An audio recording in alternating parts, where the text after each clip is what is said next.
Welcome to Pensar Basketball Live. We are here.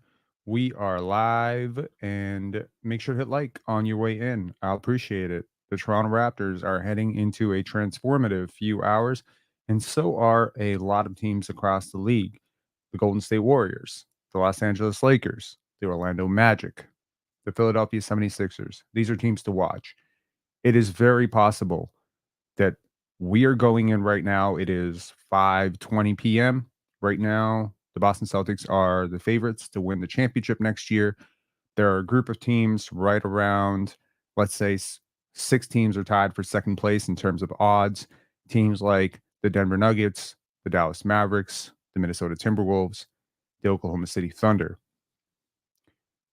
However, could we possibly see a Paul George going to Philadelphia and tilting the balance of the East?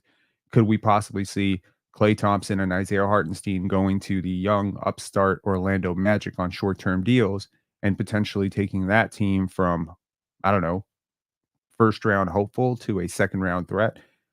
This is not the strongest free agent class, but it is one of the most interesting free agencies in a really long time because this is the first time that we're navigating this new CBA with all the implications and all the complications of the first apron and second apron. There are a lot of teams, from what I'm hearing, that feel very jammed and very stuck. Now, there are opportunistic feeders, teams like the Toronto Raptors, teams like the Washington Wizards. There are teams that maybe aren't very desirable destinations that have a boatload of cap space, like the Detroit Pistons.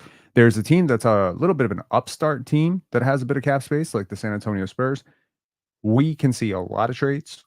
We can see a lot of rumors, and we could see some pay cuts. We could see LeBron James taking a pay cut, potentially to get Jonas Valanciunas or potentially DeMar DeRozan on a major haircut.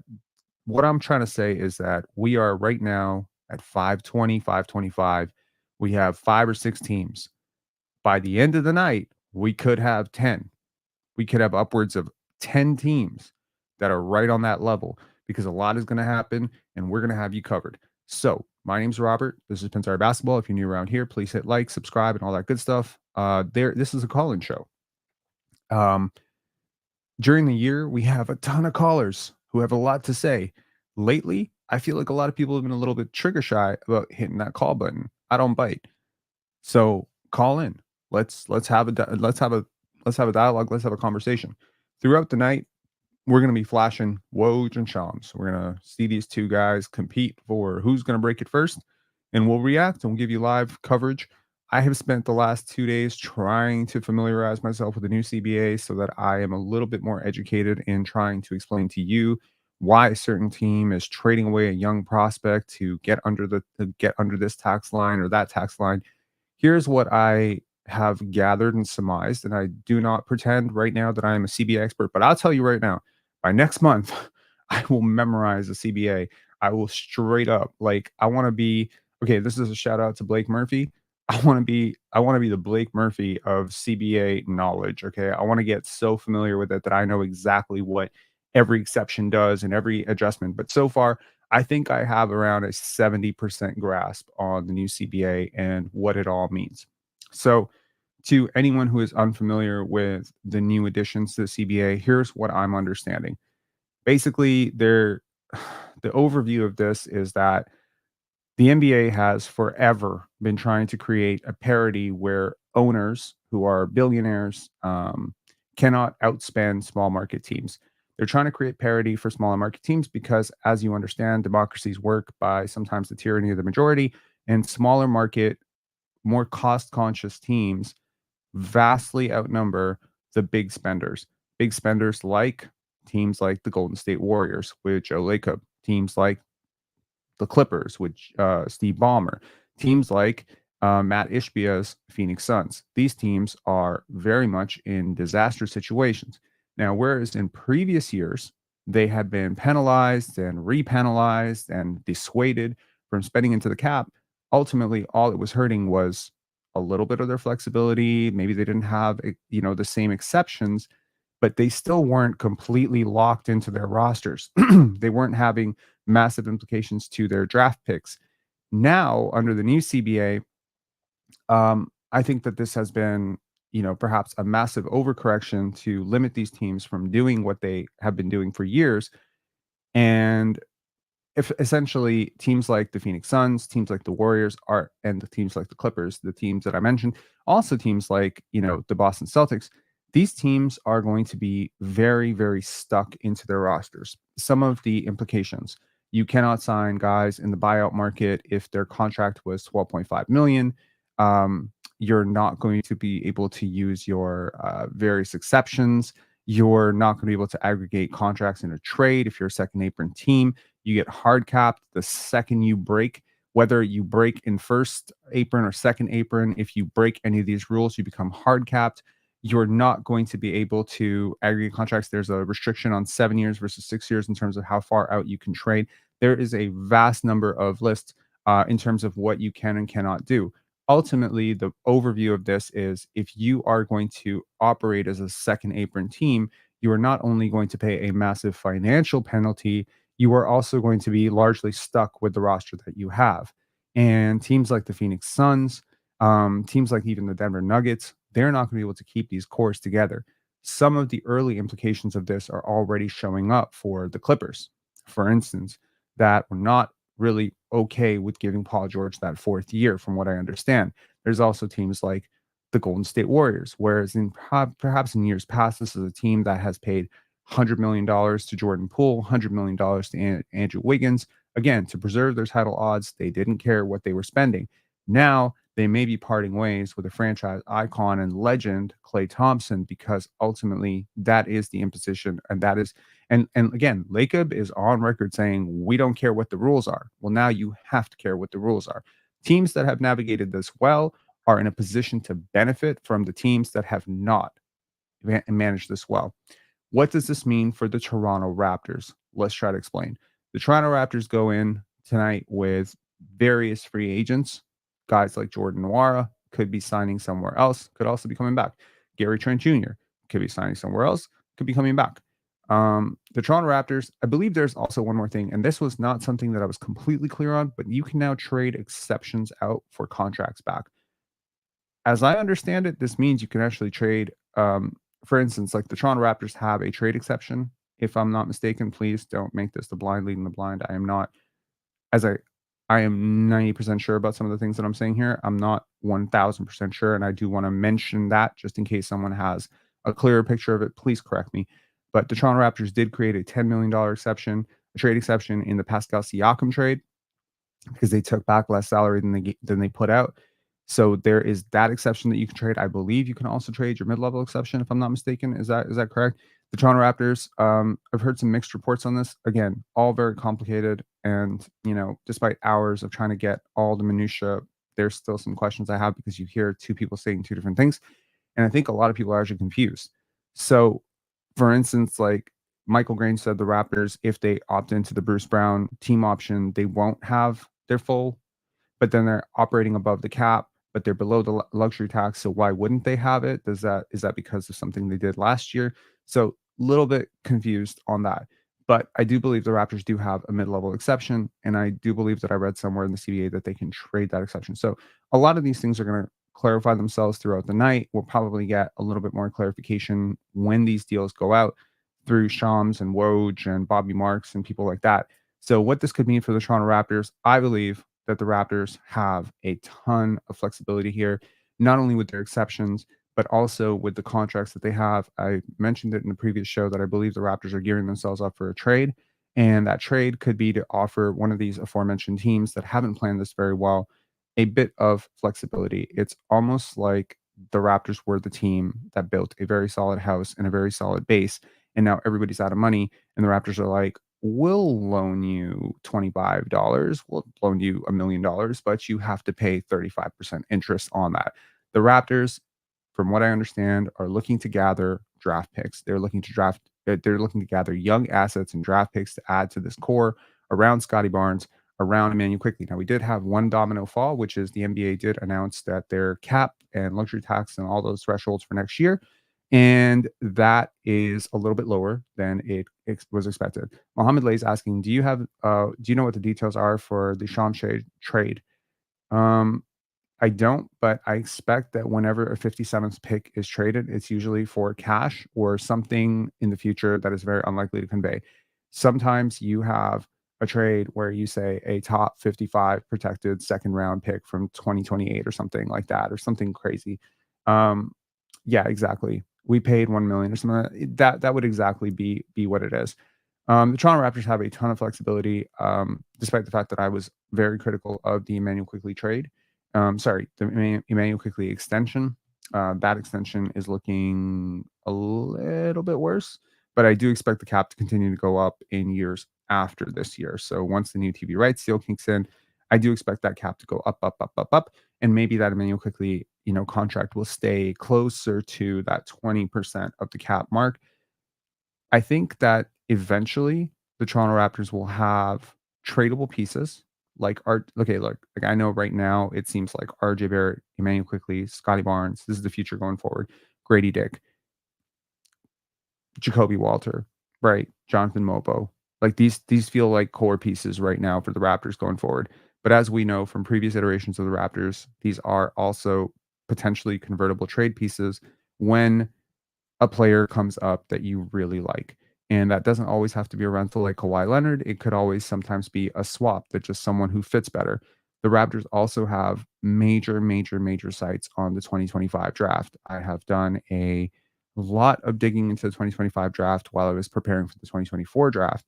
And I can tell you that all the way up to 14, 15, there are starter level players that are going to be available in the top 4, 5 picks in the 2025 draft. You will have stars, like real stars, like, players that are on a different level than Emmanuel Quickly, RJ Barrett, and Grady Dick that are like you can get Scotty his second star there, right? And at that point, you will potentially be able to target the I apologize. Um Apologies for that. Okay. So, long story short, you will have the 2025 draft and the 2026 draft to continue adding talent to this. That will be cheap talent, obviously, as rookies. And so you'll have expensive talent, cheap talent, and you'll have draft picks, flexibility. The Raptors have navigated this entire CBA very, very well. It kind of helps to have one of those very analytically focused, very future focused, very responsibly managed front offices. The Toronto Raptors are rarely ever in the tax. They are notoriously cheap about it. And by the way, the league is kind of tending to reward teams that work that way. So I think the Raptors will have a lot of difficult decisions today, but hopefully a lot of very interesting opportunities. Um, there are players that are expected to be on the move. I can probably share with you some, let's call it expectations. I am expecting Paul George to be a Philadelphia 76er. I'm sure I'm going to be wrong, but that's something that I am expecting to happen. I'm expecting the Orlando Magic to, land something pretty big. I think I could imagine Tobias Harris either ending up a Laker or a Piston at some point. So this is going to be really fast. It's going to be really whirlwindy, right? And I expect that 6 o'clock is going to come and we're going to see a lot of stuff. I also expect the Raptors could trade Jakob Poeltl. I know it seems unlikely. I do. Um, but we don't know what's been going on behind the scenes with Jakob Poeltl and the Raptors. There may already be internally some sort of push on, hey, I don't really want to be a part of this timeline. So we could certainly see that. Jakob is not a great salary, but he is also the other thing that I think is worth mentioning is the Raptors can take back more because they are operating well below the luxury tax line. You can absolutely continue to take back more in every single trade you put out. So even if you consider Jakob Poeltl a somewhat of a disastrous contract at 19.7, 19.8 million, it's a pretty flat contract. It's a serviceable player that almost every single contender could use off the bench. And you can take back about 25 million in a contract back. So it does help. It does also matter that teams that are desperate are also locked into the restrictions of the second apron. So yeah. Um, okay, let's take a look at some of the stuff that's already happened today. There have been a few updates already, so let's just take a look at that. Okay, so here we have Adrian Wojnarowski, and I expect this to be a pretty comprehensive thing here. Okay, let's go back a few hours. So we did have an Obi Toppin 4-year, $60 million extension, which I personally think is a massive overpay, but hey, that's just me. And I understand the skill set and why they felt the need to do this. We have seen players opting out potentially to restructure contracts. We have already seen that with um we saw that. Hold on, let's just get to a let's just try to recap the last few hours. So the Atlanta Hawks do not deliver a qualifying offer to Sadiq Bey. Again, he's an unrestricted free agent. Would the Raptors look at him given his current injury situation? He had a torn ACL in late March.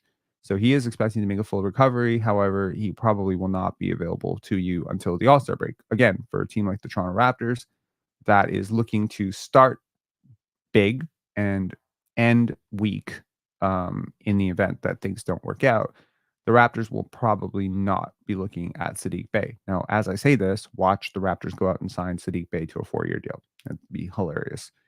The Detroit Pistons are declining Evan Fournier's $19 million team option. This opens up $50 million in cap space for the franchise. New president Trajan Langdon is eager to use this team space to take on contracts with future draft assets. So it seems that the Toronto Raptors have some competition in terms of dumping grounds. Now, this is interesting because Troy Weaver, the other guy that he's replaced, probably would have gone the other way and tried to sign a free agent and then been stuck in musical chairs. I think that it's interesting that the Pistons are choosing to operate as a below the cap team because this gives the Pistons a unique opportunity to just simply absorb a they can absorb a contract without giving out anything else. This will be of the most utmost benefit to teams that are capped out, and they will have to give up picks. Expect the Pistons to get probably some very, very, very enticing big contracts back. The Toronto Raptors are not the only team that has figured out that it helps to have some flexibility. The Pistons will be able to do this. The Spurs will be able to do this. The Magic conceivably could even do this, where you see a team like the Warriors that are in a bind with Andrew Wiggins, and now suddenly if you're attaching picks to that contract, you are now able to dump that contract outright. So this is where I think the Toronto Raptors will have some competition because right now they're probably thinking, "Hey, we have Bruce Brown at 23 million," and the other team is like, "We don't even have to give you $23 million back."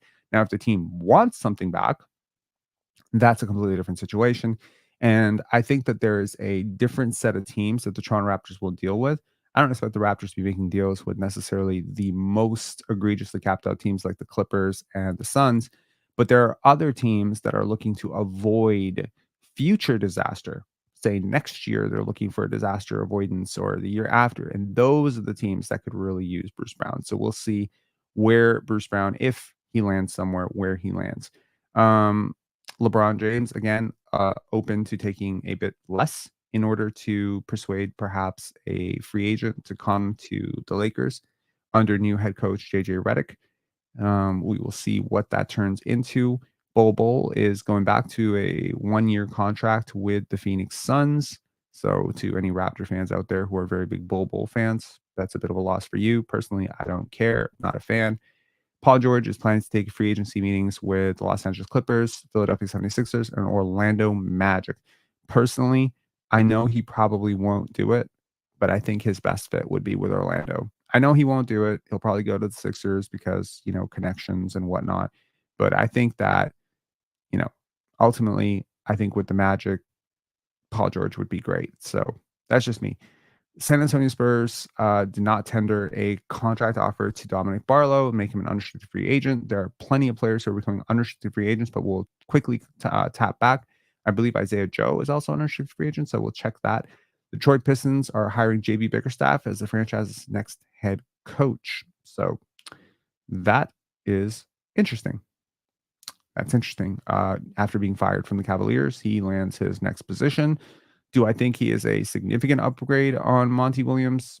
No, I don't actually. And I respect JB Bickerstaff, but yeah, I'm sorry. Like it seems like a pretty lateral move. And if Monty really just didn't want to be there, I completely get it. But yeah.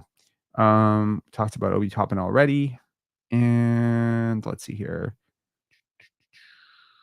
So this is as mentioned here, this is the new salary cap. So we have the NBA salary cap is set at 140,588,000. Luxury tax threshold is set at 170,814. The first apron is set at 178. Second apron is set at 188. This will change how a few teams operate today. It's slightly lower from the projections, so you'll see perhaps some teams willing to trade out a $5 million player for a $4 million player or a $10 million player for an $8 million player to make up that difference. So this is where the Raptors could get involved. Restricted free agent Max Christie intends to sign a 4-year, $32 million deal to stay with the Los Angeles Lakers.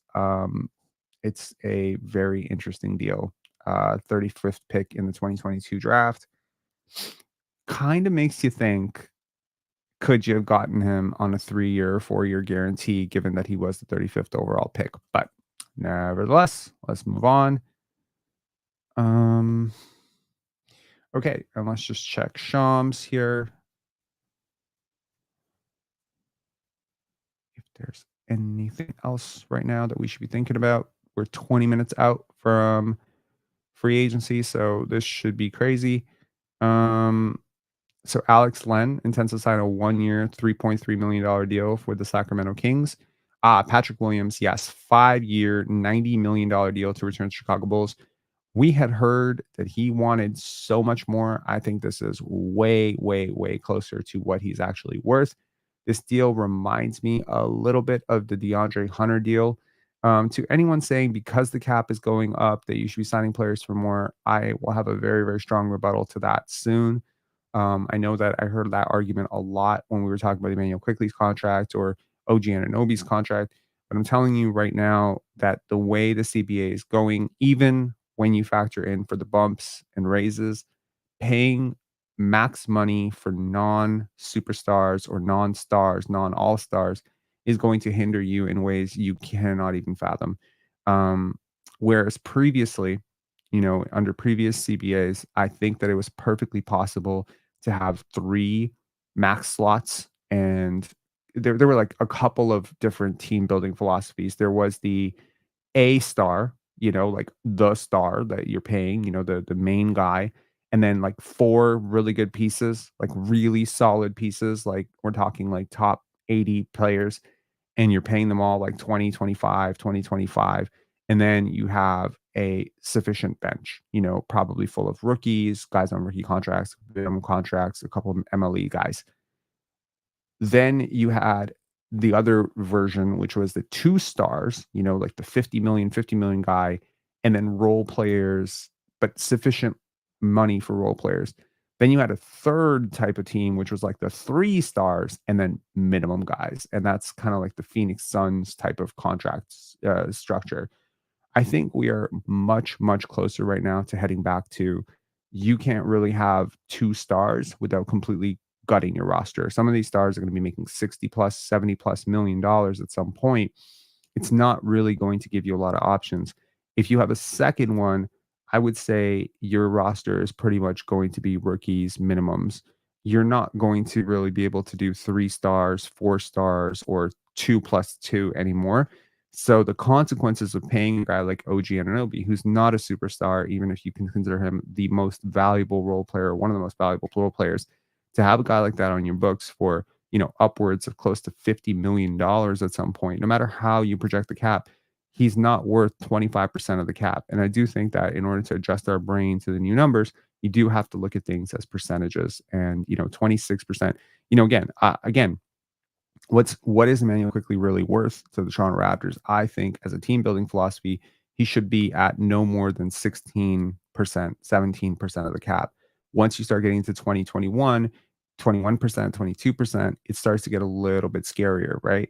So again, what role you play. Now, a lot of people have argued, again, Emmanuel Quickley is a starting point guard. I think a lot of people got themselves into this, this guy's a starting player, this guy's a bench player, right? So the Raptors, they paid Kem Birch like a starting center. They paid Gary Trent Jr. like a starting shooting guard. They paid Emmanuel Quickly like a starting point guard. But when you pay a guy like a starter, it helps to understand how many teams he would actually start for. And I think, with OG Anunoby, yeah, he is a starting small forward. He is a starting small forward. Absolutely. On every team, he would be a starting forward. But for Emmanuel Quickly, I think there's about 18 teams in the league that he probably wouldn't start for. And I think that that is the bridge that the Raptors will have a really difficult time. And when you move forward with these bigger contracts to non-stars or even aging stars, when you consider Paul George, he's 32 years old. If some team out there is going to go 4 years, 200 million or 4 years, $190 million and give Paul George the bag, I think you are massively handcuffing yourself to an aging asset. And the number of teams that will be able to trade for that player with this new CBA also shrinks down massively. So I think all of this is worth thinking about. Wizards, Rashawn Holmes has declined his $12.8 million contract in order to sign a 2-year, 25.9. This is very commonly done. It'll probably be with an increase that frees up probably $1 million next year for Rashawn Holmes. Klay Thompson, of course, is probably not going back to the Warriors, and that's going to be a really, really big deal. Cam Reddish exercises his $2.5 million player option to return next year, which to me is crazy. He's a really good defender. I don't understand why he would take that player option in. Like, is he a clutch guy? Like that just, I mean, to me, it feels like Cam Reddish probably could have gotten 5 million on the market somewhere, but maybe I'm wrong.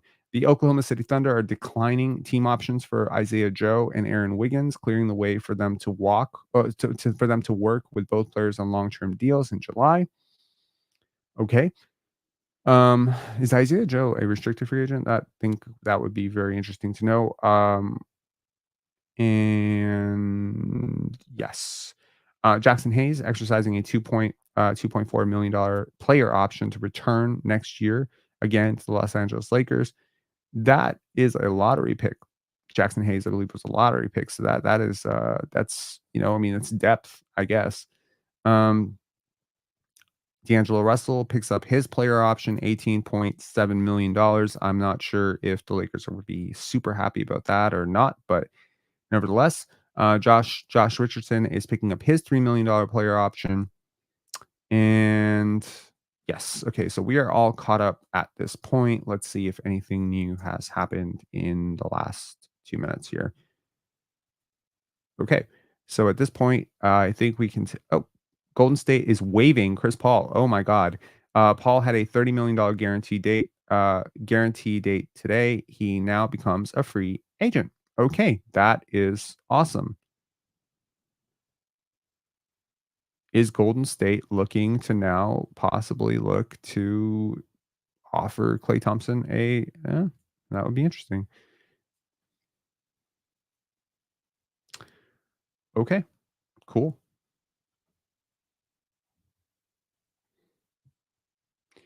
Okay, liberal saying Isaiah Joe is an unrestricted free agent.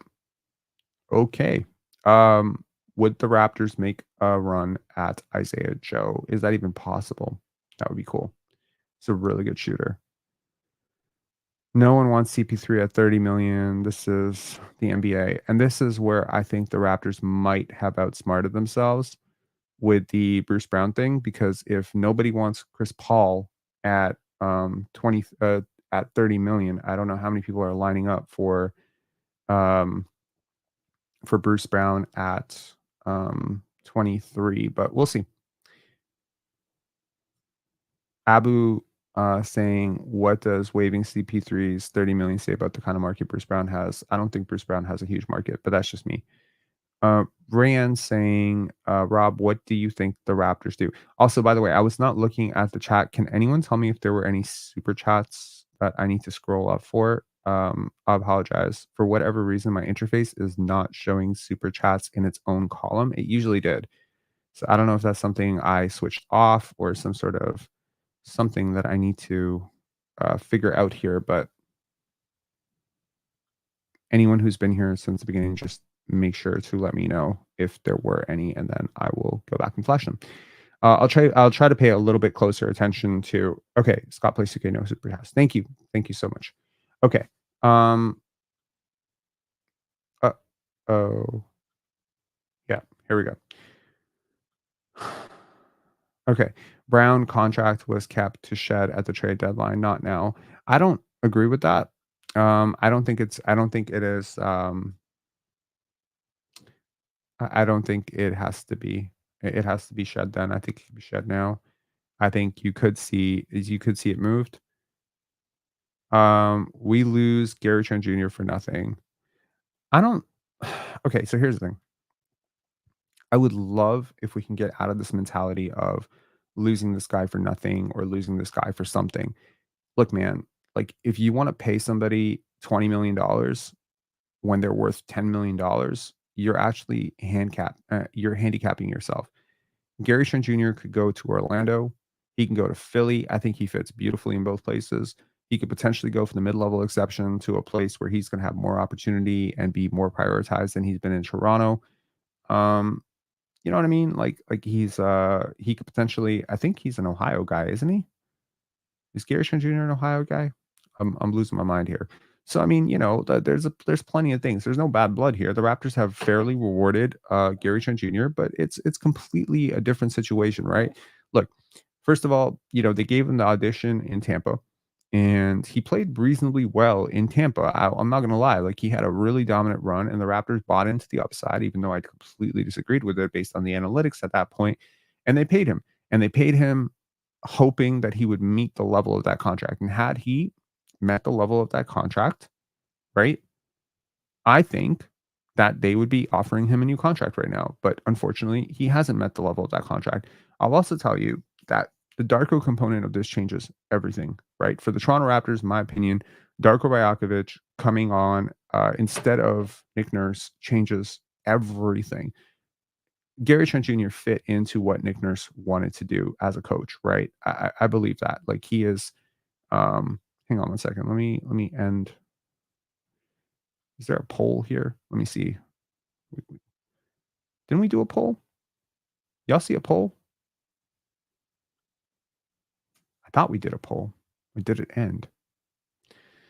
Man, I need to hire a team, bro. I really do. Okay, there we go. End poll. So predict the Raptors free agency. 30% of you are predict big trade, and 33% of you, I believe, are right. Patience and opportunistic hunting. That was a bit of a cop out, right? Because that you're trending safe. I appreciate that, guys. So yes, I believe you are right. That the Toronto Raptors will be patient and that they will look. Nathan Taylor saying you can hire me for $5 a month for real. That's a very generous offer. Thank you so much. Yeah, I mean, I've seen the other end of how these live streams work for teams, for channels that have like 3, 4 people, where I could just text someone and be like, "Hey, can you flash that graphic package or whatever?" It would be so much easier to do this with 2 or 3 people, but this is something to work towards for sure. What can we do besides mid-level?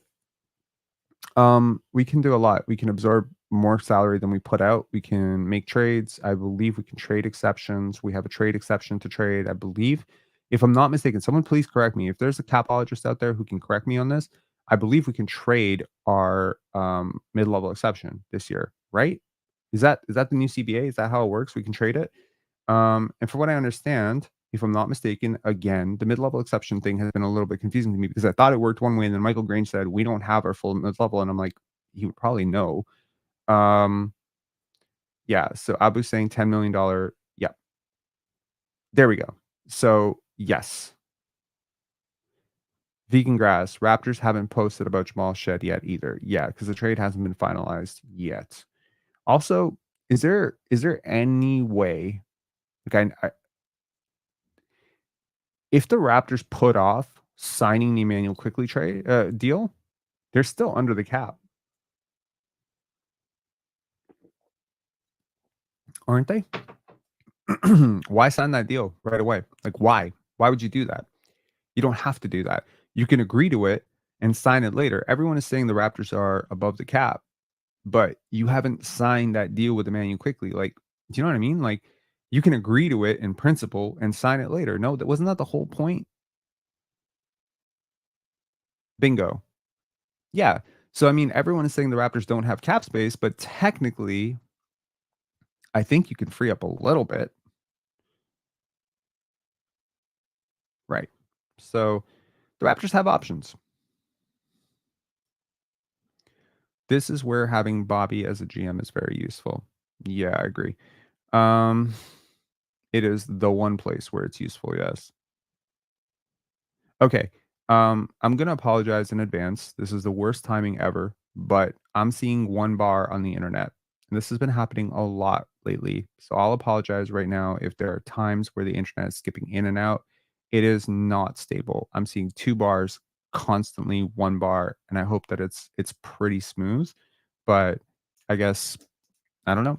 It's this computer, I guess. Like I'm using my girlfriend's MacBook for the last 2 weeks since my iMac died out. So I'm trying to save up for a new computer at this point. We will see where that goes next week, hopefully. But yeah. Okay. Good to know. Um, okay, man. We are 6 minutes away. This is cool. Yeah, I don't know. Raptors enter free agency $14 million below the tax for second rounders. Mid-level Trent 17.2 million below the first tax apron, which is relevant if they use the full mid-level. Bueno Kitty, did you change router position since renovating? Nope, I did not. Good stuff. Okay. We got 420 people, and I'll bet you anything we don't have even 200 likes. Can you get us up to 200 likes? I would be super appreciative. If you get us up to 200 likes, that would be cool.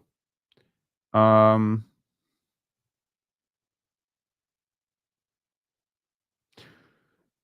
Okay, let's see here. Najee Marshall would be a W. I completely agree with that. The problem is there's a lot of teams that have mid-level, and there are quite a few teams that have like more than mid-level. So what would be the best thing right now for us is 3 or 4 teams get stuck and the Raptors pounce early, which is to say that like if 3 or 4 teams get stuck in a Paul George bidding war, right? Like the Raptors can strike early. Last year, I think the Raptors were late to the bowl because they had Fred VanVleet, and Fred VanVleet, kind of dictated things because if Fred VanVleet was coming back to the Toronto Raptors, it was going to be for around, I think, 28 million 3 years or 30 million 3 years. And he ends up going with the Houston Rockets when they bulk and give him 43 for 3. So I just think that Harden back to the Clippers 2 times 70. Yikes. That's I mean, it's not crazy. James Harden, $70 million deal includes a player option for year 2, which he will definitely pick up. Yikes. That's tough, man. Um, didn't we draft White Boy? That's similar to Lowry. Oh, dear God, Steve Stevens. Dear God. No. Please don't compare those 2 players because of the color of their skin. Chris Paul to the Spurs? Question mark. Thanks for adding the question mark so I don't freak out. That would be very interesting for the Spurs. I think Chris Paul would do wonders for Stephon Castle. I also think he would do wonders for Victor Wembanyama. That'd be great for Chris Paul. Let's predict where Chris Paul is going to go. Could he finally go to the Lakers? Win a championship? Does he fit JJ's system? Not really. Not really. To be honest, not really. Do we still have cap holds though? No. We can renounce them. If you renounce Gary Trent Jr., you can just yeah. Chris Paul to the Knicks on what, a minimum?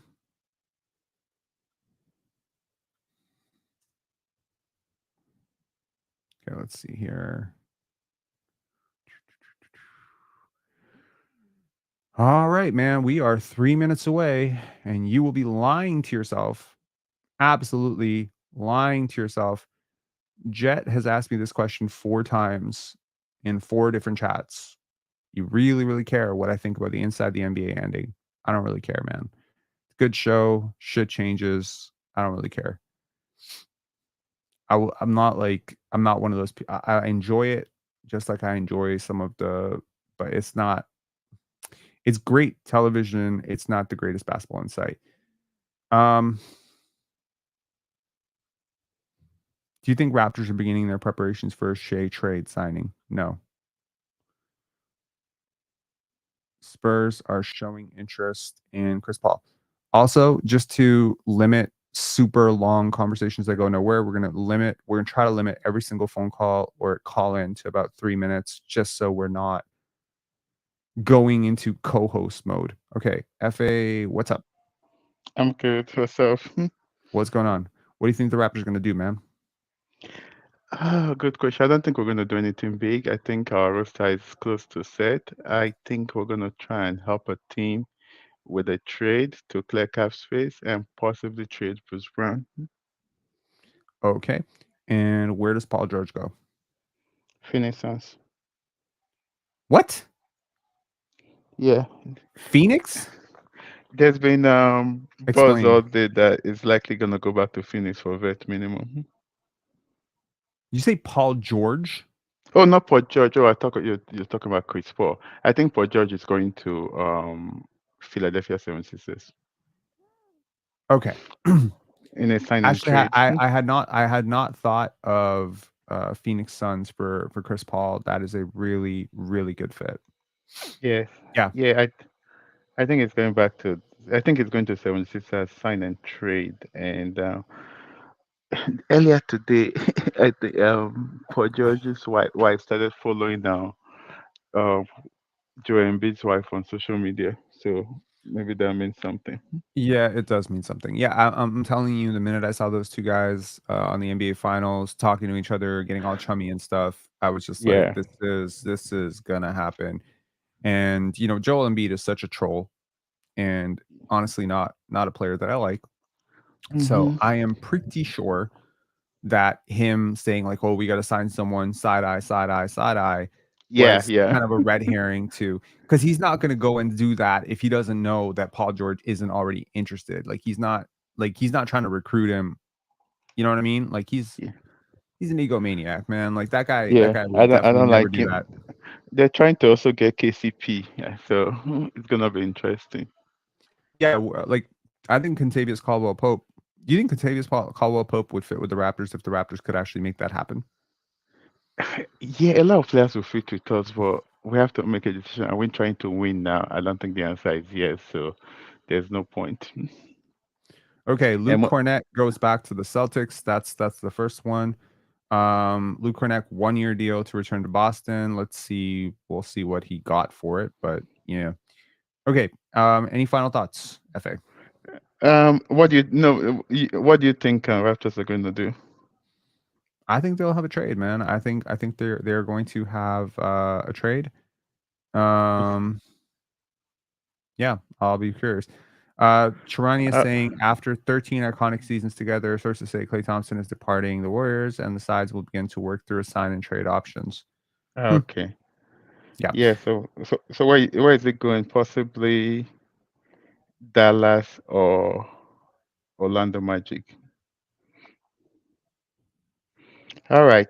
Yeah. Let me jump out so that you can run your show. Listen on the back end. So, All right. guys, if you're watching this stream, please like. We need more than 200 likes. Appreciate you, man. Thank you so much. Yeah. All right. All right. Thanks. Bye. I hope the Raptors do something huge, man. I really do. Um, yeah. Hey, if anyone else wants to call in, again, we'll keep the lines open. We'll keep the lines clear. So any 2 minute, 3 minute type of reactions, bring them on. Let's talk it through. Let's get your opinions. If anyone wants to become a viral sensation, being like, the Raptors are going to do this, and then 2 minutes later, Woj breaks it. I mean, this is your chance. Do it. Right. Um, Consider basketball. Where can I see the new CBA? Locked in a vault. No, I'm just kidding. Google it. Google it. It's very easy to find. Sporty dude saying FA is the man. Yes, sir. Um, I like the video if Toronto trade Bruce Brown and Chris Boucher. Bro, if Toronto trades Bruce Brown and Chris Boucher, I will like the video. Okay, appreciate that.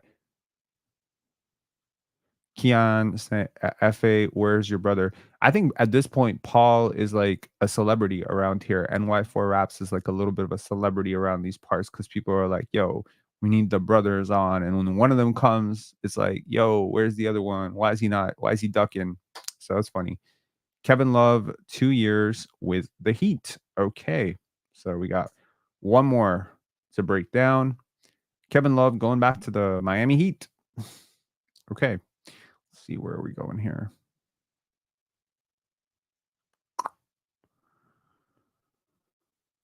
Okay, Kevin Love finalizing 2-year, $8 million plus to return to the Miami Heat. It's valuable, right? I mean, it is, right? I guess teams are waiting a little bit. You know, we used to get to a point where 601 every deal got negotiated and everything signed. Now people are worried about tampering. So they're like, okay, we're going to pretend that we're just negotiating. So we're going to let the deal leak out at 608, 609. So we don't usually get that flood of stuff happening like right at 601. But nevertheless, Cornette's agent, Jim Tanner and Max Weeping, bring Cornette back to the defending NBA champions and keep him out of free agency. So that's a little shout out to his agents by Woj, transparent as hell. That's funny. Sounds like a little bit of a hey, I'm gonna give you a shout out. Nobody cares. Okay, hot take. Scotty and Mobo's ceiling is our modern day T Mac and Vince Carter. Bro, you know what I hate? I'm not there's nothing personal, nothing personal to you. I hate when people hype up, like go crazy hyping up players that I already like. Cause then I have to trash the players that I love and tell you that you're just wrong. No, Jonathan Mobo does not have T-Mac potential. But if you mean it as two guys who are long and are gonna bring good vibes and excitement to the city, then sure. But like not as player types. Like Tracy McGrady's potential as an 18-year-old out of high school was just madness. Madness, madness, madness. Yeah. Who did I say? Mm, he can be Nas Reed. That would be a wonderful outcome. Um, what about Sasha Davion Bruce to Atlanta for Bogdanovich, Hunter, and Sacramento's first round pick? Atlanta is in a similar boat as the Raptors, so I don't know if they agree to it.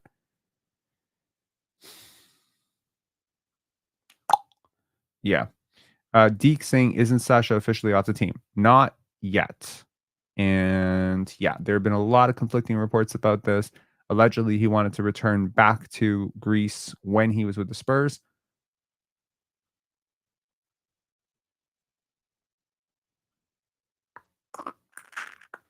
Woj bomb.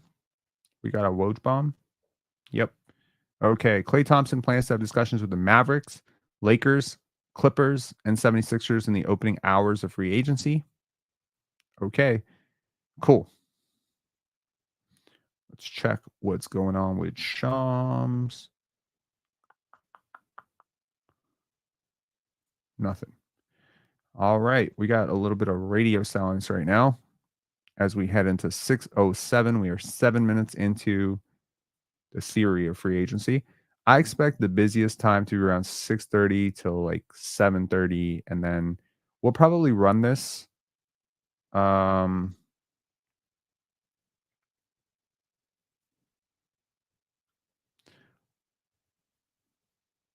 we'll probably run this till about 8:30, 9 o'clock, and then we'll call it a day from there. My dog has been limping a lot, like the last day or two. Well, the last day, so he was yelping a lot. So if at some point I have to put a screen and just jump off, it's because he's in a lot of pain. But this is the thing, man. He's turning 15 years old. The aches and pains, the little sprains from jumping off the thing. He's a very hyperactive dog, so sometimes he forgets how old he is. So, it's just something you go through with an older dog. Noble Venom saying, "What breed of dog do you have?" I have an Australian Shepherd. So yeah, 15 is already pushing the luck, but I'm very happy to have him, and I've had him since 2009, since after my mom passed away.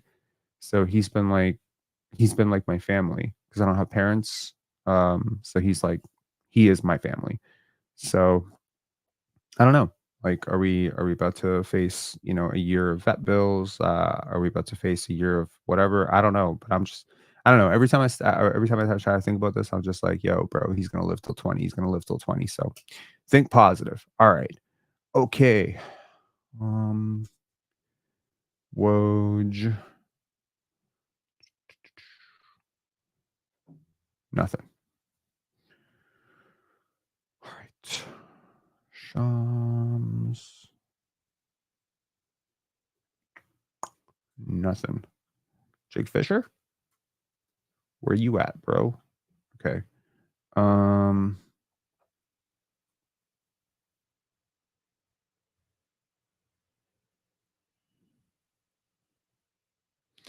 I don't know, man. Like, to grade this James Harden deal, I'm a really big supporter of James. 2 years is probably the good thing. The player option probably is the bad thing of this deal. I think James is going to make 30 million ish. You know what I mean? That's not the worst thing. Tank Commander, what's going on? Hey, Hello? can you hear me? Yes, I can. What's going on? Hey, hello. Yes. Yeah, I just want to say, Tank Commander back here, and what do you think of this trade that the Raptors should make? Boucher, Bruce Brown for Zach LaVine's terrible contract and the pick, like some of the reports are saying. What pick? Like Chicago's own pick, one of their future picks, because the report came out that they're willing to give up to get off his contract. I think we don't need cap space. We're going to be a shit team for a while, and let Zach LaVine rest. He's coming off an injury. Let him not play even half the season, and when time comes, we're not going to be a good team. So I don't see the use for cap space. It's Thoughts? okay, so I would probably want more than just a pick. Like, I would want a little bit more than that. Yeah, And there's a couple reasons for that. So it's one thing to take on a role player who's a little bit overpaid. It's another thing to take on a really dynamic offensive player that is a defensive liability, right? yeah, So, for instance, to me, like a player like Jakob Poeltl, a player like Bruce Brown, these are players that yeah. just slot in. They don't have to start. They don't have to. Are you gonna bench Zach LaVine? You're not going to bench Zach LaVine, but I just feel like Okay, so that's Bruce the Brown doesn't really question. have as much value as people think he does. So No, getting him in, getting a future Chicago pick, Chicago's not going to be a good team either. I think that's going to be a really valuable pick in a few years. okay, but again, from the perspective of what you're trying to do long term as a basketball team, right? Mhm. You're trying to develop Scotty as a primary. You're trying to develop Emmanuel quickly as a primary Yeah, ball handler. I see what you're You're saying. trying Yeah, to you're trying to yeah, develop all these guys. The yeah, minute Zach LaVine comes into the picture, I promise you he's your first option. I'll guarantee yeah. you that That's right true. now. Like, he would take over your offense so quickly. Yeah, Because and that's just the way basketball works, man. Like, what an politics. atrocious contract. What an Yeah, atrocious contract. Oh my yeah, God. and look, the upside on this is you get young assets, and maybe, just maybe, you rehab his value, right? Yeah, Because his value really went in the tank when the Bulls started to play better without him, right? yeah, So if at that's this true. point, he sparks, a revenge season, right, with the Toronto Mhm. Raptors, and he's great, and Darko's able to use him, and they're able to coach him in a way that he's not the same player he's been, but he's a hell of a talent. People see him as an albatross contract because he is very overpaid, Yeah. but he's a really good player. He's very dynamic, and I And think he's not that old either. I feel like he's just having like 2 years ago, Zach LaVine was thought of as a really like, solid piece. But yes, I but just I feel like think he's also a name that could be rehabbed. That's what I mean. It's a bad contract, but in 2 years from now, it could be, we're not going anywhere. So I'm yeah, just looking at that first round pick, to be I honest. I I think, the way you have to think about it is Zach LaVine will be worth a hell of a lot more next year than he's worth this year, Yeah. because that massive contract could then be used to parlay towards another massive contract, And then as aspiring, he could be worth even more than that. And if at some point during this process he shows that he's healthy, that would be even greater. He helps your season ticket sales, right? Yeah. Black Sport Spawn saying Flynn is with Detroit. Yo, so two names to watch for in free agency, which I think are interesting. Malachi Flynn and Precious Achua. So the Knicks did not tender Precious Achua an offer, which makes him an unrestricted free agent, which is really interesting. And also Malachi Flynn was not extended an offer. So to anyone out there who thought I was wrong when I said Malachi Flynn is not an NBA player, I'll be very curious to see if he gets a new contract. We will see. We will I don't see. think he But will. getting I a don't think. contract proves that you're an NBA player, right? If a team's willing to sign him, but yeah, I mean, I kind of honestly, doubt at it. any given time, I think that there are about 650 to 700 real NBA players in the Yeah, league, right? and you just gotta So get lucky, be at the right place, right time. yeah, I mean, some guys are old, some guys are, too injury prone, some guys have Yeah. controversies, some guys are in jail, some guys whatever. But I think if you scoured the entire world and you plucked every human being on earth and you put them all in a gym or the biggest gym in the world or whatever, you would find that 700 people are actually capable of playing in the NBA. So That's Paul waved. Yeah, we got that already. Anyways, man, Tank Commander, any final thoughts, man? final thoughts, man. Tank Commander. I'm just happy the direction the team's going in. I think we should have been tanking from 2 years ago, honestly, 2 seasons ago, but we are where we are now. And let's just develop these young players. And we're just going to be a cap, under the cap team and take on bad contracts for picks. That's my conclusion. Appreciate it, man. Thanks. All right, cool, man. Thanks.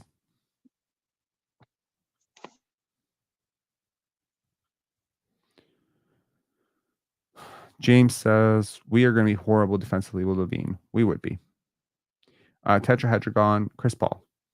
Chris Paul got waived.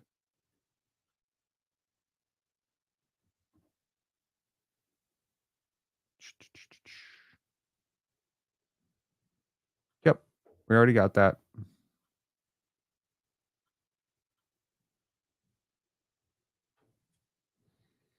I'll take a moment to shout out one of my own tweets. Something that I've been thinking about for a while in terms of the Raptors tapping into a market inefficiency. So just to read this out, people clown Masai Ujiri for this, but I'm really proud the Toronto Raptors have taken a strong focus on drafting prospects with African roots. So OG Anunoby, Pascal Siakam, Precious Achua, Bismack Biyombo, Jordan Nwora, Ochai Abaji, Jonathan Mobo, Ulrich Shumshe, Serge Ibaka, Christian Koloko, Solomon Alabi. This is really cool, and it works out for us for a ton of reasons. Number one, African prospects are usually underrated. You'll see it. Joel Embiid went third in the draft. He should have clearly been the first pick, right? Giannis Antetokounmpo, right? Again, like there's something. Serge Ibaka. Like when do you ever see African prospects going top in the draft, right? They're almost always underrated by 20, 30%. I think the Raptors have found a real market inefficiency here. Also, it really helps to grow the game over on that continent. I think it really helps the infrastructure you're building. People who are then going back. Look at what Jordan Nwora is doing back, and I just think that it's important. And also, like Canada, like teams have to some extent, and granted, there are varying degrees of opinion on this, but teams should ideally represent the city that they are in, right? Detroit is all lunch pail. Look at the best Piston teams of all time. They're very hard hat teams, right? Well, that's the Motor City, right? It's a very blue collar city.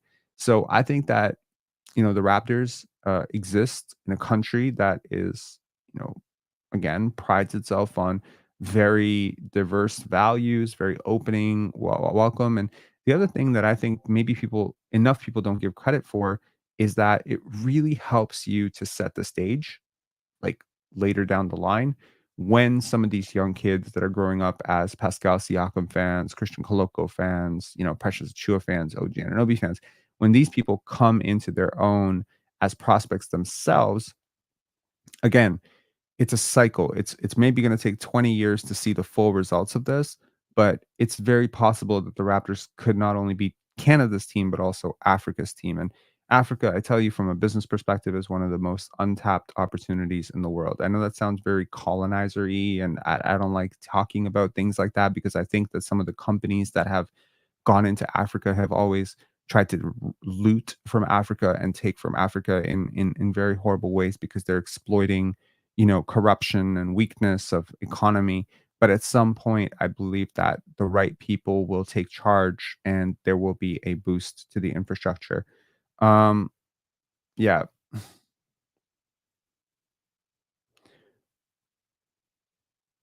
Kings interested in Jonathan Ingram. Sorry, in Brandon Ingram. Wow.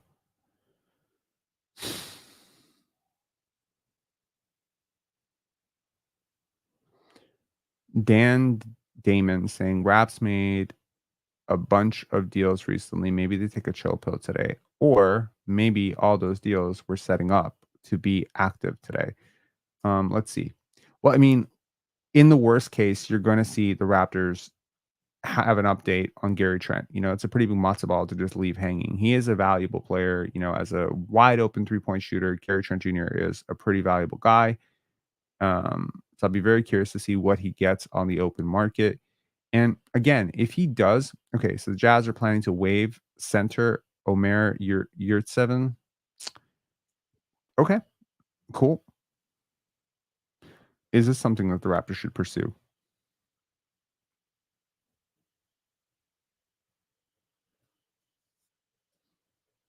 My bad. I meant Brandon Ingram. I was thinking Jonathan Isaac, and I was thinking about Jonathan Isaac, and then I saw Ingram, and I mixed them into ironically, if Brandon Ingram and Jonathan Isaac could become one player, it would be almost an MVP candidate.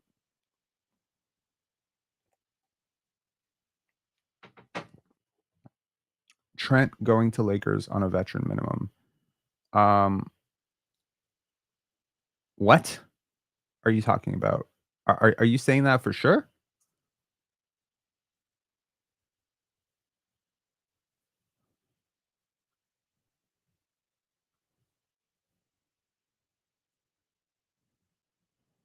Okay. Little housekeeping. Please, please, please, whoever you are, do not say something is happening. Okay. I'm gonna Jet, appreciate you, man. I've met you, in person at Penn Dance. Let us not do that thing where we attention whore to, or predict our things as statements. So if I said right now, Chris Paul is going to the Kings, I'm pretty sure every single person would have to do the same thing, which is they would have to check their phone and be like, oh my God. And then we all find out that it's a fucking head fake. So put a question mark on it, or say, I think that this will happen. This is like, I'm sick of people doing it. Like, please don't do this. This is a forewarning to everybody. Please don't do that thing where you get everyone jumping out of their seat like, oh my God, because when you say that, my thought is Gary Trent Jr. is going to the Lakers on a veteran minimum, and I'm confused as fuck. Okay. No problem.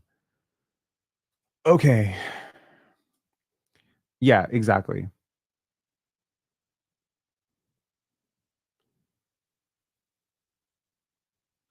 Rob, get post notifications on Woj and Shams. I actually have post notifications on those guys. So dun dun dun. Okay.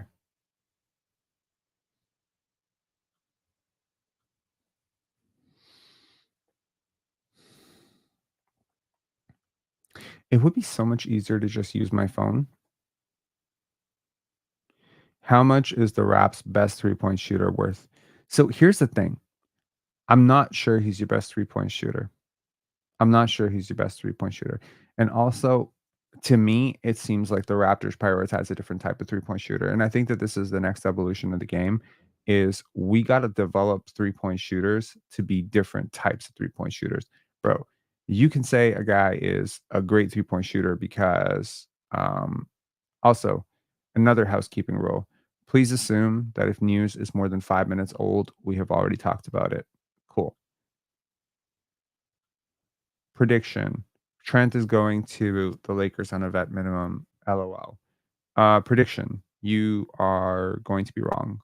I don't think he would take a vet minimum. Coach Mo, what up, bro? This is weird. I swear in years. Is this the first 6 p.m.? No, this is like the second 6 p.m. year for 6 p.m.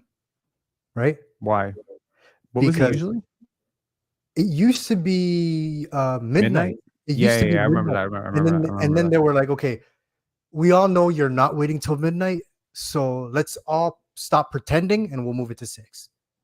I get it. Kind Next of year, 5 situation. p.m. I Next year, just 4 p.m. I remember when it was at midnight. Holy shit. All you have to do is hit refresh as soon as the clock strike midnight, and the page was So you, flooded. so you legit think like teams are really waiting now, eh? No, I think what you said is true. They're just pretending like they're doing the right thing. I think it's probably both. I think I think some teams are waiting because again, like they're not bullshitting at this point. Like they will fine you for tampering at this point, right? Like I think sometimes they'll look the other way, but like for the most part, I expect they will fine teams for tampering if they can prove it at this point, especially if you're taking a guy away from a team that wanted to keep him or whatever. Like people would just be like baiting on everybody. So yeah. One thing you did say earlier that was interesting was, okay, the Raptors can help facilitate trades, right? Yeah. They can But be a it's like third team in a trade. They can be, they can take back like a random contract or whatever. but we have competition for that. When you said we have competition for that, I was like, well, no, that's actually true. And a ton of competition. yeah, it's like, why wouldn't they just deal with a team that's literally not going to send any salary back to them? Well, so here's the thing. Sometimes it's helpful to get salary back. But they can do both. Well, maybe they don't have the right salary. See, we have a good number on an expiring. So even though they have more space, they may not have the numbers. Mm-hmm. I guess. So I think sometimes it is helpful to have it's helpful to have a salary to send back, but it depends on what kind of salary. So the ideal salary that you want to send back, and again, this might be why Bruce Brown is worth a little bit more than a guy like Zach LaVine or something, right? Is because Bruce Brown's portable. He fits every single team, right? Every team could use Bruce Brown. That's the only utility he has, is like every team could use him. Find me a team that could not use him. I dare you. We can all agree that he's not worth $23 million, but find me one team that can't use Bruce Brown. Can you think of one? Us? No, I'm just kidding. Okay. Yeah. But I mean, even we could. Find me a team that couldn't use Chris Boucher. There's probably like 6. an extra big. But those guys work best in the context of around better players, right? They're not going to work in bottom feeders. They don't work in bottom feeder situations. Yeah, but I mean, as bottom feeders, they become more shot taker, maker, whatever. We saw this with Chris Boucher in Tampa, right? Yeah, but I mean, I don't even think Boucher can tap back into that ever again. I don't know. I think the reason that I think the Raptors assets are even Sasha Vezenkov, guys like even someone like Davion Mitchell, even someone like Ochai Agbaji. I think all of these players are the types of players you can squeeze into a team without disrupting your team. It's a type. It's fully a type. The Raptors have a type, which is low disruption, high portability, high versatility role players. I think to some extent, Jakob Poeltl is that way too. Can you think of a team that absolutely would not play Jakob Poeltl? Would the Mavericks play him? Yeah, I mean, if they didn't have Daniel Gafford. Timberwolves wouldn't. He's not getting on the court over Naz Reid. He's not. Okay, fine. Okay, that's one. Who else? The OKC Thunder would. Yeah. The Pistons, I mean, they wouldn't trade for him largely because they have Jalen Duren there, but the Knicks could use him. Yeah, if they're losing Mitchell Robinson, they could use him. The Miami Heat could use him. Like, there's a lot of teams. The Memphis Grizzlies could use him. The Spurs could use him. There's a ton of teams. So, again, I just think that, you have certain teams that prioritize certain things, and it's like the Raptors are like spreading the field. So they're just like, would we rather have a guy that 2 teams can use and 28 teams can't, like a Pascal Siakam? Yeah. Or would we rather have a guy that 30 teams could use, but he's not as good as the guy who 2 teams can use, like OG Anunoby? And I think when you, like, again, Bruce Brown's not OG Anunoby, Jakob's not OG Anunoby, Ochai and all these guys. They're not OG Anunoby, but they're built in the same mindset of OG Anunoby, as in they're low disruption. You got to think about this from also the perspective of trading the contract down the line. And again, smart GMs do think about this. What made OG so valuable and what made him so highly paid? He is extremely portable, which means you don't actually have to do anything for him to be on the court. He's plug and play. Bruce Brown's plug and play. Ochai is pretty plug and play. Jakob's pretty plug and play. They're all pretty plug and play. IQ is not. Emmanuel Quickley is fairly plug and play. You know who's not plug and play? RJ Barrett's not plug and play. That's a guy who's going to take higher usage. He's going to be a starter. He's going to take higher usage. But Zach LaVine's not plug and play. IQ DeAndre Ayton is not plug and play. IQ off the bench is plug and play. IQ but as a that's the starter. point. He's done both, right? Emmanuel Quickley on the Lakers. It's cool. Think about it. I'd rather have him than Russell. Okay, perfect. Emmanuel Quickley on the Clippers. Cool. Yeah, he works next. Emmanuel Quickley in Dallas. He coming off the bench and he knows it, but cool. Yeah, works, right? Works. Okay. Emmanuel Quickley, Chicago, works. Emmanuel Quickley in Orlando, works. Emmanuel Quickley in San Antonio, works. Emmanuel Quickley in Houston, works. Emmanuel Quickley works everywhere. The thing I don't like about IQ, and you've mentioned this before, is you have to adjust your team building, especially if he's a starter. If he's a bench player, it doesn't matter. But if he's a 35 per game minute guy, then you're like, okay, I need a more defense. We need more size, right? You pay for everything, right? Like every contract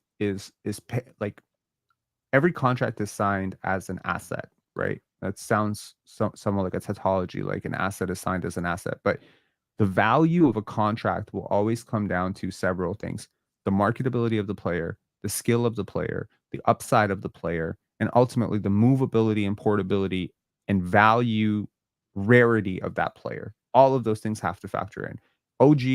There's no chance in hell OG is getting 42 million if there's 25 OGs in the league, but there aren't 25 OGs in the league. You know what I mean? So that's why he's getting paid more. He's getting paid more because of a rare player type, right? So that's what I'm saying.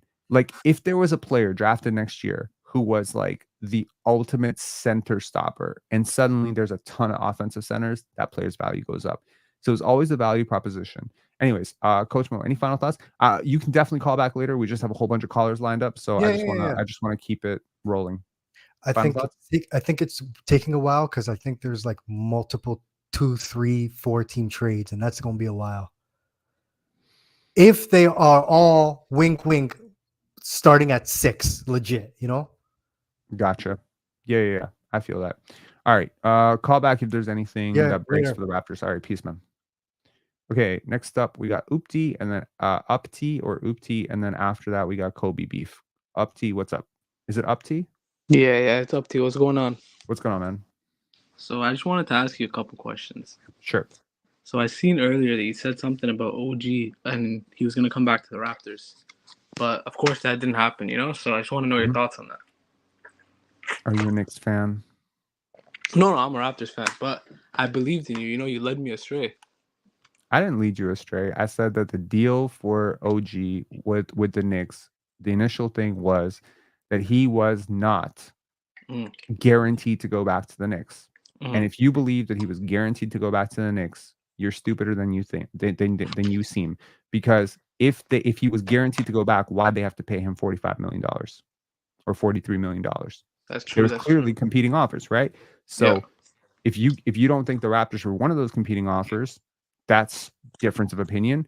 But the main thesis of that video was to debunk this idea that he was a guaranteed surefire thing to go back to the Knicks because the son was his agent or whatever. Because if there was some wink, he wanted to. That was the allegation. He wanted to take less to play for the Knicks. He demanded to go to the Knicks. He was going to fit in next to a star. But now he's being paid more than most superstars. And I think that is telling. And the Knicks always had that option of paying 5 years, 45 million, whatever. Bro, they gave him 43 million. They made him their highest paid player. They gave him a trade kicker and a player option. What does that tell you? He had him by the balls. Why? Yeah, those reports were true. Nah, it's just because I seen you tweet something about it, and I follow you on Twitter. I have notifications on, so anything you say, bro, I'm right on that. So I just believed it, you know. But honestly, I'm glad we're not paying him 42 mil. No, I'm happy we're not paying him 42 million either. I think that's a criminal overpay.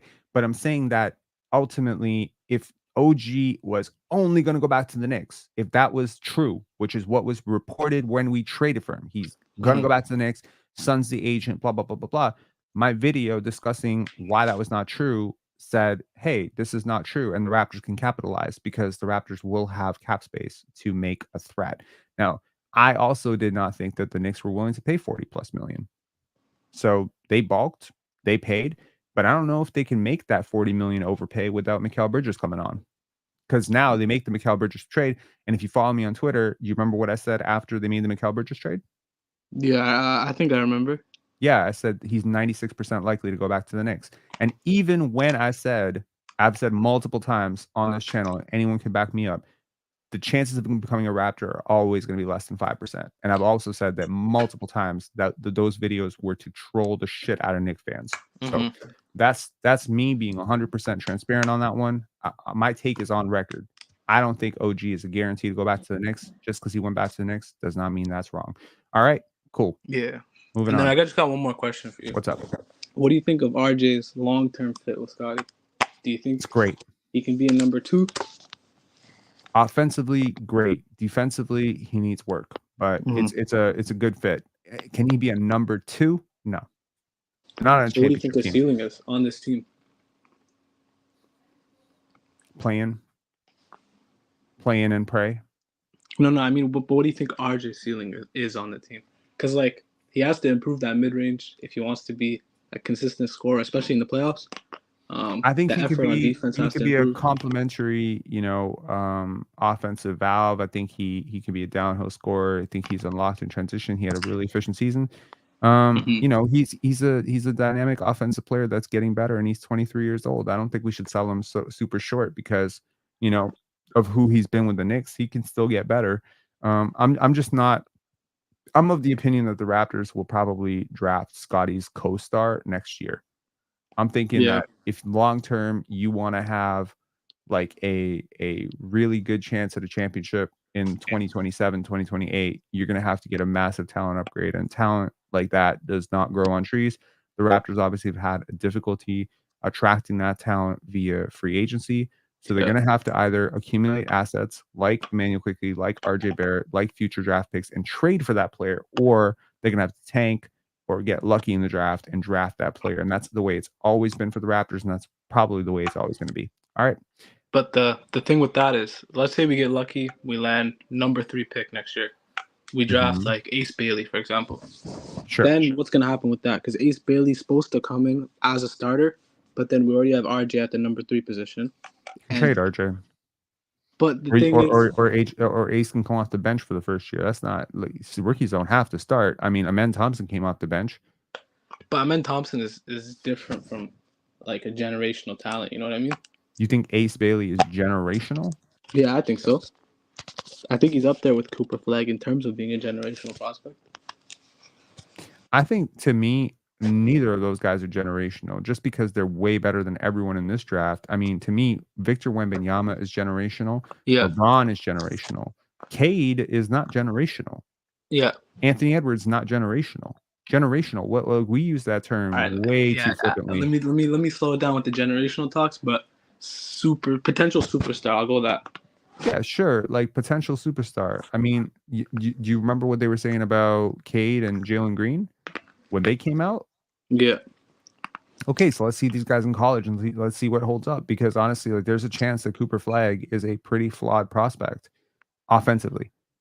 There's also a chance that he is every bit like a super duper type of 5-5-5 star, like best prospect in 5 years, or like there are certain guys where it's like they would go number 1 in 80% of drafts. Yeah. That's what I consider generational. I don't know if Cooper Flag's one of those guys because Do you think Scotty's generational? No, not yet. Okay. No, but he has the ability to be. Is what you're saying? He has upside to be one of the top 5 players in the league. I don't think that makes you generational. Yeah. Like I think like Luka's great. Shea is great. Are either of those guys generational? Like No, but I think Andre in the 416 saying when generational means annual. That's exactly it, right? Yeah. But generational to me is like you got top 5 all-time potential. Wemby is generational. LeBron's generational. For sure, There's yeah. no other prospect in the last 30 years that I'm willing to say that about. The last player that was generational before those guys was probably Kareem and Magic, Shaq. Like that's the list. Kobe's not generational. KD, not generational. Dirk, not generational. These are just really great players. It's just generational sounds like such a great word. And, Craig Dines saying a generation is like 15 years. I would say it's like 18 years. But yeah, no, I get what you're saying. If you're asking me if I could pool 2026 and 2025 into one draft class, I'm not even sure Cooper Flag goes number 1. Mhm. I think I personally I would pick AJ DeBonsa over him. But isn't AJ the year after 2026? Yeah, that's what I'm saying. If I could pull 2026 and 2025 into one draft class, Oh, that's okay, what I'm saying. okay. So that's why I say like if AJ, if we agree, or we don't have to agree, but if anyone agrees out there that AJ is a better prospect, like than Ace Bailey, then how's Ace Bailey generational if he's not even better than the guy who's going to go number 1 the year after? It's like, well, like, I mean, what are we gonna say? Cameron Boozer is generational the next year. You know what I mean? Like the term is loose, but I think a lot of how hyped people are about 2025 and 2026 comes down to how bad 2024 was. Mhm. They're so starved for it, and 2023 outside of Victor Wembanyama is like it's tough, right? Because Scoot looking pretty bad so far. Brandon Miller looks like a really good player, but not like superstar. So it's been a while since we got a really, really hype draft pick. Like Zion was super hype, Yeah. So is Zion the prospect? Would he go over Ace Bailey? The prospect, yeah. Yeah, exactly. That's my point. That's why he's not generational. Anyways, all right, man. Thanks a lot for calling. Appreciate it. All right. Okay. Kobe Beef, what up? Hello? Okay. Off. Sorry. Can't be letting anyone on who's playing music just in case the stream gets removed. So yeah. Kick. All right.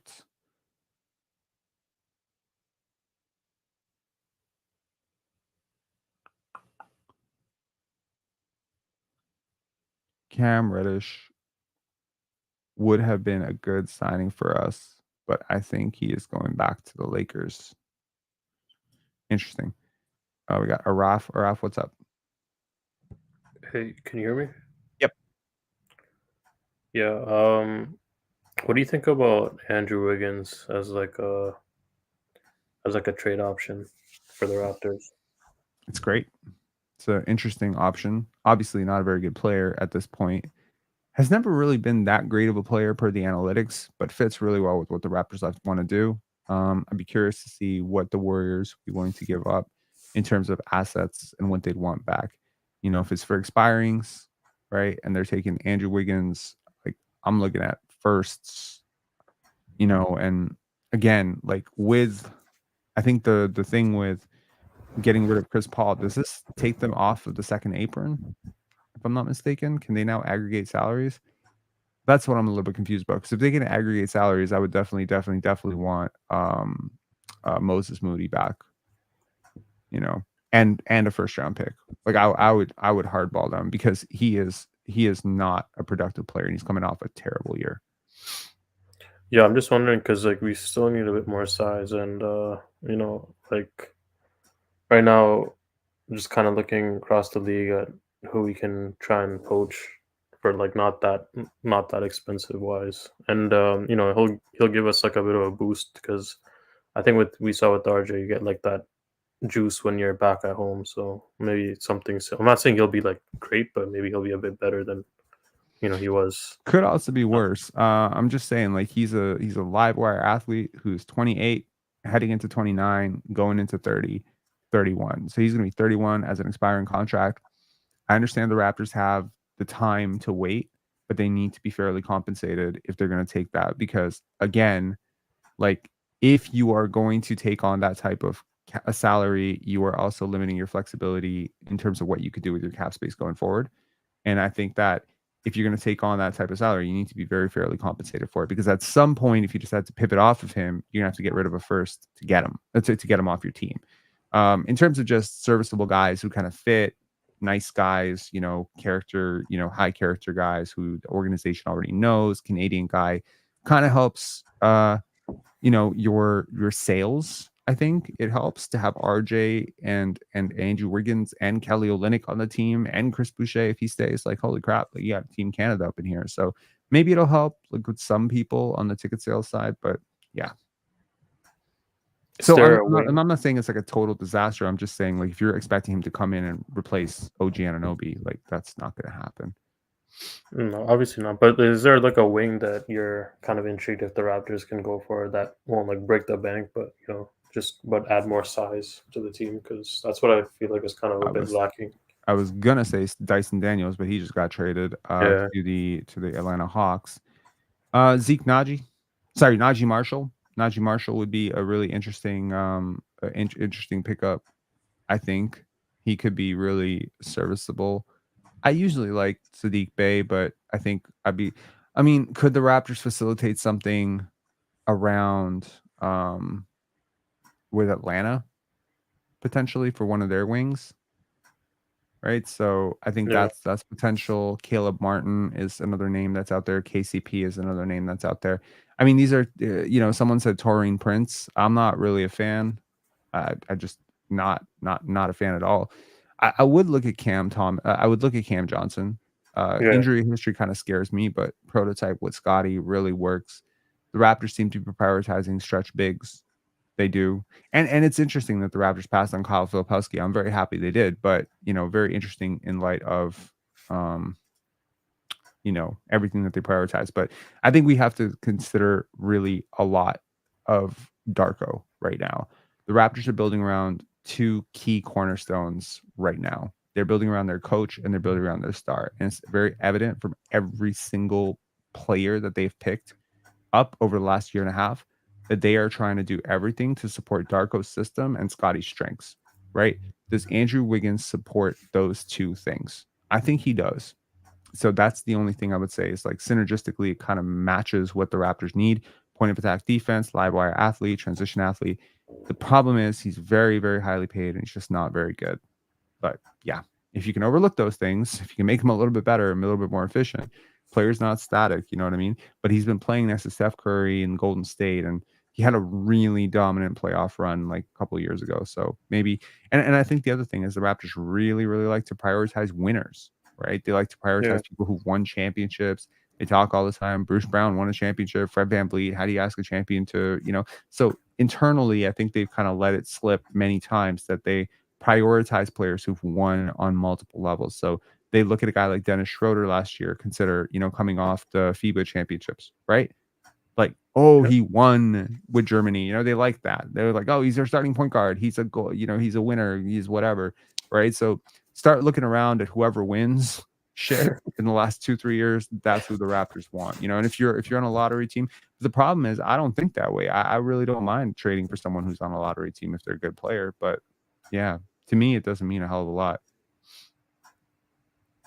Let's just put it this way: I'm not signing Patrick McCaw because you won a fucking championship. You know what I mean? Yeah. Anyways, any final thoughts, Raph? No, just waiting to see what happens with the Raptors if they make any more moves. Absolutely. All right, cool. Thanks. Thank you. And SP saying Juancho Hernan Gomez. Exactly, dude. That's exactly it. Juancho Hernan Gomez, Dennis Schroeder. Now they drafted the winningest player in college basketball, right? In Jamal Shed, right? They just like these guys. Scotty Barnes, he said winning 45, 50 times in his pre-draft interview. So he's like winner by association, I guess. He won Rookie of the Year. They like that. He won that. Yeah, man, this is a team that's obsessed with winning. Okay. Yep. How would you feel about a Bruce Brown and Boucher to the Hawks for Hunter and Onyeka? I would fall over laughing from joy if that happened. Nathan, if that happened, I would jump for joy, honestly.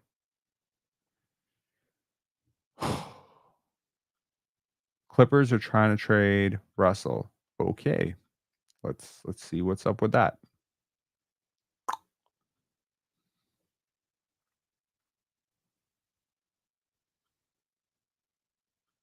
Where is that coming from? Okay. $4 million. Does he go to Phoenix? Where's he going?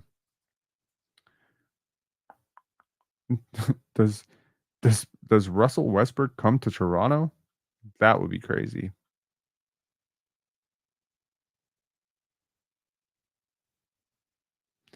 The Spurs have strong interest in Chris Paul per the Stein line. The Warriors are waiving Chris Paul. We already talked about this. Huh. The Golden State Warriors are signing Kevin Knox to their summer league team.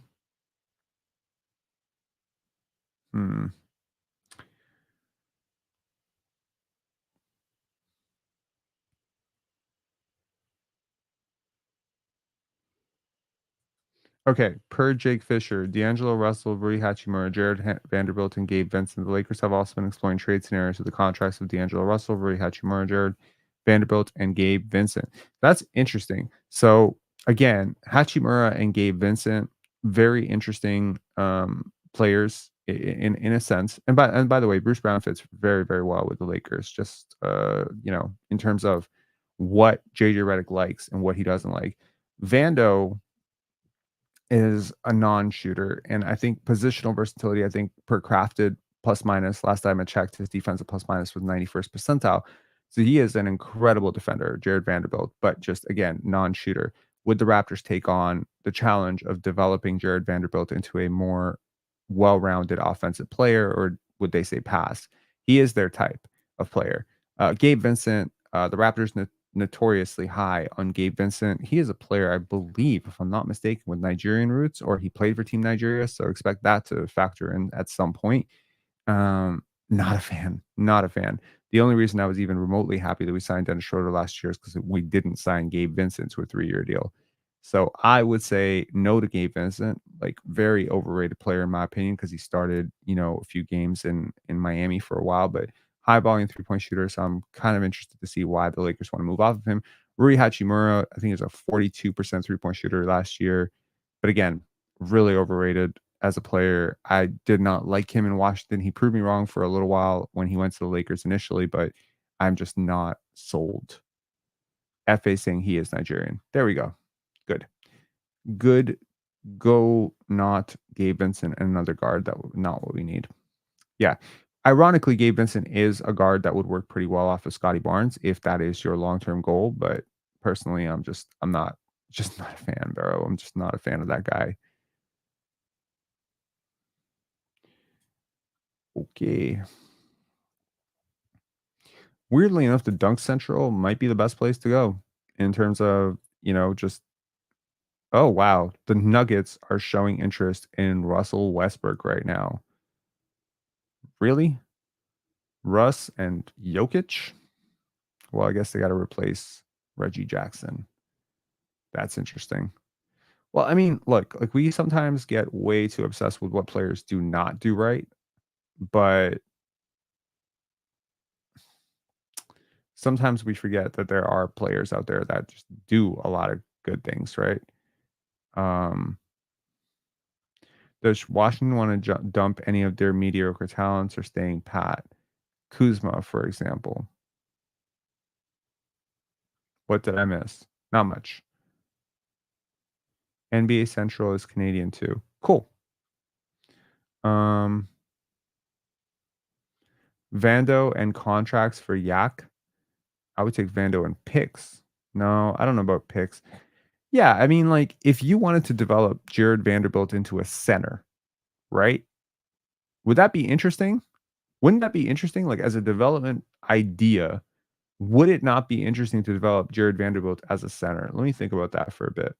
Hold on. Let's see how much center he actually played last year. I don't think he played a lot. But again, it's always intrigued me to try to turn wings into centers. So he's already like a power forward center anyway. So yeah, like I mean, turning him into your long-term center wouldn't be too much of a stretch anyway. And he's already playing like a ton of minutes at the 4. So he's 6'8" with a 7'1" wingspan. And let's see, how many minutes did he play at center? So he spent a ton of time guarding point guards, shooting guards, small forwards, a little bit of time guarding centers, not a lot of time guarding power forwards. So, I mean, he's got a 91st percentile defensive versatility rate. He's great with deflections. He's good switching. He's got pretty flexible hips. I mean, really, you're just looking at a player. He crashes the glass crazy. He's relatively efficient, not super efficient. Like, yeah, I would definitely take a flyer on Jared Vanderbilt. That might be my hottest take. It's probably a lot to ask him to play center full time unless he bulks up a little bit. But I mean, like, shit, like this could be interesting.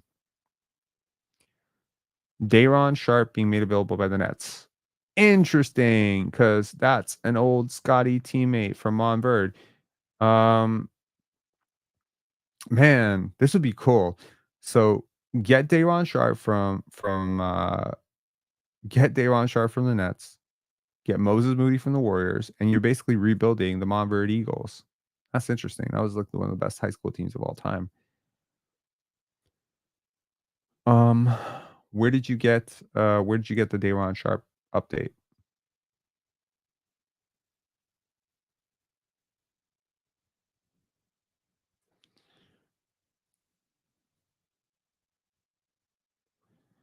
With cap space, teams Orlando focused on wing free agents and Utah focused on current roster decisions and Knicks working to unhard cap.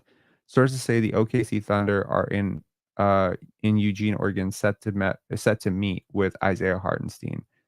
This would be awesome for the Thunder.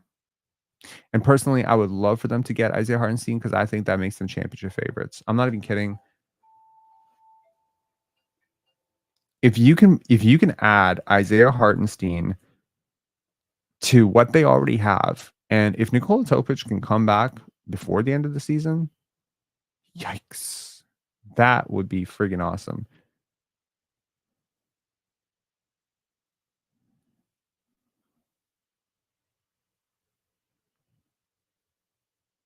I don't know about that.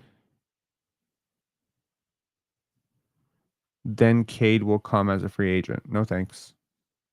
No thanks. No thank you. I'm good. No thanks.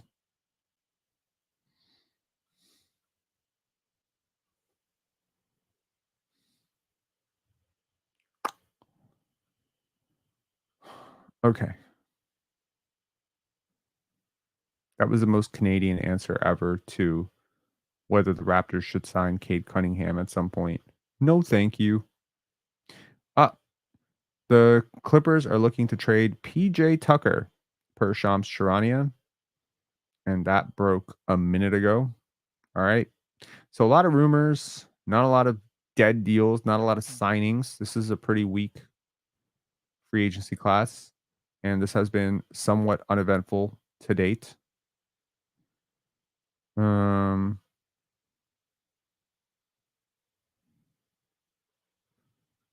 Taking Simmons out of the American spotlight could help Simmons get Day'Ron as compensation.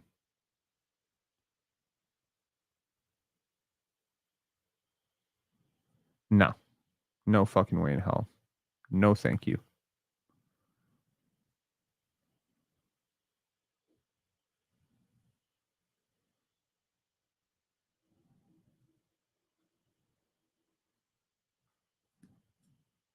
Nathan Taylor saying I want Day'Ron and Derek. Yeah, that would be a very interesting thing, and I've talked about both at length about what they could offer. Smith, The fines for tampering in the new CBA look to have teams, players, and agents all playing by the rules so far. We're over 30 minutes in and not even one report of a free agent changing teams. That is interesting if you think about what that implies, what was happening before. And honestly, congratulations to Adam Silver for doing this because, look, man, if you're a Toronto Raptor fan, which I assume a lot of you are, there's a lot at stake here for you in terms of vested interest. We are not a tax team. We're a relatively, I don't want to say a relatively small market team. We're a pretty okay sized market, in my opinion. Not a small market team, but not a huge market team. We're not LA. We do have a billionaire owner, but billionaire owner is not an independent, crazy wacko like Steve Ballmer. And so, I mean, we have never really shown that ability. And again, we kind of live in a hockey crazed country that maybe, basketball is not going to be prioritized by Rodgers and Bell. So, that all being said, and plus, I'm already sure that all those executives already think that these players make way too much money. So, playing into the luxury tax, even though Masai Ujiri has towed the public line of like, oh well, whenever it's whenever we want to, we have the green light to do it. Sure, but when you want to, you'll have to be a championship team. I think the Raptors have played luxury tax like one time, which is the year they won the championship, and other than that, they haven't done it. So this has been one of the best managed teams, even though I don't agree with everything they do. This is one of the best managed teams. So if you're a Raptor fan, you should really be happy about the new CBA, in my opinion, because it's actually flattened things out for you. And if teams are finally playing by the rules here, that's also flattened things out for you. Because again, once you take the musical chairs element of this, the Raptors can now talk to somebody that hasn't already talked to 18 different people. Do you know what I mean? So if you had a target, or if you had a second target or a third target, whoever the Raptors are targeting as with a mid-level exception, or if the Raptors were targeting a trade or whatever, all these things, they weren't done beforehand. So now everyone has to play by the rules, right? So the Raptors will benefit because I suspect that the Raptors have always been playing by the rules, right? So now the other teams have to operate under the same provisions that the Raptors have already been operating under. And so I think that to some extent, this is a little bit like, for instance, I'll give you an example. It's like, let's say you drove in a country where laws were not enforced for traffic violations, right? So you could speed, you could run stop signs, you could run stoplights, and all you have to do is bribe the police officer like $200 or whatever, and you get off scotch clean, right? But now you move to a country where traffic violations are very strongly penalized. It helps if you've already been following the law to begin with. That's probably not the greatest or most poetic analogy, but it's what I came up with on the spot. Do we have a notification? No. We have this. Appreciate y'all following us on Pensar Basketball, Pensar B-Ball on Twitter. We sometimes post fun, interesting things. And what the hell? No. Okay. Yes, it has been slow.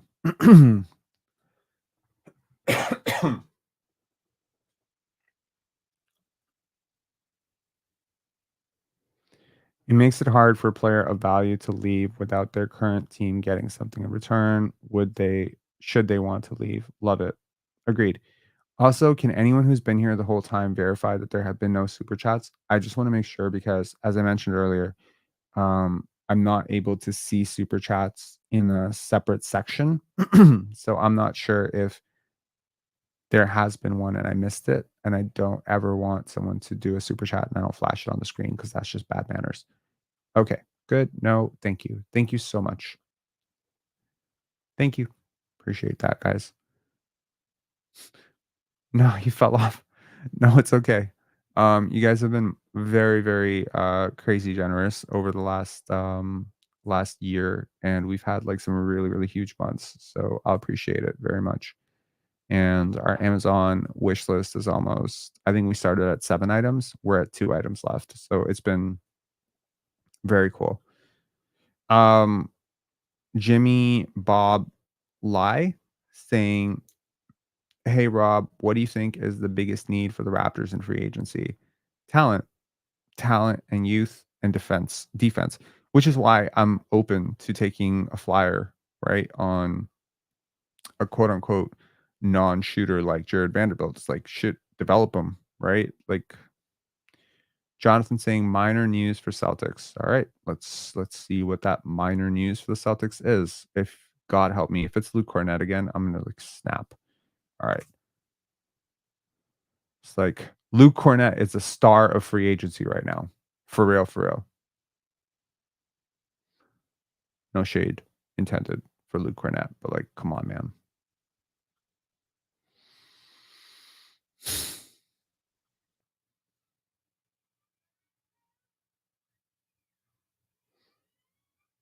Oh, okay. Nemias Keita.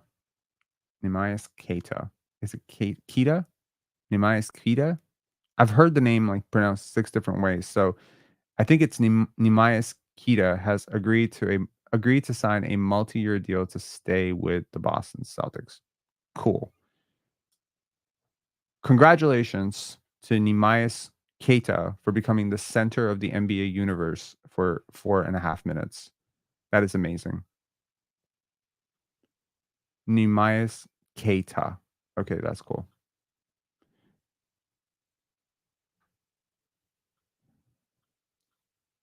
League is changing, says Joshua Avery, with the ultimate troll of all trolls. Yes, the league is indeed changing.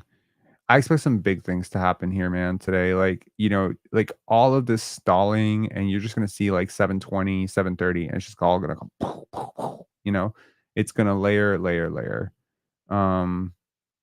There are quite a few teams with cap space.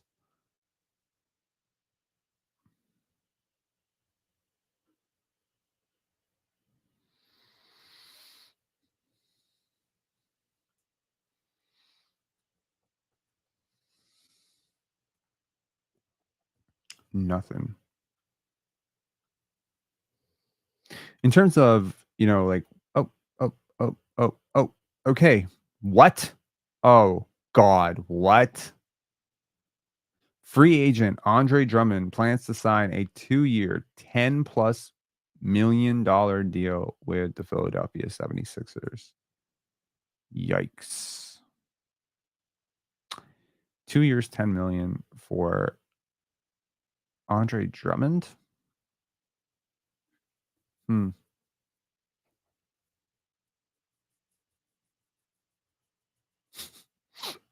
seeing a lot of reactions. Crazy news again. WTF. Nurse and Drummond. Insurance for Embiid. Deke saying, come on, he's nice. No, he's not. Not terrible. Should go to OKC. He is not welcome in OKC. Cheap for what he provides. Bulls front office got to be bottom 5. I disagree. He played well for them before. What is the veteran minimum? I think it's like 2 million and change.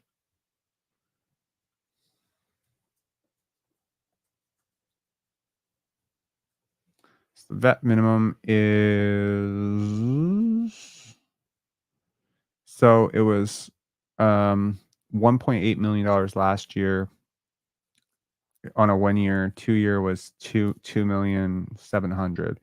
So it's in that range. Okay. Hold on one sec. Accept. So this is okay. Let's just be informative about the cap. One sec.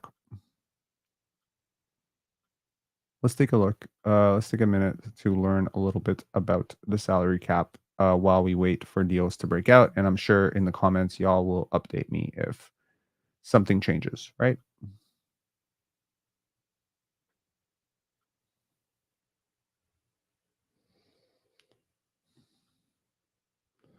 Okay. So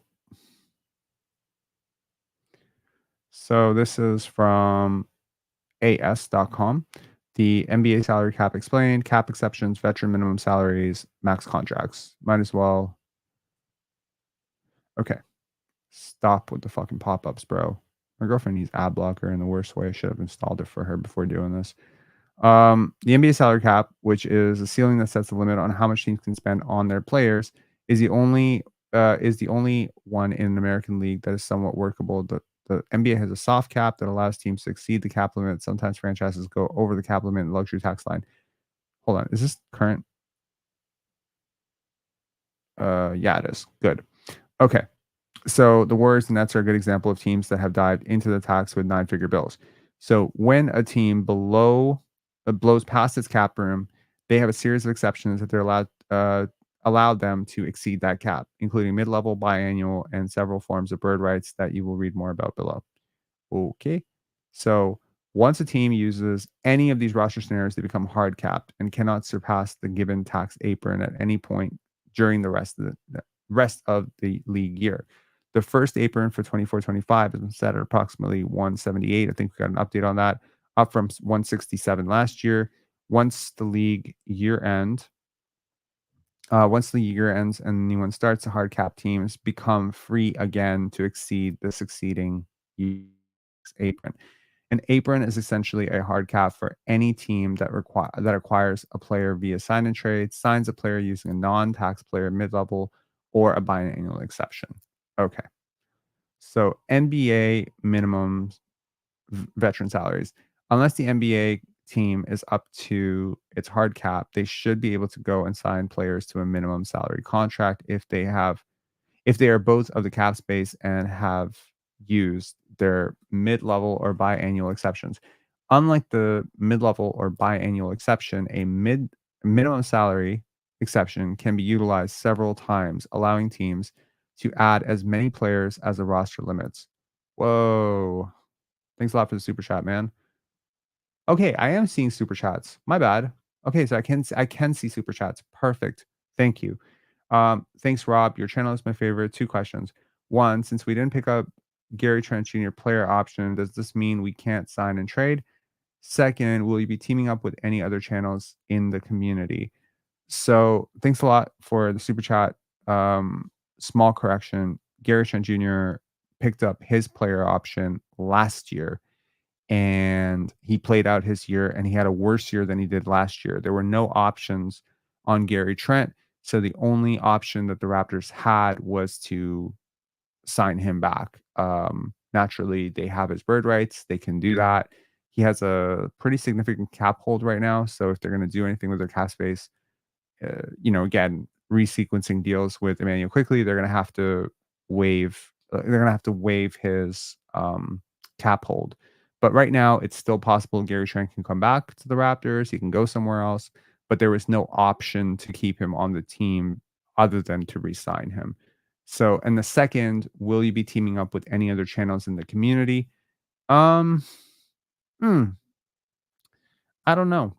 I really don't know. I'm not sure who's a fan at this point and who's a detractor. I'm pretty open to it. I would love to have some other channels come on this channel, or I've been pretty cagey. I mean, honestly.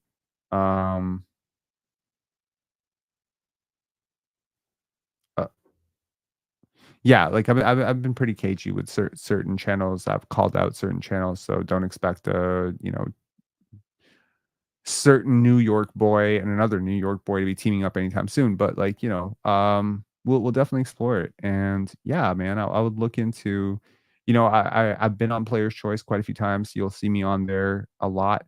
Probably a good time to announce that I signed up for Player's Choice League, so I'll be doing debates on Player's Choice soon. So you see me on other channels. Yeah. Mohammed Lays. How about Samson Folk?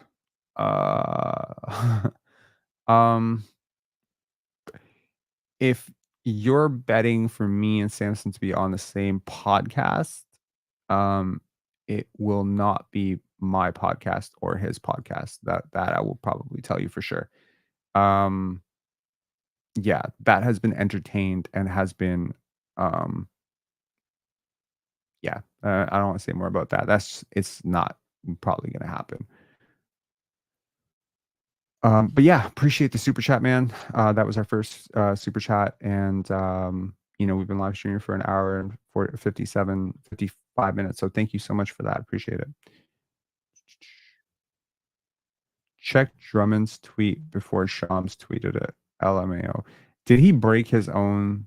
Did he break his own story? Did he pull a? Sorry, let me just complete this because I feel bad, and also sorry to anyone who's seeing all these stupid ass ads. Like personally, like I run a couple websites. I don't like running all these ads. I get it, you know, you got to make money somehow, but shit's crazy, man. Like if you don't use an ad blocker, like this shit is like unmanageable. Okay. So, okay. Unless an NBA team is up to its hard cap, they shouldn't be able to sign a player they should be able to sign a player up to a minimum salary contract. Okay. Since a player's minimum salary depends on his experience, veterans often earn salaries twice as much as rookies on minimum salary contracts. This makes sense. The NBA reimburses clubs that sign veterans with 3 or more years of experience to a 1-year minimum salary contracts. Yes, this is something that the Players Association negotiated to incentivize teams to sign some of their older players. And obviously, this was negotiated by older players to preserve their end of. Basically, it's like almost like the NBA is paying you to sign players who have some tenure in the league, and this hopefully is a bit of a check against some team out there that thinks that it's super cute to have a roster full of 20-year-olds, because it's not good for the players either, right? Sometimes these exceptions and these rules that are negotiated by both sides, the checks and balances that exist, are sometimes to prevent completely idiotic teams from themselves. So the 11 types of salary cap exceptions in the NBA. So there are 11. Qualifying veteran free agent exception, early qualifying veteran free agent exception, non-qualifying veteran free agent exception. Y'all seeing my screen, right? Yeah. Okay. Biannual exception, non-tax player mid-level exception, tax player mid-level exception, mid-level salary exception for room teams, rookie exception, minimum salary exception, disabled player exception, traded player exception. That's a lot. Let's talk about that. Okay. So first, the qualifying veteran free agent exception, aka the Bird exception. If a free agent has played for a team for some or all of 3 consecutive seasons, they may resign to the contract with the first year salary of the minimum player salary. Okay. Early qualifying veteran free agent exception, the early bird. The early bird exception is used to sign a contract for at least 2 seasons if a free agent has played for a team for some or all of the 2 previous seasons. A team is allowed to re-sign him with a first year salary of up to 175% of the player's salary of his last season's contract, or 105% of the average wage for the previous season.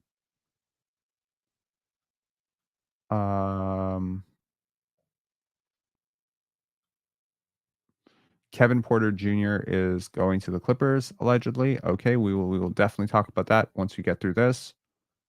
But cool. Okay. Then we have the non-qualifying veteran free agent exception, so the non-bird. A free agent with who's neither a bird nor an early bird player may re-sign a contract with the first year salary of 120% of the player's salary in his previous season's contract, or 120% of the player's minimum salary for a given season, or lastly, if the player is a restricted free agent, his qualifying offer amount. Makes sense. Biannual exception. Teams who want to sign 1 or more players to contracts whose first year salaries are up to $3.38 million can use this exception. And teams who want to re-sign their free agents and not acquire a player by assignment. Signed contracts, however, cannot cover more than 2 seasons or be used in succeeding years. Non-taxpayer mid-level exception is okay. So teams who want to sign 1 or more players to contracts whose first year salaries provide up to $8.64 million, as well as re-sign their free agents and not acquire a player by assignment. This exception can be used for up to 4 NBA seasons. Okay. Taxpayer mid-level exception. Teams who want to sign one or more players to contracts whose first year, I think this is like 3 seasons, yeah, whose first year salaries provide up to 5.337 million re-sign their free agents and do not acquire a player by assignment. This exception can be used for up to 3 NBA seasons. Nathan Taylor, I'm reading this and still confused. I hear you. There's a lot. Like, I think once I master this, like once I figure this out 1000%, I will be able to teach this to everybody. And then we will be one of the smartest communities when it comes to the cap. We will all be Blake Murphy. Okay. I mean, I'm a pretty fucking smart person. Like, this should be pretty easy to figure out. It's just sometimes there's so many rules, and you do require like sort of a comprehensive like memory and recall of like, okay, well, this. But I think once you visualize it out and we can explain it in sort of layman's terms, like it'll be easy, especially when we start using examples. We will be able to explain this super well. Yeah. No, it didn't. And if it didn't, you just got banned. So we're just going to keep this on here. Um, did it happen?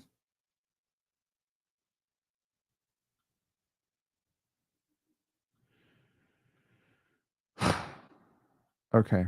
This better not be a head fake, guys.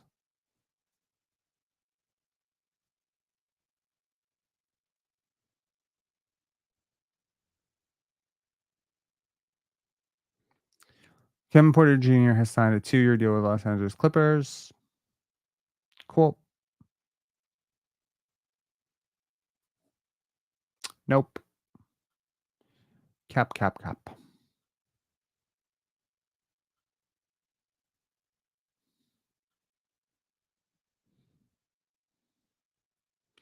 So teams, according to NBA Dunk Central, teams that could show interest in Marcus Morris: Miami, Philadelphia, Dallas, Detroit, Orlando, Cleveland, New Orleans.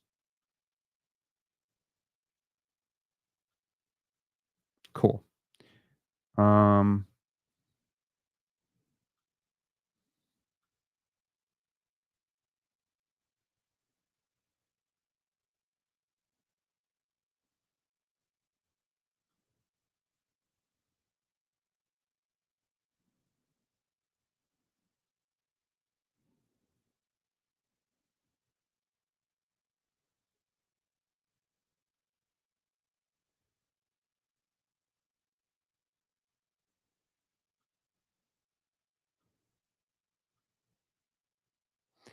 Okay, just in case you are some sort of visionary from the future who got this right, I'm going to issue you a warning right now. Please don't say this if it's not true. But yes.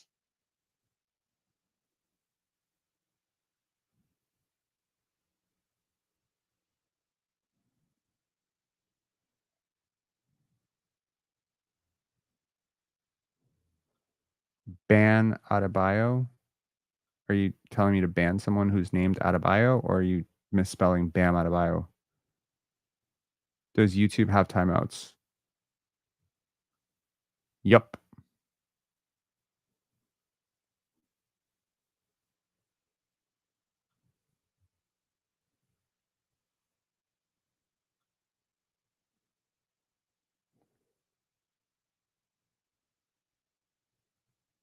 Oh, you're a fucking asshole.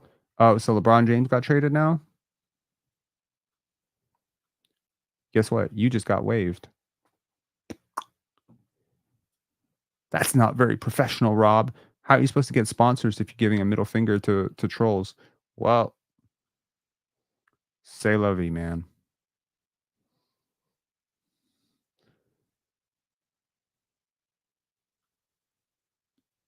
Sports Empire saying Bruce Brown to Warriors. Sports Empire. Probably this is not true. So you are also about to get banned. We're going to put you in a timeout.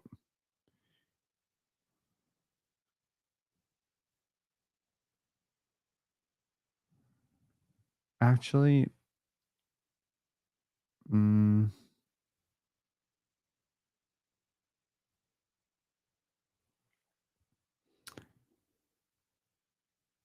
Rob needs to hire a fact checker. Chat is getting haunted. Troll time. Yeah, we're at that part. Okay. No, but I mean, I really believe the teams have operated, well, largely operated within the confines of what the CBA. And hey, man, like honestly, I think a lot of people have accused Adam Silver of being a little too relaxed with the players, but he has been like hardcore. He has been hardcore with the owners. Yeah, thank you. Raps interested in Cam. Allison Howlett. Raps interested in Cam Johnson trade according to Hoops Hype.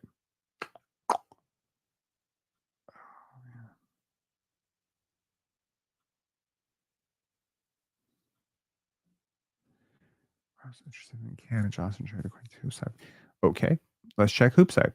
And Allison, if Hoops Hype is not saying that, guess what happens?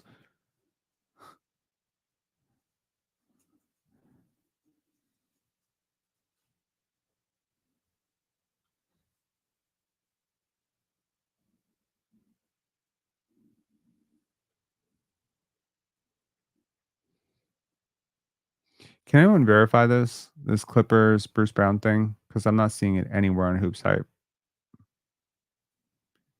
at all.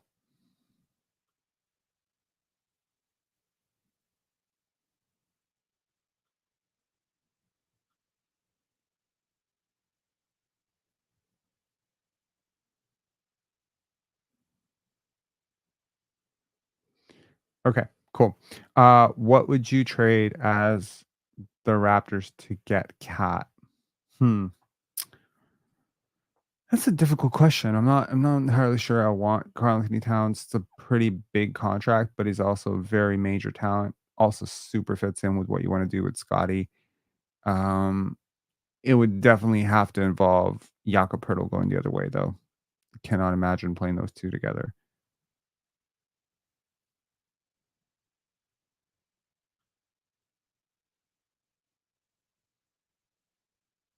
Cool. My apologies, Allison.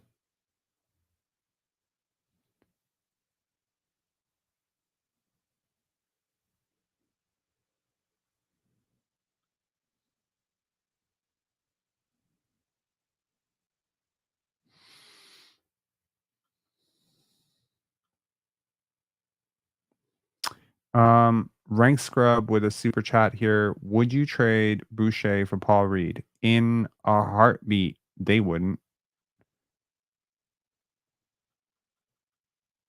Wait, what's Paul Reed's contract like? Rumor, Contavious Caldwell Pope leaving Denver and headed to Orlando on a 3-year deal. Rumor, according to who? KCP to Magic. Okay. Yep. I think that makes sense. Okay, we got a deal. Orlando Magic, get Contavious Caldwell Pope. Let's talk about it. We have something to talk about. Okay. All right. We could, we probably should do. We should just continuously update the Hey, where the hell are we here? Hey, Shams. Okay. NBA Down Central. Wait. Yo, this community is awesome. You guys are faster than NBA Dunk Central. Where is this? Am I crazy?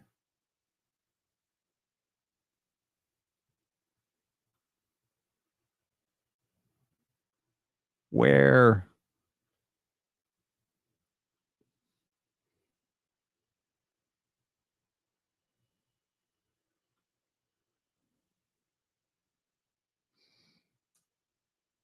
Okay, reloading Woj.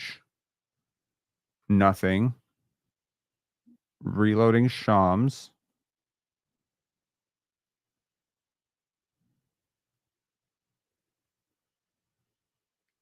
Nothing. What? Where are you guys seeing this? Is it Chris Haynes? Who broke this?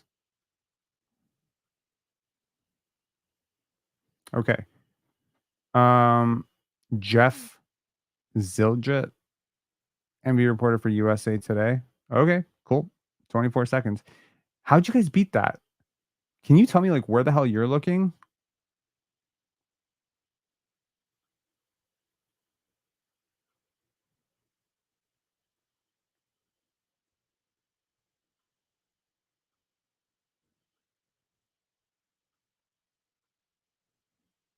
Am I in a different time zone? Am I like am I on a backwards version of Twitter? Like what's going on here? Finalizing 3-year, $66 million for Contavious Caldwell-Pope in Orlando. Sources tell ESPN. 54 seconds. But y'all were talking about this 3-4 minutes ago. Where? Legion Hoops? Okay, I gotta look at this.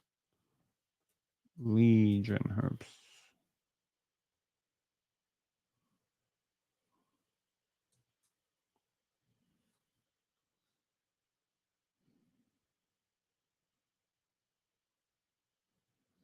So 3 minutes ago, Legion Hoops broke. Contavious Caldwell-Pope is signing. Well, they reposted Jeff Zilgit is signing with the Orlando Magic on a 3-year deal. So 66 million on 3 years is nuts, honestly. Makes sense. They need shooters around Paolo. Probably means that they struck out with Paul George, right? So you can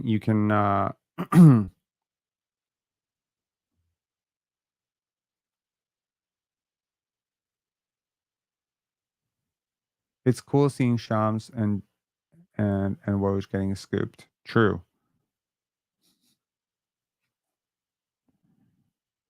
Suggs, KCP, Franz, Paolo, Wendell Carter gets you what seed in the East? Third. I think PG is headed to the Sixers.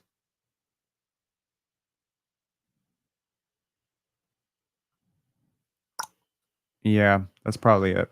That's what I should do. Okay. The problem is I get other notifications too. Is like people messaging me and stuff. The Raptors cleared the Magic. They do not. Sorry to tell you that, man. Magic are in a significantly higher position right now. Obviously, the future, Scotty versus Paolo, I prefer it, but free agent Contavious Caldwell-Pope has reached an agreement with the Orlando Magic on his 3-year, $66 million deal. That's the first major domino to drop, and it has dropped 90 minutes into free agency. And what I tell you guys, 7 to 7:30, you're gonna see. Did I say 7:30 to 8 or 7 to 7:30? I thought that okay. So this is teams actually paying like really honoring. The Raptors are better than the Magic. Last season they were injured the whole second half. Yeah, I'm sorry. You're wrong. They are not better than the Magic right now. They're just not. Not a Magic fan, but no. Healthy Raptors beat Magic in a 7-game series. I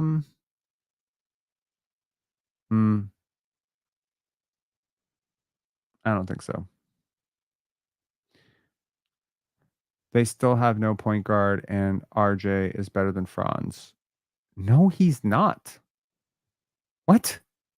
You think RJ Barrett is better than Franz Wagner? Bro, that's crazy. This I agree with, but this is fucking this is criminal. This is criminally insane. Sorry, bro.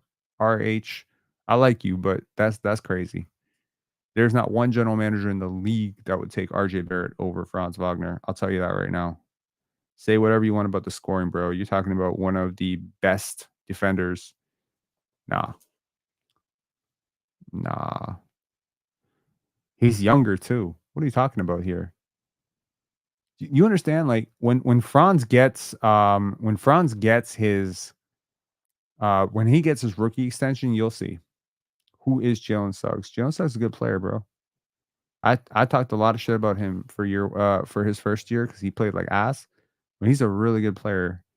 He might be one of the best guard defenders in the NBA. Like you're, as a team that just drafted 2 guys whose literal life goals should try to be Jalen Suggs, right? And Jamal Shed and Davion Mitchell.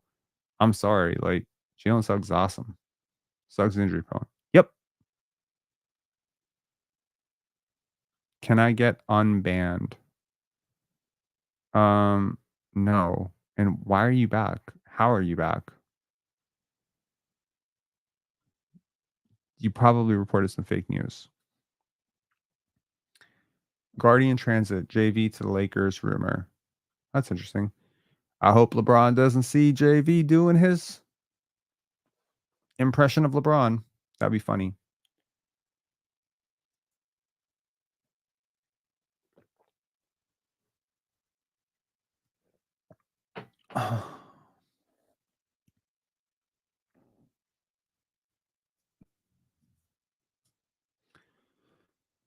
But he's often unavailable. Yeah, sure. So Giannonobi.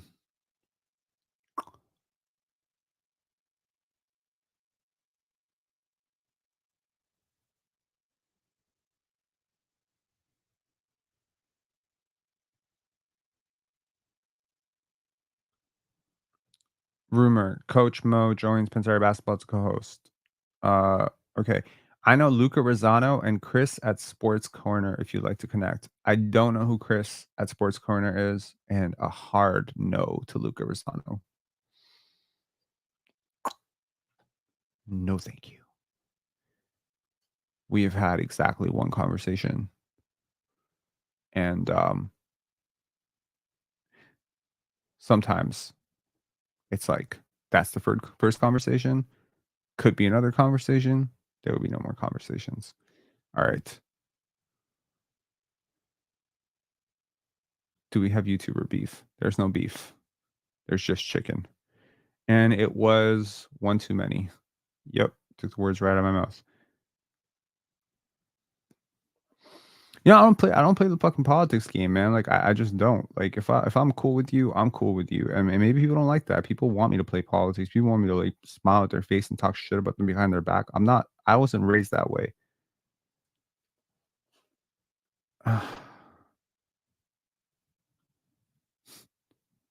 Yes.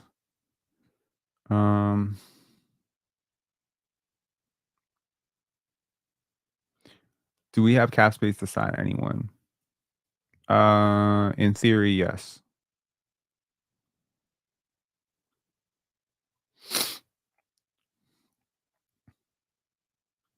Rob's podcast Eminem. Bro, I've been called Eminem for a by another podcaster. I get called Eminem every single time someone wants to insult me. They always call me Eminem. I don't understand it. I guess when I grow the beard, I kind of look like him. I promise you, I don't look like Eminem in real life at all. I don't. But I guess you're talking about more like the diss beef.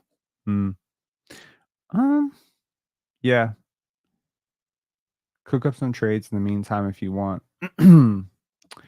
I'm at a point right now where I guess could talk about the Toronto Raptors, just like their roster going forward.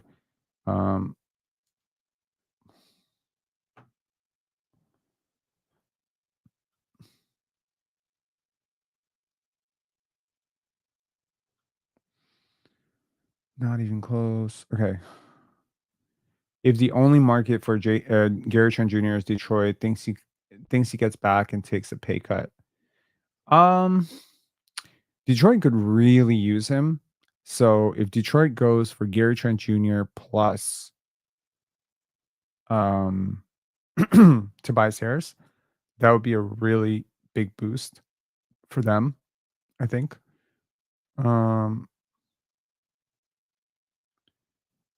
Okay, let's take a look at something here.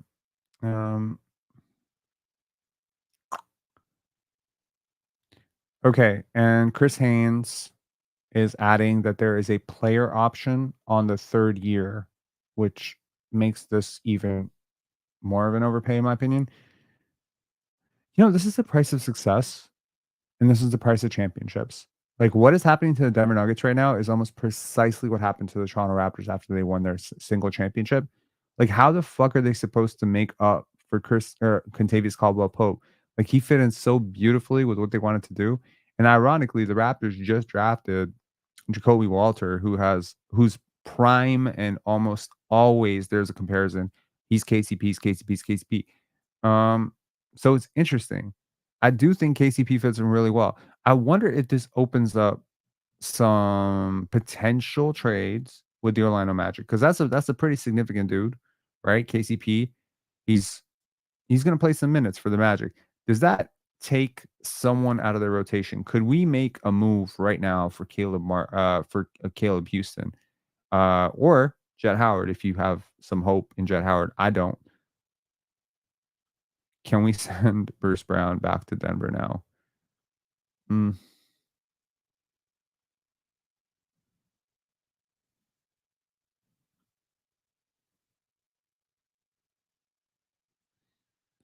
Allison Howlett saying Edie is out for the Olympics. Why? Oh no. What? Really? That sucks. So the Clippers are pursuing free agent Chris Paul. Whoa. Legion Who's saying the Denver Nuggets lose Bruce Brown Jr. and Contavious Caldwell Pope in back-to-back seasons. Well, I can tell you one person who you can have back.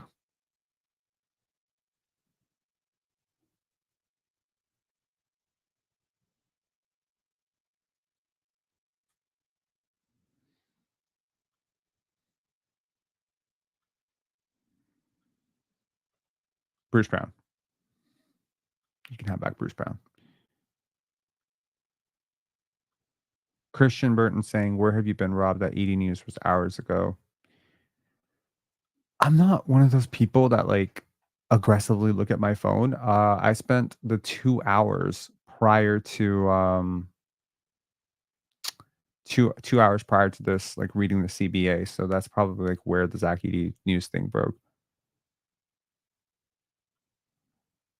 Richard Smith saying, as a side note, what's your take on Bill Simmons shitting on Scotty's extension? I don't care what Bill Simmons says anymore. I really don't. I cannot take that guy seriously. There's just too much shit. And I'm a fan of The Ringer. I used to listen to, and I'll throw this out just so I'm not throwing the baby out with the bathwater. Bill Simmons is not KOC. Bill Simmons is not Verno. Bill Simmons is not, there's a lot of really cool people that work for The Ringer. There are a lot of cool people that have been on the Bill Simmons podcast. This is not me taking a shot at every single person who's associated with The Ringer, but Bill Simmons himself as a basketball mind. I feel about Bill Simmons as a basketball mind is marginally better than how I feel about Colin Cowherd as a basketball mind right now. I do not think that these people are coherent. I think they're losing their marbles. Scotty is a fair extension. But watch, if the Detroit Pistons signed Cade Cunningham to that same amount of money, he'd be like all over it. Again, it's these people don't watch Scotty play. I don't need your fucking opinion on things you don't know about, right? Like, man, I get so irritated about this. Everyone doesn't need to have an opinion about everything, dude. Right? Like, you really don't need to have an opinion about everything. I don't need to have an opinion about baseball. I don't watch baseball. Why do I have to have an opinion about whether this guy is overpaid or, I don't care. Like, I'll learn, I'll ask questions, but it's okay to say I don't know. Do I have to have an opinion on how good Austin Matthews is? No, I don't. I don't watch hockey. I'm not a hockey fan. I watched my first hockey game, literally game 7 of the Stanley Cup was my first full hockey game. And I'm supposed to have great opinions about whether Mario Lemieux was better than Wayne Gretzky because I watched one game. We're in a fucking era of wannabe experts. Everyone wants to be an expert on everything. Bill Simmons probably assumes because he runs a podcast and because he worked for ESPN and he's watched 1,000 games that he's a savant for basketball. And I think that that's where you get lazy. What I appreciate and have appreciated about people like Ben Taylor, for instance, for thinking basketball, right, is that I appreciate when they say, I haven't watched that yet. I haven't watched tape on that guy yet. I don't know enough about this yet. Ben Taylor, when he's asked about the draft prospects, he'll just straight up say, I'm not watching. I don't watch these guys. I watch the NBA. I don't watch college basketball right now. You know what I mean? So, I mean, could he, in theory, Ben Taylor's smart enough that he could totally bullshit his way about why Cooper Flag is good, but he doesn't watch Cooper Flag. He didn't watch Cooper Flag. He didn't watch the high school tape. So he's not gonna sit there. Like, I appreciate people like that. I don't really need to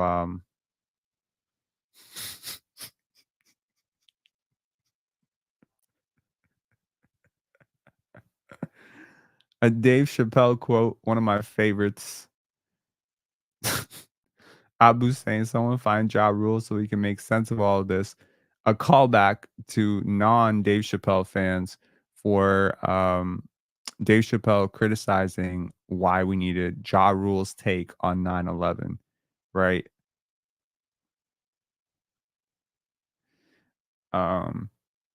He said he said, "I'm scared to death right now. I'm not trying to dance." I love it. Dave Chappelle, all-time favorite comedian ever. Rob, did you see the SmackDown episode? Yes, I did. Yes, I did. Tyrese Halliburton and Jalen Brunson on WWE SmackDown. Cool. And honestly, my I started last year as a major Tyrese Halliburton defender. I used to defend people who called him overrated. I defended people who said he was a stat patter. I vehemently defended the take that he was one of the top young players and one of the top 20 players, top 15 players in the NBA. I even went as far as to say he might be a top 10 player in terms of overall impact. I have to tell you the truth. I have very, very, very much flipped on Tyrese Halliburton. I'm out. Like, I'm out on him right now. Wish him well, but nah. I can't. With the Pacers and Halliburton, it's just the personality flip when they won that, like, I don't know. It's just something. I can't quite get over it. It's the heel turn. It's just this weirdo heel turn. And I just didn't like it. I didn't like it. I like guys who stay true to themselves. In terms of players that I really like around the NBA that are not on the Toronto Raptors, Jason Tatum, DeJounte Murray, Victor Wembanyama. These are guys that I've really like supported for a long time. And I will continue to support those guys. Nikola Jokic, obviously. Most of the Serbian players, some of the ex-Raptors, Kawhi Leonard, DeMar DeRozan, Jonas Valanciunas. Apart from that, not really like crazy about a lot of players in the league. It's if I really like a player, it's because I really admire their game and most people don't, or there's some sort of personal connection there or something, or like maybe they're from my country, or there's something about their story that particularly sticks out to me. Derek Lively is another one. Derek Lively, yes. Kyle Lowry, of course. Kyle Lowry, always support forever. No. Okay. Tyrese has a major victim complex. I am very excited about the 2026 Indiana. Yeah. Why do we pick up Bruce Brown's option? Because you haven't heard flexibility. Flexibility is good, right? Okay.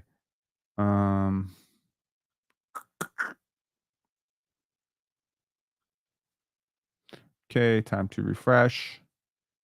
Nope. 19 minutes with nothing. What are we getting here?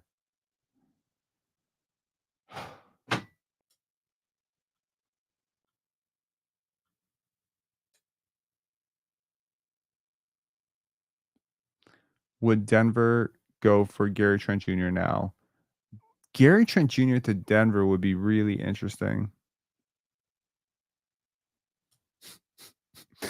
This comment deserves to be a headline for the Toronto Star. The only unfortunate thing about that would be Doug Smith would have to write the fucking article. But the Raptors have flexibility themselves into the lottery. Koopa Troopa, you win my comment of the hour. That is my favorite comment so far. That and the callback to Dave Chappelle. That's great. Appreciate y'all. That's funny. Grant to the Lakers seems very interesting. Seems like they're working on a deal. Which Grant? Grant Williams? Jeremy Grant? Jeremy Grant would be interesting to the Lakers. Money gone to money heaven. Kevin Porter Jr. signed with the Clippers. Yes. Yes, he did. Flynn signs 10-year deal in Guangdong. Okay, Sports Empire, pay attention to the rules. I'm going to say it one last time. If you are presenting, and I know this is a troll, so I understand, but I'm just trying to get ahead of this before we get behind it again. Okay. If you are saying something like this, you must say prediction, ... and then say what you got to say. Okay. So to correct this, let's work through this like we're in grade school here. Prediction ... Flynn signs a 10-year deal in Guangdong. Okay. Cool.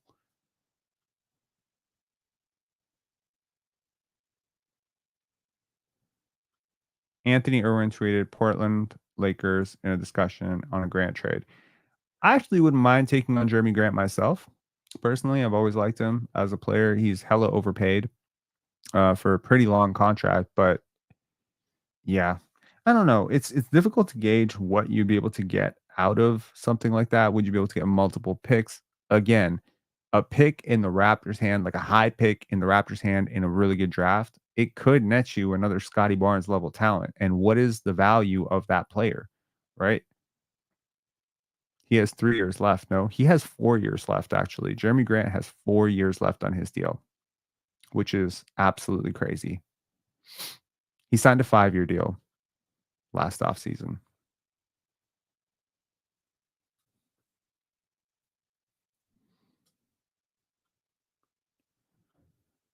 Time to go bet on the Lakers to win the championship next season. Jason Watson, prediction: Rob signs a 5-year deal with ESPN. Nope. KPJ and Primo on the same team.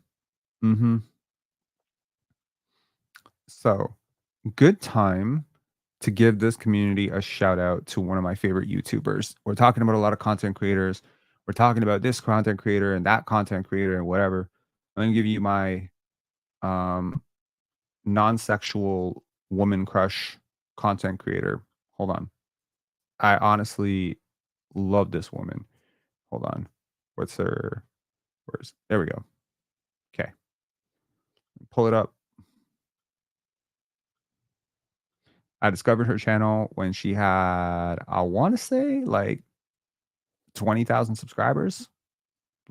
She blew up. So this is Nisha. She is an accountant. Sorry, she's an investment banker. She has a lot of accountancy qualifications.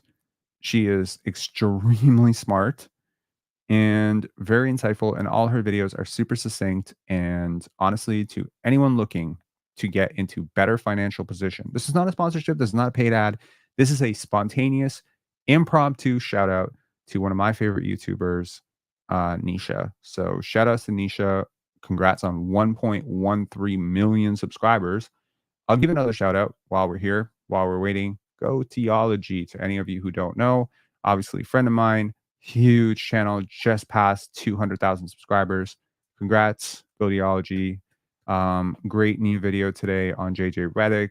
Awesome video on welcoming to the new NBA, about the death of super teams and how balance is going to do well. And I like the JJ Redick video today too. So yeah, if you guys are looking for something to do, obviously I'm not trying to tell you to pull away from the chat, but if you want to leave this on in the background or something like that, or mute it or whatever and come back, yeah, these are awesome people. But yes, Nisha is just incredible. Like I cannot say enough about her. Like I think this video on why looking poor is important. Like she's so smart, and I completely agree with that. What about Raptors content creators? Oof.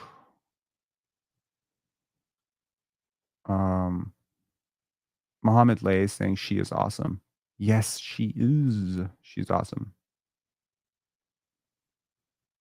Rob will join. Hello and welcome. Okay.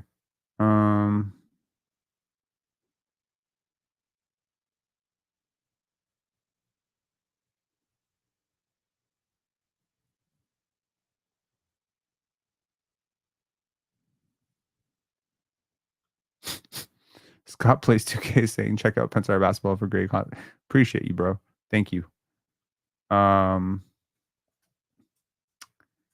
Yes, check out Pensar Basketball indeed.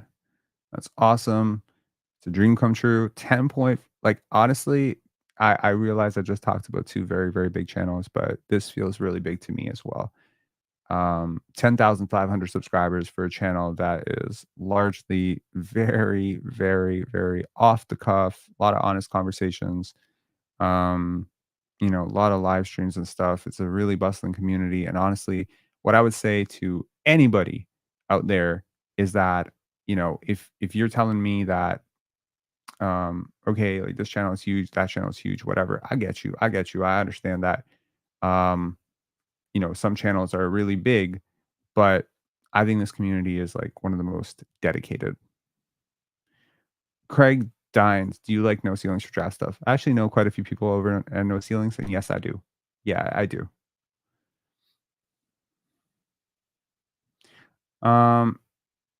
In terms of like other content creators, I guess I could shout out.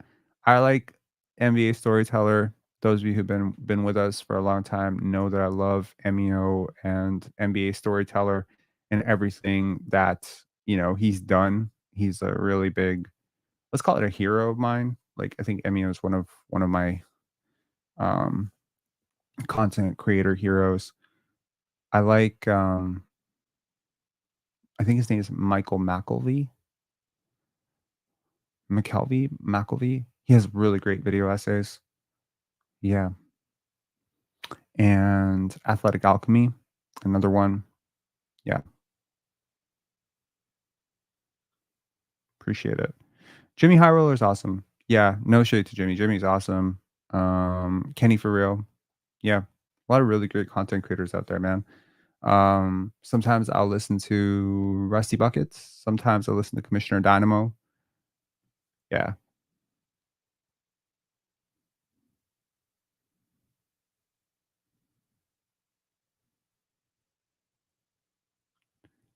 Not a fan at all, actually.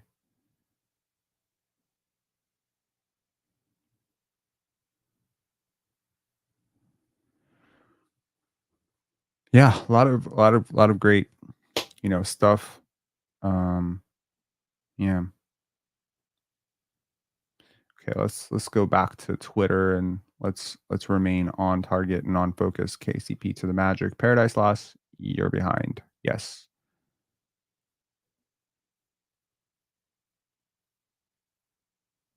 Will you link up with Ben from Raps Digest again?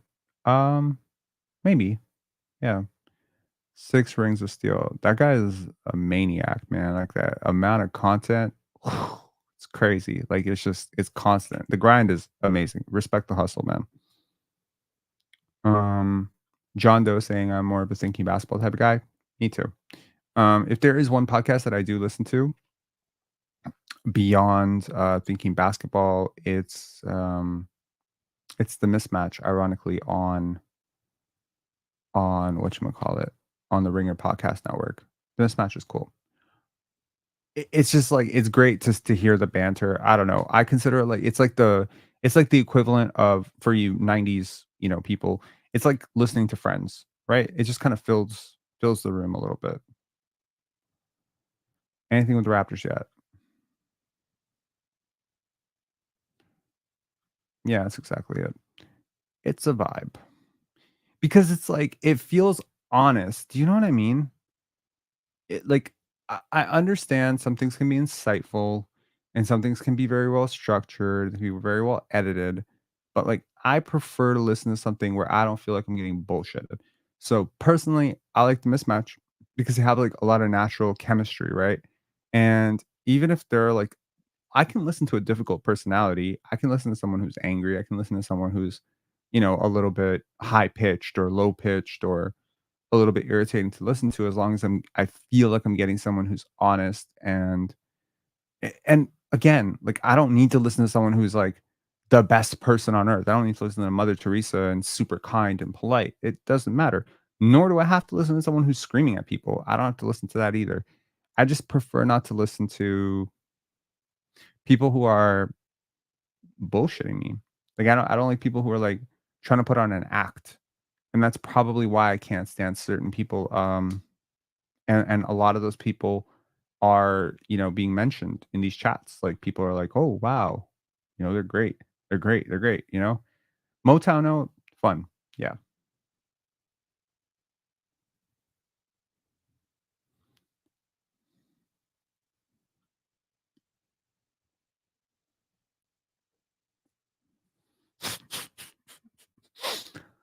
Abu's saying, here's some LaVine trade value news from Haynes. Bulls proposed LaVine for CP3 plus Wiggins.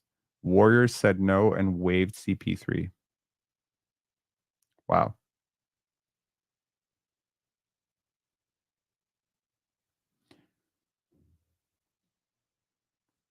Sporting Logically. Tucker over at Sporting Logically. I have also seen that podcast grow from about 2,000 subscribers all the way up to where it is right now. That's cool.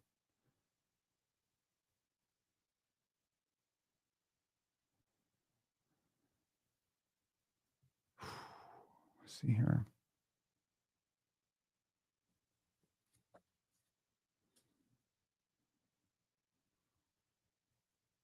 Is LaVine value in contract that toxic? Yeah, it is for a multitude of reasons. High usage, low defense, high injury, lot of years, right? There is a very slim chance. Oh, and shit, how am I not giving a shout out to Player's Choice? So, again, in the same vein as the mismatch, maybe I'm giving us too much credit there, but I think Player's Choice sometimes, not always, but sometimes has some pretty intelligent discussions with a lot of people who are pretty good at what they do, right? Like, there's there's people there that are serious content creators or serious reporters and stuff. So it's always interesting when I go on Player's Choice. So yeah.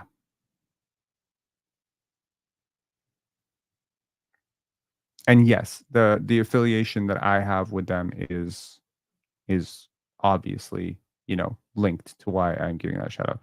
Chill is dope on there. The rest are meh. I like Chilltown too. I like Chill. Chill's cool. So give a shout out to Chill. We don't always agree on stuff.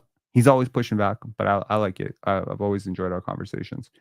But they're a massive platform, man. Like I am just blown away. Sometimes I'm looking at the chat and like, bro, like no wonder that clip about my top 10 went viral over there because it was like I don't know, like it was me and Mars kind of going back and forth, but yeah, it was really interesting to see like because I think my girl she looked at one of the live streams and she says, "You realize there's like 5,000 people watching right now? 5,000." I was like, "Whoa, that's crazy." Nate Shepard saying, "Ticket as an entertainer." uh, they are the YouTube version of First Take. Sometimes, not all the time. I feel like when I'm there, it's not like that usually. But then you had Sunglass Boy, that Lakers fan that I debated like 3 weeks ago. That was crazy. Yeah. I like Mars.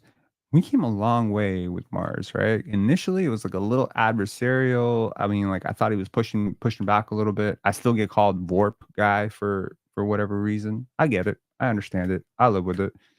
I wonder why Malik Monk signed such a reasonable contract when he could have gotten a lot more in the open market. That is facts. Like Malik is a much better player than KCP. Like it's not even close. It's not even close. Malik Monk's a really good player. I feel like his injury really, hampered him a little bit. Yeah.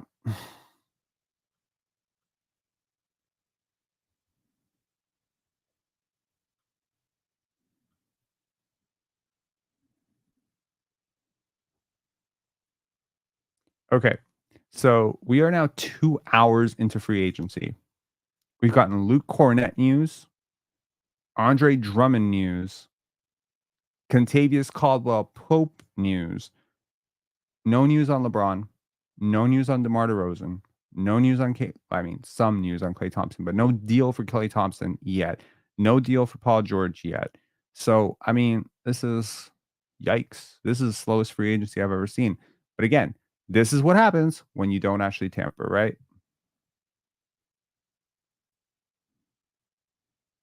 No Gary Trent news. Correct. No trades from Raptors. Correct.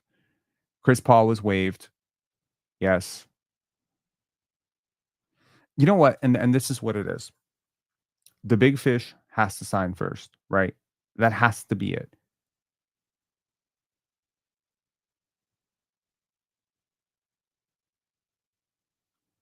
Y'all ever heard of the Malik Monk better than Donovan Mitchell takes from Gil's Arena? That's crazy. Like, I love Malik Monk, but that's just madness. Precious Achua. So, I don't want Precious back. But there's a part of me that's just like, his analytics profile has been better every year. Could he be on the precipice of finally cracking through? Could I sell myself on 3 years, $15 million for Precious Achua? Like, would that be like a fair price? Would I feel like even better about that Knicks trade? Like, I don't know. I'm tempted. I'm a little bit tempted right now. Paradise Lost saying the Knicks did Precious dirty. No, Precious Achua did basketball dirty. What are you talking about? Did him dirty? No, man. This is the business. He didn't play well for them. He was a very, very limited player. Like, I don't think he played that well. He played like, they gave him 40 minutes in the absence of OG, and he was still kind of trash. They were talking about, 14 rebounds, 12 points, whatever. But like, dude, you take some shots, you play basketball, like 3 for 12 million. I would look that. He played well for them, bad for us. That's just not true. Sorry, Paradise Lost. I think you're wrong. He did play bad for us. He didn't. Knicks fans loved him. I don't care. Fuck do I care if Knicks fans loved him? The context is totally different. They got Mikal Bridges now. They got, like, I mean, I could look at Precious Achua as a possible fit in OKC as well. Like, weirdly enough. Achua had Hartenstein and Fitz. No, he didn't. I'd like to give Precious a shot with Darko. Did you not watch the first half of last year?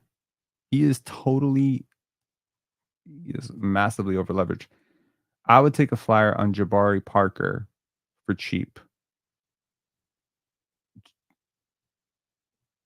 The former lottery pick?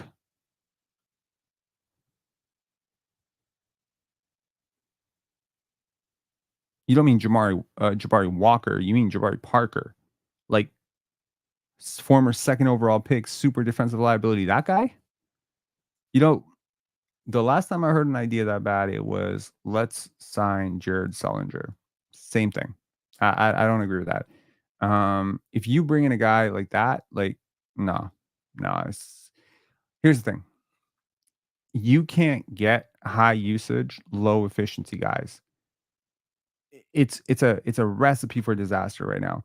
The Raptors ace in the hole with all the players, right, that they have that are available for trade. Davion Mitchell, Ochai Agbaji, Bruce Brown, Jakob Poeltl, Chris Boucher.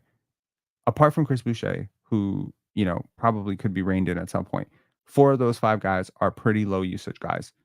Low usage, high defense, high versatility, high portability. I'm telling you, these things are very important. I'm not saying they're the super most valuable players, but the worst player type is like the Bones Highland archetype, right? That's just, it's so useless. Nobody needs that. Dominic saying Jalen Smith is better than Precious. Hands down, he is a better player. Maybe does not have the same potential because he does have like some pretty glaring issues that I don't think are salvageable. Jabari Parker hooped good in Barcelona in the EuroLeague. That's where he should stay. Facts. Now, let me bring up a name that should come back to the NBA. No, I'm just kidding. Let me do it. Can I give you my 2-minute pitch on Bruno Caboclo? You remember how he was 2 years away from being 2 years away? I think he's finally cooked. I think he's ready.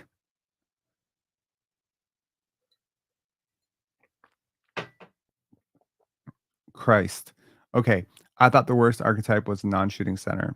Non-shooting, non-defensive center would be the worst archetype. No, the non-shooting center. Are you telling me Rudy Gobert is the worst? Nah, man. A super low efficiency, poor defensive, smallish guard on high efficiency who doesn't do a lot of stuff off the ball is to me the worst type of player. No, we got Shamshay now. Maybe we can bring Bruno in as an example for Shamshay to to follow, right? Crip saying you can't be serious. Did you watch him last year? For real. Like, did you watch Bruno Caboclo last year? I talked to a couple players who played against him. They thought he looked good. It's really good.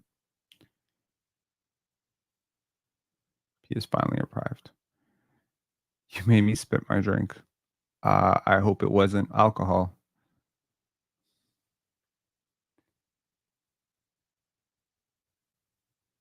Why would anyone watch Bruno in 2024? Well, some of us happen to be from the country that Bruno was playing in. He's playing for my favorite team in Europe. So I watched him a lot, and so did Darko, just an FYI. He don't really fit in completely, I get it, but it would be an interesting flyer to take. I really think that I'm not capping, I'm not kidding. Like, he's a center now, and he's very interesting.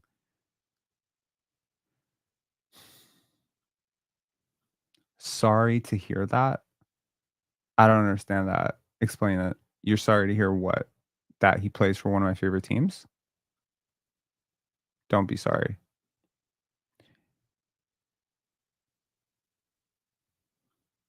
Bruno was really good. I would bring him back. One Last Dance. Oh my God.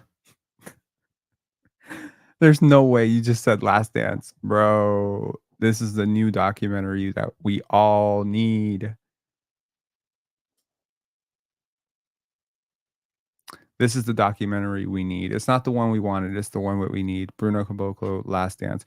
I feel like, unfortunately, what Fran Fischel said about Bruno Caboclo being 2 years away from me, 2 years away. Look, let me say this.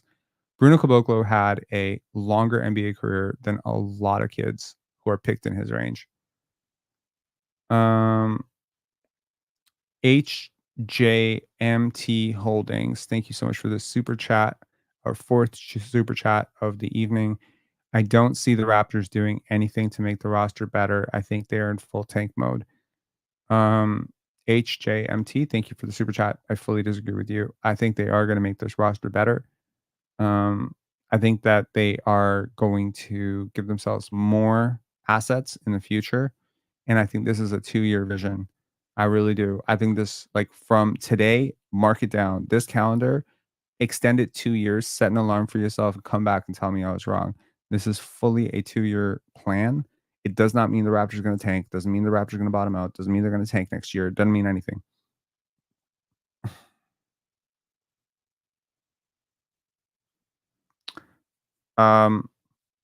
Dominic saying, sorry to bring this back up, but the contract you mentioned you'd consider Precious for, I'd consider taking a flyer on Jalen instead to see if he fits the team. I get what you're saying. I think, yeah, look, I like Jalen Smith. I've always liked him. I actually wanted him in the Indiana trade with Pascal. It just when you see his numbers, you get very excited. When you see him, hitting a 3, or you see his analytics, you're like, oh wow, this is great. But I got to tell you, like, when you watch him play, you see the gaps. You see why he's not a starting center. So it's tomato for me. It's very different types of players. Nameless saying, I just like to say Shamshay. Yeah. Definitely up there in terms of Raptors Hall of Fame coolest names, Uri Shamshay. So I have I've listened to him say his own name. I think, now this is me as a non-German, non-Cameroonian person trying to say this. From what I gather from him saying it, it's Uri Shamshay. Uri Shamshay. I think it's Uri Shamshay. He's not German, right? No, but his name Ulrich, like Ulrich. I don't know how German people say it, but how he says it is important. No way a guy named Ulrich will be a bust.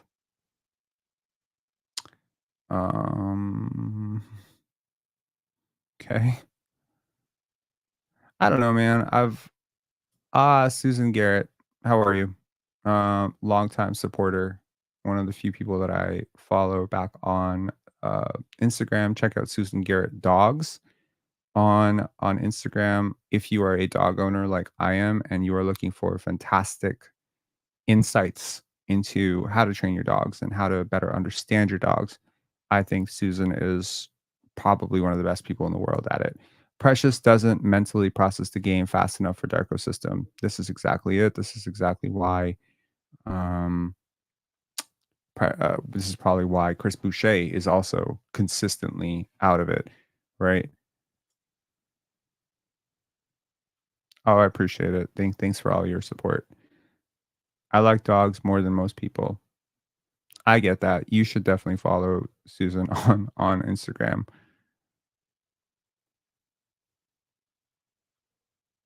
PG Woj update right now. Okay. And I'll take it from the fact that you're not saying, oh my God, that it's just an update. The Clippers exit leaves the Sixers as strong frontrunners to land Paul George on a free agent deal. Sources tell ESPN the Sixers contingent is set to meet with George in California tonight. So, the Clippers have remained steadfast on a 3-year deal, similar to the structure of Kawhi Leonard's contract structure. George is seeking a 4-year deal. Without George, the Clippers are proceeding into free agency armed with a 12.9 mid-level exception and a 4.7 million biannual exception. So I believe that's like kind of where the Raptors are, except we don't have a biannual exception because of Jalen McDaniels last year, if I'm not mistaken. Great. Okay, ESPN sources. Paul George's agent, Aaron Mintz. I'm not sharing my screen, so I'll apologize right now. I'm not even sharing my screen. I'm just reading it out, and advertising our YouTube channel. My bad. Okay. Give me one sec here. Pull it up on screen. Make myself super small. There we go. So,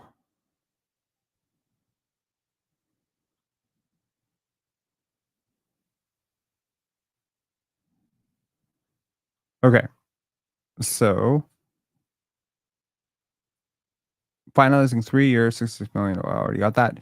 So, Paul George's agent, Aaron Mintz of CAA, and Clippers president Lawrence Frank had a conversation a short time ago that resulted in no new movement on a deal and an acknowledgement by both sides that George is unlikely to return to the Clippers.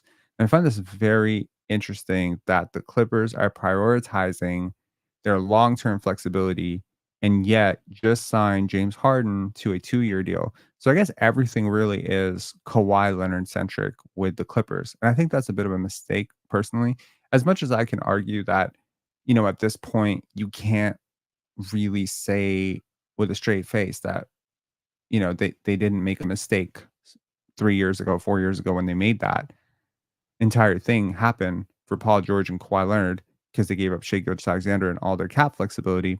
But yep, already been there. Tony G. What if Davion turns out to be Kyle Lowry? I don't know if you're trolling, bro. I don't know if you're crazy. Kyle Lowry was fucking borderline an all-star. Davion Mitchell is borderline an NBA player.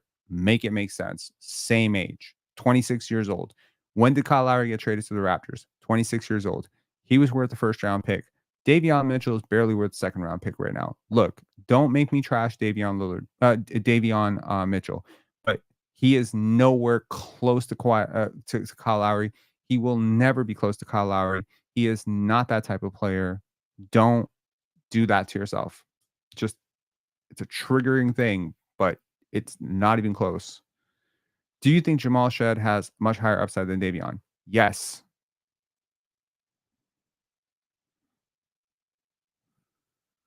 Shamshay is more likely to turn into Gobert than Davion is turning into Kyle. You know what? That's 100% accurate. Shamshay is more likely to turn into Michael Jordan than Davion Mitchell turning into Kyle. Okay, I'm just that was stupid. No. Basically neither one of them are turning into that, is what I'm saying. Man, it's a slow night. All these teams really waiting for that one big domino to fall. Nuggets losing KCP is a huge loss, going to be tough to replace. First of all, thank you so much for the super chat, our 5th of the night. Thank you. It is a really tough loss, right? For the Denver Nuggets, reeling off of a very disappointing season in which, they were right there. And one could argue they were probably the best bet to give the Celtics a run for their money. They get bounced in the second round by a very good Minnesota team, a Minnesota team that, by the way, has gotten better this offseason, and you lose one of your primary defenders. Let us hope for the Nuggets' sake that Christian Brown, Peyton Watson, Julian Strawther, those young guys are ready to take a major step up. Could the Raptors be a facilitator in a sign and trade? Yes. Kyle Lowry was an all-star 6 times. Yeah, probably should have deserved more. Kyle Lowry was on fire in Houston. Yes, he was. Very underrated, extremely underrated, but crazy, crazy good player. And if you understood basketball, you knew when the Raptors traded for him that they were trading for like a real franchise level point guard. But I guess a lot of people felt he was a troubling guy in the locker room. You got damaged assets with Kyle Lowry, who had a bit of a PR crisis on his hands, right? Because he hadn't gone along with Kevin McHale. There's a lot of stuff being floated around about him by previous coaches that he's troubling. He's a strong person. Yeah, he's a strong personality. He remained a very strong personality for the Raptors. But like, man, the basketball talent is the basketball talent. Kyle Lowry, friggin' basketball talent is just crazy. Like his abilities as a floor general, I would argue he's a better defender than Davion. I realize people call him off night and there's a lot of branding behind it, but Kyle was an amazing defender. So yeah. I wish we just dropped Bruce Brown. It wouldn't really help too much, but I see what you're saying.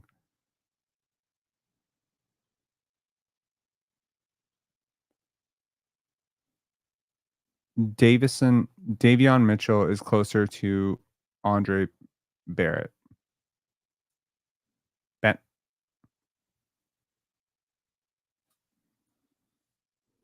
Who's Andre Barrett? I'm thinking Andre Blatch.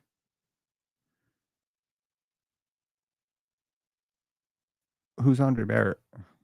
Am I crazy? Who am I missing? RJ Barrett?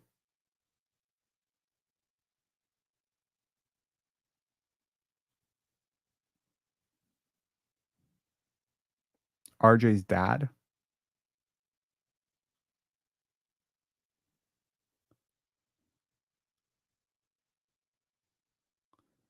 I think there we go. Bro, you had the chat losing their minds here. Okay, was Andre Barrett an actual Raptor and I just don't remember this? 2000. Hold on. I gotta see who this is. It's Andrew Barrett. There's no Andre Barrett. Wait, there is an Andre Barrett. Uh-oh. Andre Barrett. Wow. Okay. Holy shit. Andre Barrett exists. He is 5'10". What? He played for Toronto. What? 0506. Okay. Okay. 0506. That's crazy. Yes, I do remember this guy. Wow. He played. Okay. Let's talk about Forgotten Raptors for a second here. So he played 3 years in the league. I'm sure you met Anthony Bennett. I think that it's hilarious that you have, or maybe you did mean this because he was a bit of a pesky defensive guard. This is hilarious.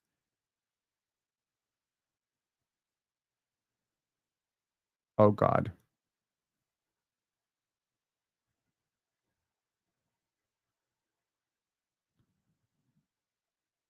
Oh God.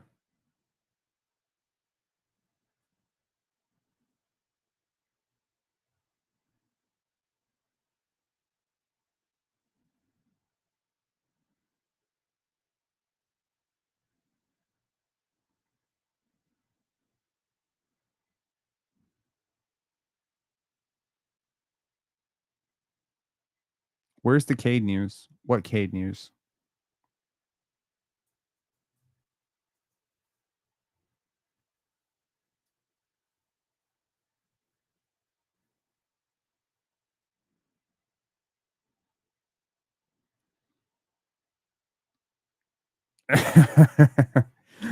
Oh boy. There we go. Here we go. Here we go. Cade Cunningham getting a max contract.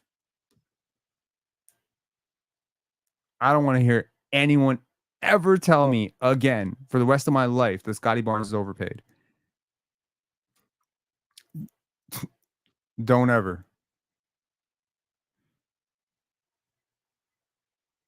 That's one less than Barnes. It's the same amount as Barnes.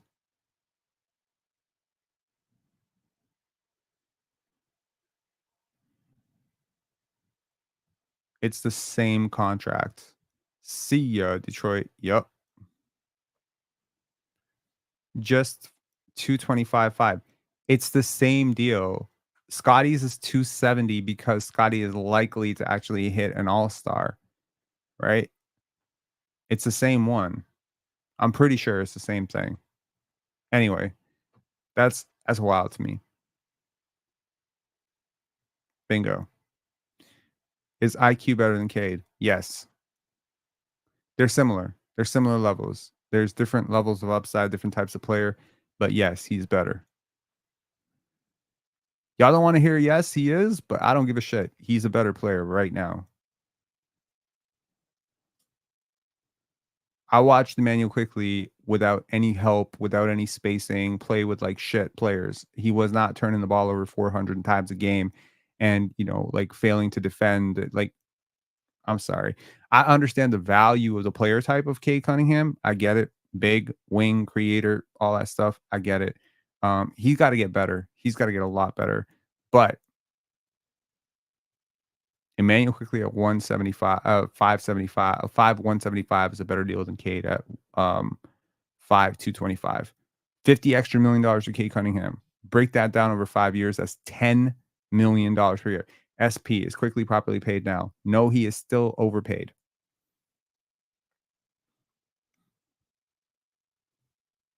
You know what I mean?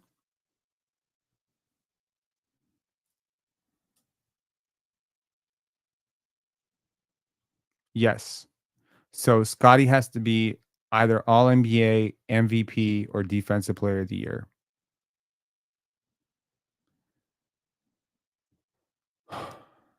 Troy McDonald, Pensari for Prime Minister. I was not born in your country. I would not qualify for Prime Minister. And yes, that is the only reason that I cannot be Prime Minister of this country, given what I've seen the last 4 years.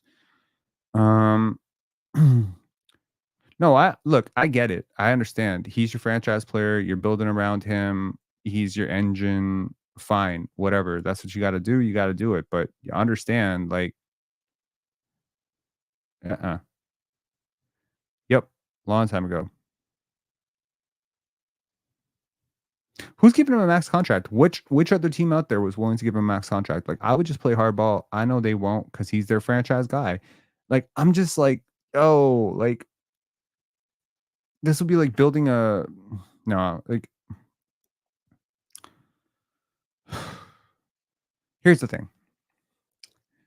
You can't just look at basketball on the court. You can't just look at the off the court. You can't just look at the marketing. You can't just look at the branding. You have to look at the whole picture. When you sign a max contract, that's a piece. That's like 40%, 35% of your cap. You better make sure that player makes other players better, holds people accountable, is durable as shit, is actually a top 50 player and probably closer to a top 30 player in the league, because you're not going to be able to afford two of these guys. Like, I'm sorry. And you got to make sure that the guy has upside, projectable upside, and you got to make sure that the player is like a valuable player type. Like, he has a real, and you got to make sure that they're portable, that they're tradable, that their personality holds up, that their work ethic is solid, that they have good leadership intangibles. Yo, there's so much that it would take before I say, yes, this guy deserves a super max or a max contract. Now, if the Pistons sign Tobias Harris, let me just put it this way. Let's say the Pistons sign Tobias Harris, Gary Trent Jr. Let's say that's their offseason, right? And let's say, because of how shit the East is, and do not, by the way, and this might be why the Raptors will hold on to Bruce Brown. There will be a ton of teams that will tank, but they won't tank right away. They'll be in the same boat as the Raptors. So if you're the Toronto Raptors, take a team that is trying to get worse, right? Because not a lot of teams are trying to get worse right now. Some teams are trying to get worse. I expect a lot of teams will want to get worse. Could you get a really good long-term contract on a pretty good player for Bruce Brown plus expires? I think the Raptors are giving us a maximum flexibility. If Bruce Brown stays, there's a Eric Gordon to the Sixers. Okay, so whoa. So this is going to be huh.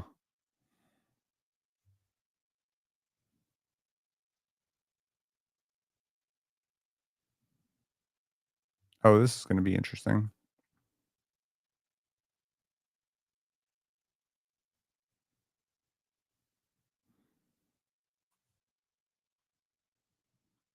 We'll get back to that in a second. There are no other teams in the running for Paul George, and he could make his decision to join Philadelphia tonight. Okay, so Paul George to the Sixers was my prediction at the start of this show. I think, again, to anyone who watched him and Joel Embiid, he fits. He totally fits.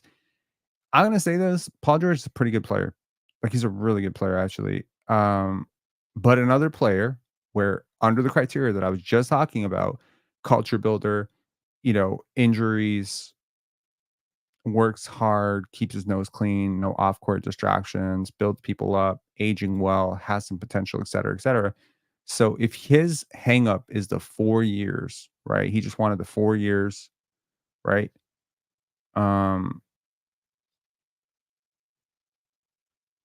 Already seeing comments saying Cade would be better than Scotty if they switch teams.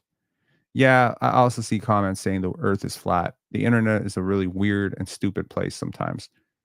I feel like PG fits in anywhere. A really good point. Yes, Paul George is one of the more portable superstars in NBA history. I agree. Like, he's not a superstar anymore, but he was one of the coolest superstars. He could fit in a lot. Cade making $2 million more than Scotty. What the fuck? No, he's not. It's the same deal. Eric Gordon to Philly. Yes, let's talk about Eric Gordon to Philly. Is it like a minimum contract or what? Oy.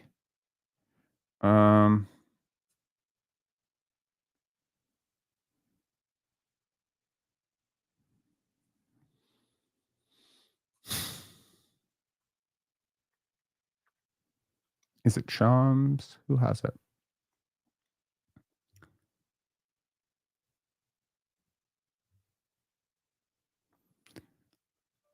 Okay, so Eric Gordon has agreed to a deal with the Philadelphia 76ers. We will see what that deal looks like. I wonder if it's a minimum deal. That's interesting because he was former Clipper, former Rocket, former Sun. Wow. Eric Gordon having a real journeyman-like career right now. Decision made? Yeah, it's going to get done. So what's Kawhi going to do? Request a trade? Hey, Clippers, we'll give you Bruce Brown for Kawhi Leonard right now. Bruce Brown plus a pick swap for Kawhi. Bring back Fun Guy.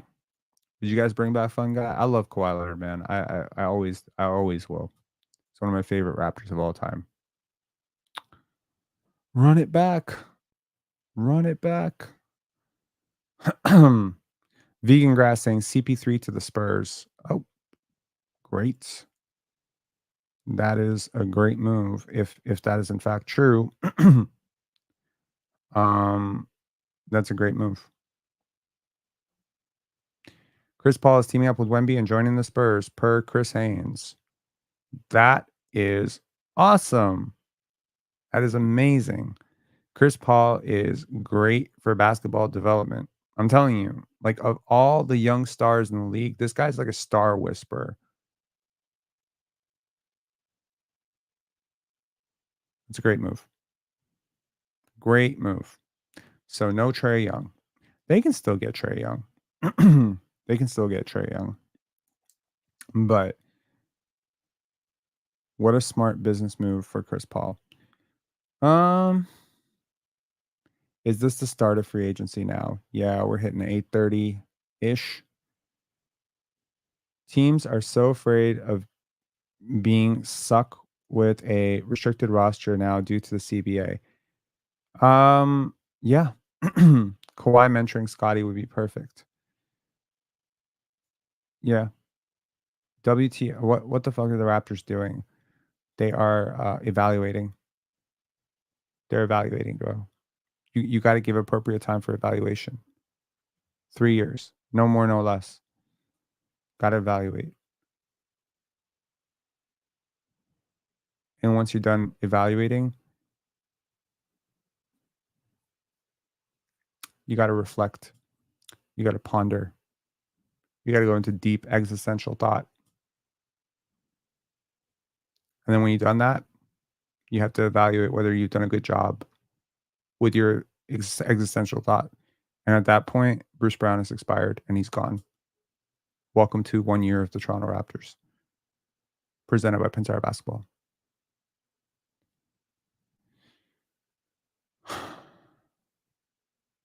How close are the Raptors to being Orlando? Google driving directions from Toronto to Orlando. I am not Google Maps, bro.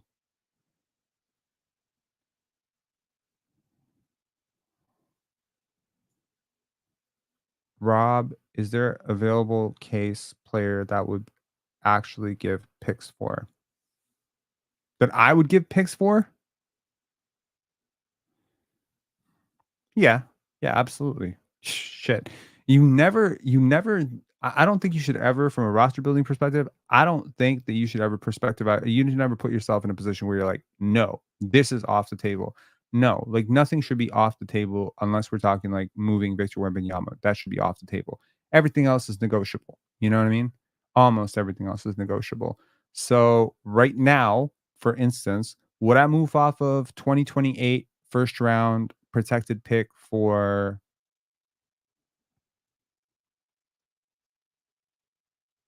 Dyson Daniels? Yup.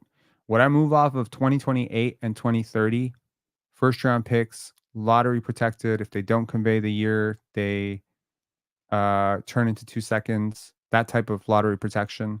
Or not lottery protection. Let's say top 10 protection. 2028, 2030 for Trey Murphy. Trey Murphy? Yup, I would. Would I trade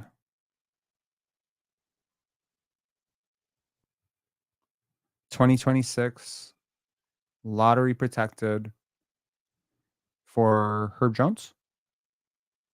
And it's lottery protected 2027, and in 2028 it turns into 2 firsts. Would I do that?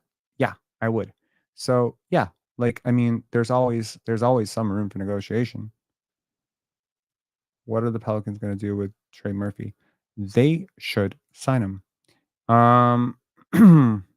I'll trade 2030. Screw it. Sure. Okay, let's read the statement on the Clippers. Oh my god. Okay.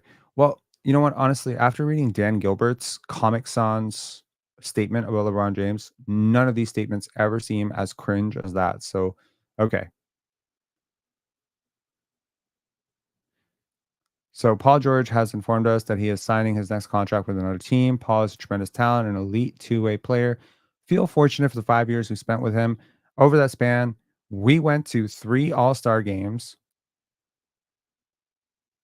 Oh, sorry. He went to 3 All-Star games. My bad. Made the most 3-pointers in franchise history and helped lead the team to a place it had never been before. Really? Okay. Sure. What? I'm pretty sure the I'm pretty sure CP3 Clippers went further, but okay. His performances in Game 5 and 6 against Utah in 2021 won't be forgotten by anyone associated with the Clippers. Oh, God. Y'all really reaching, eh? Okay. We traded a lot to pair Paul and Kawhi, and in exchange, we had 5 seasons of contention. Whew. Yeah, 5 seasons of a lot of controversy, too. Anyways, even though we fell short of our ultimate objective, we appreciate the chances we had with Paul. Heading into this offseason, our roster was constructed three great players, 33 and over, 2 of whom could become free agents. We wanted to retain them on a contract that would allow us, under the constraints of the new CBA, to continue building the team. We negotiated for months with Paul and his representative on the contract that would make sense for both sides, and we were left far apart. The gap was significant. We understand and respect Paul's decision to look elsewhere for his next contract. We explore an opt-in and trade scenario, so sign and trade scenario, but it would have left us in a similar position under the CBA with very little asset value to justify the restrictions. We will miss Paul. At the same time, we're excited by the opportunities. See, this is like PR 101. Like, you're excited. You just lost one of the top 30 players in the league for jack shit. You don't have picks. Like, why are you excited? Okay. At the same time, we're excited by the opportunities we've now been afforded, including greater flexibility under the new CBA. Now the CBA is our friend. Okay. Kawhi is an all NBA player, and we believe T. Lue is the best coach in the league. Well, Kawhi hasn't been an all-NBA player and will probably never be an all-NBA player again. So that's cap. And Tyronn Lue is definitely a good coach, but not the best coach in the league. So, okay, miss me with that.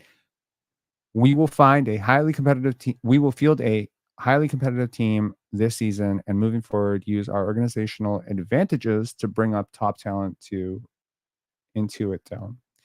Okay. First of all, love Inglewood, California. Organizational advantages is money. That's literally your only organizational advantage. And also, Kawhi is not really like a guy that a lot of people are going to be lining up to play with. No offense. Like, I love Kawhi Leonard, one of my favorite players, but I don't think so. So, you know what? Fuck you guys. I despise what the Clippers did to the Toronto Raptors, Lawrence Frank, Steve Ballmer, you tampering motherfuckers. You broke up a happy home. That's what you did, right? You broke up a happy home. You're like a fucking home wrecker. So y'all got nothing. I don't typically like to rejoice in other people's failures, but honestly, I would be much rather have been a Raptor fan over the last 4 years if I could just reincarnate myself and go into another body or something. I think that the past 4 years, as frustrating as they were as a Toronto Raptor fan, it would have been even worse as a Clippers fan. So y'all broke up a happy home. You deserve what you got. And what you got was she took half. She took half. So what you need to do is you need to play Kanye's Gold Digger on repeat. And you need to have Steve Ballmer dancing to it. And you need to have Tyronn Lue. And you need to have Kawhi Leonard come and do his ha ha ha ha, whatever. Maybe he needs to dance to it. Just make sure, the floor's padded so he doesn't get injured. Yo, I'm serious. I do not like the Clippers. For what they did, fuck them. Took $500 million. And you didn't even play us. You played yourself because you lost Shai Gilgeous-Alexander, who's Canadian, by the way, so we can take pride in that. And the OKC Thunder are about to beat y'all for the next 25 years. Come on now.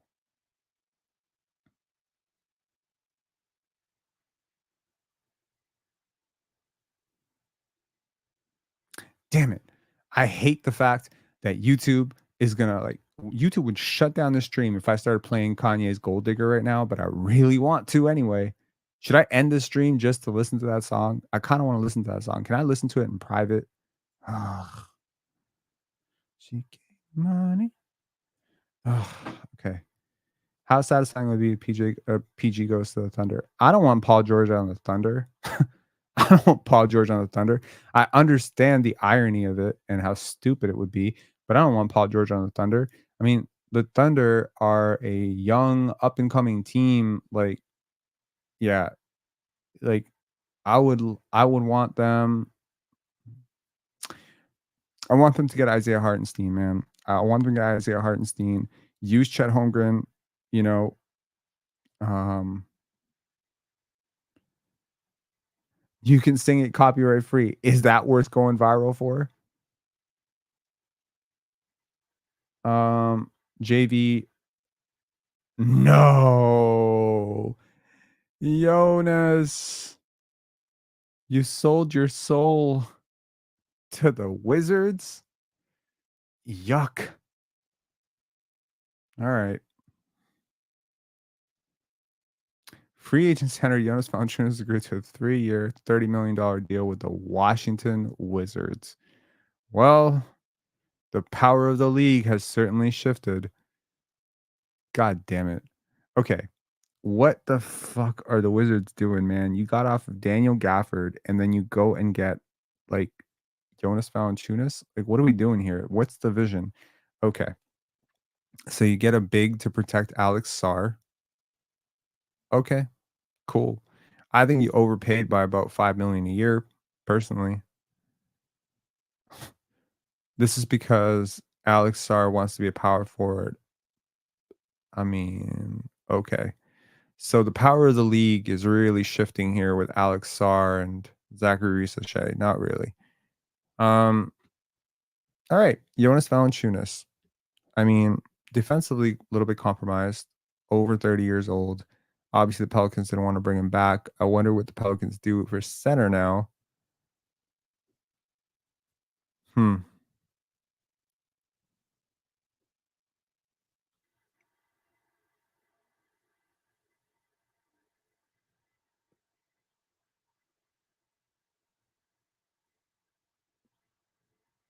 CP3 to the Spurs is going to be fun. I agree. I'm gonna love it. Like I think again, I have long suspected that Chris Paul is just great for development.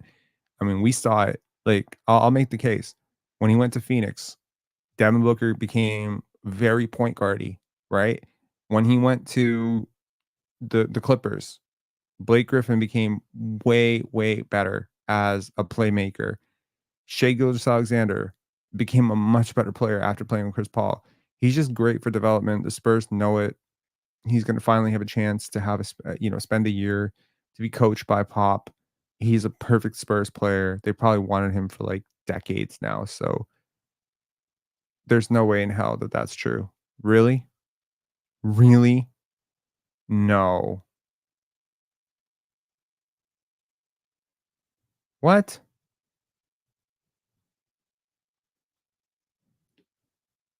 Really? Right, because he didn't get waived. He just his contract didn't become guaranteed, so he was basically without money. Okay, that makes sense.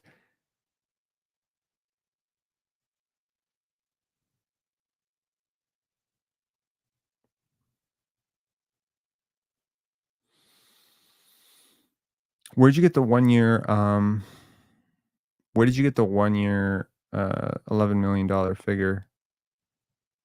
That's not that I think that's that bad of a play. And it's like Chris Paul's not that bad. Like he's not that bad a player right now. He's fine. He's not great. He's not terrible, whatever, but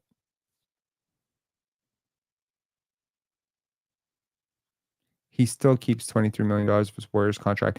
Is that true? That doesn't make any sense to me. I'm sorry. I don't think so. Wasn't his contract like partially not guaranteed?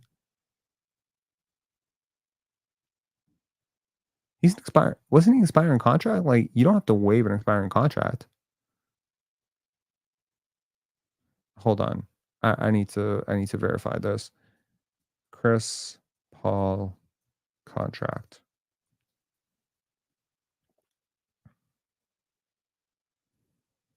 So let's see here. Spot track.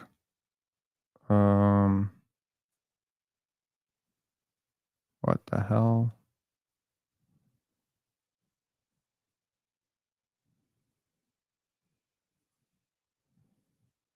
So contract dealings.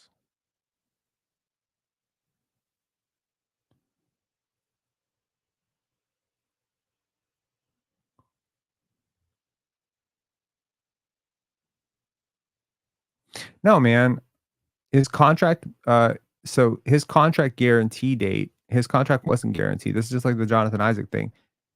So the contract becomes fully guaranteed if not waived by June 28th. And I think they extended it up. Am I mistaken on that? Hold on. There's no way they guaranteed it and then waived him. That'd be stupid.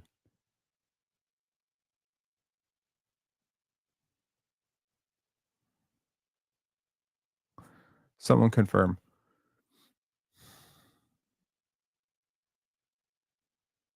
Loco saying, "Damn, we could have signed JV." And what are you gonna do? And what are you gonna do if you sign JV?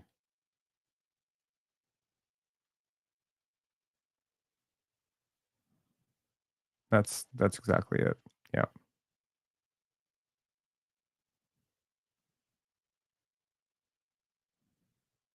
It was extended to June 30th. Right. JV over Jakob. Absolutely not. In terms of player types, defensively, does defense matter at all to you? Nah. I understand the offense. I do. But you have to understand basketball as a physics proposition, right? You put JV in the post, he's demanding the ball. I mean, have you watched Jonas Valanciunas play lately, dude? Have you watched it? I've watched it. I've watched it a lot, and I think he's a really good player. He bangs, he whatever, like, you know, he's getting into the glass, he's getting into the paint, but he's always there. He's always there. EM Islamic, shut it. Who are you talking to?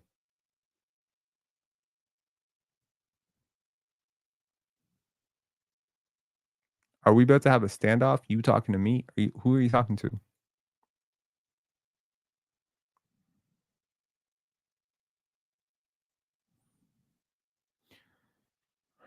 Um,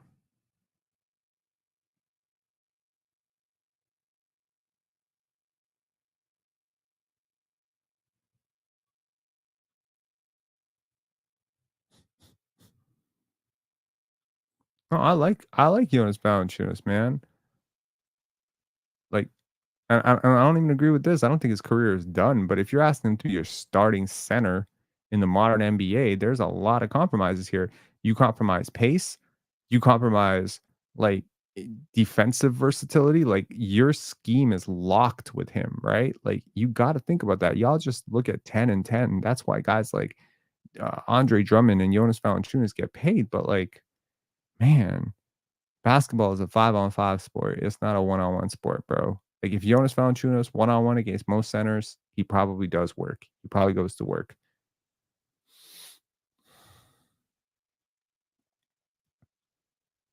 I remember how happy JB was when Masai said he was keeping him.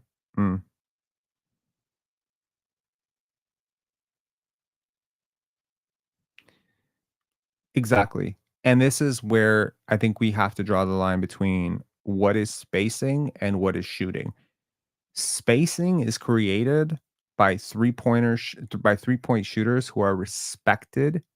And I think that as a channel, as a community, we have to just dissect different types of 3-point shots as being worth different values in the grander scheme of your offense, right? A standstill pick and pop, a pick and pop big, like a big who sets great screens and has this incredible skill to shift back and take a three. A trailing three, like a transition corner shooter, a transition above the break shooter, all different types of players. A movement shooter, like a movement 3-point shooter who can come up, come off, double pin downs and staggers and, just come up and launch it quick. A self-creating 3-point shooter, like someone who can get it off the dribble, get it off the catch. These things have to matter. It cannot just be, I looked at the box score, the guy went 2 for 5 from 3. That's not the way it works. That's just not the way it works. Okay. If that were the way it would work, I promise you that guys like Jason Capono would probably still be in the league. They're not. Okay. We have to think about that. And that's just the 3-point shooting element of it. There's so much more to this, right? There has to be. There's the defensive element of it. There's the versatility angle of it. There's the offensive fluidity and pace version of it. How good are you in the half court? What spaces on the court do you occupy, etc. And that's what I'm saying. Like, a movement shooter is a space generation machine. One of the best movement shooters is Steph Curry. He's not just great because he hits a lot of threes. It's how he hits his threes. It's how many different ways he can get his three. It's the fact that he can get it off the catch, he can get it off the dribble, he can get it off the move, he can dive back door. He's a great off-ball cutter. Like, these things all matter. Like, that's what makes a dynamic player. That's like some version of that is what you're hoping. You're praying RJ Barrett and Emmanuel quickly can pick up some of those Steph Curry qualities. I'm not comparing them to Steph Curry. I'm just saying, like, that ability to, like, you imagine you come down the court and you're initiating your offense, and then you have Emmanuel quickly setting a screen for RJ Barrett, and then RJ Barrett comes up to spots up to the corner, and he's able to provide. But the ultimate version of this that makes all of this work is, when will you shoot well enough for the defense to now react, creating the mismatch, creating the cross match, creating the confusion, right? Because if you're a shooter who likes to shoot from three, but I'm willing to live with you shooting open threes, guess what? You going to the corner does nothing to my scheme. It does not force a rotation. It does not force a closeout. It doesn't force any panic if you end up slipping it. Like, that to me is what's missing from players like this. Bruce Brown is a better player right now than Jonas Valanciunas. People don't expect that to be true based on looking at their production, but Bruce Brown is a better player than Jonas Valanciunas, 100%. Surprised he chose the Wizards. I'm actually not. I'm not. They've gone for Bilal Coulibaly, Zachary Ricochet. They're going for a lot of international guys. I'm very curious to see what happens with DeAnthony Melton. I think DeAnthony Melton fits Toronto like a glove. I really do. And now the Sixers going all in on Paul George. Where does that leave DeAnthony Melton? Man, I would sign DeAnthony Melton 4 years. No questions. I think his market is better than that, though. DeAnthony Melton to where? Also, like, do not underestimate the power of redundancy. Like, what if a team signs a player that makes an existing player on their roster somewhat redundant? You know what I mean? And then they're looking for a little bit of something dynamic. Did I say Ricochet? My bad. Yes. Sorry.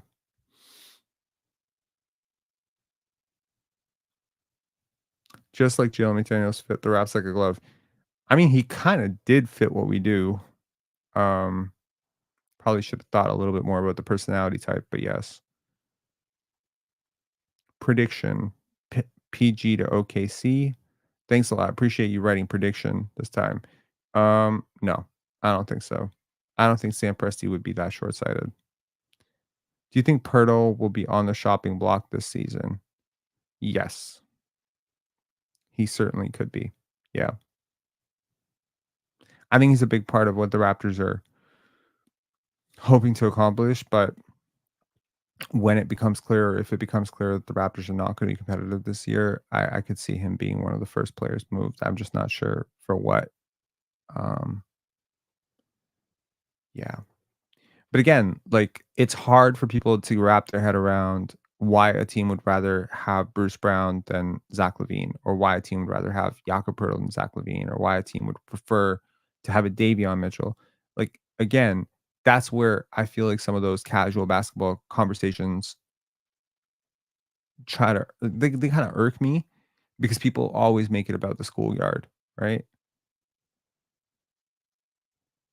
According to reports, it's just Philly in contention for Paul George. Right. So it's pretty much a done deal, right?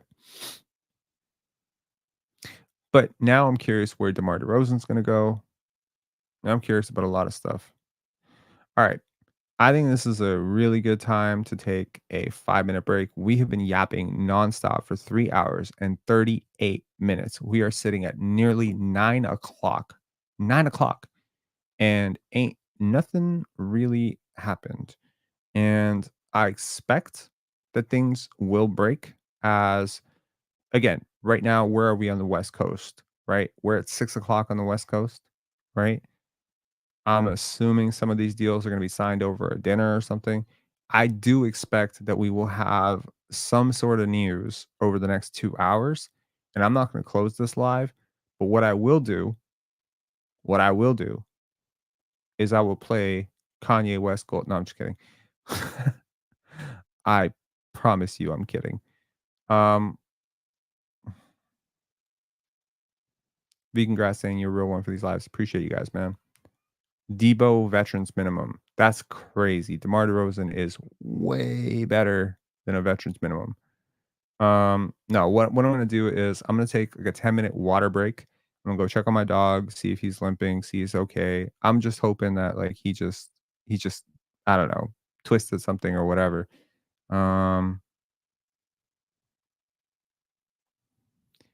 How would Depot and Depot to the Clips?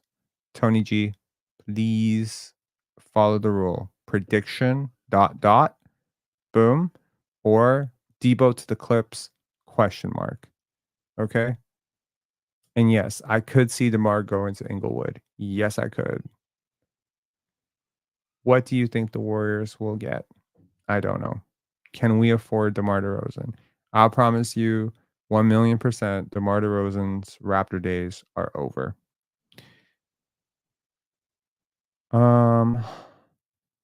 Valtora, baller, can we meet your dog? Maybe not when he's in this condition, but when he's feeling better, yeah, I'll definitely bring him on. I brought him on before. I've definitely brought him on a live before to end the live. Who would you like to see come to the Raps? The Anthony Melton would be awesome.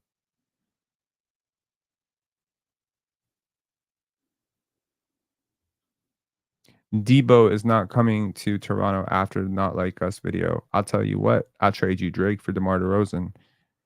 Not after that Kendrick show. That's true. Do you think we will sign Kalo to mentor some of our youth?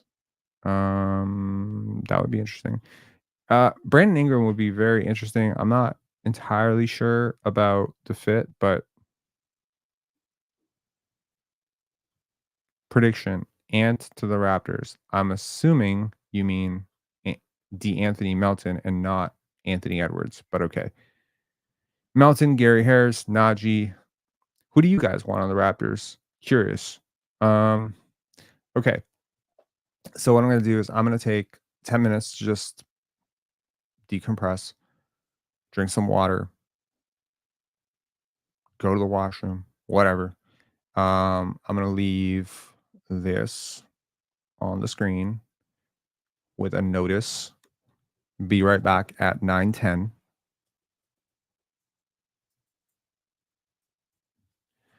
You know what I wish I had? I wish I had like a movie to put on or something. You know what I mean? Like, could I just put on a movie at some point? But I'm so worried about like, not even like a movie, but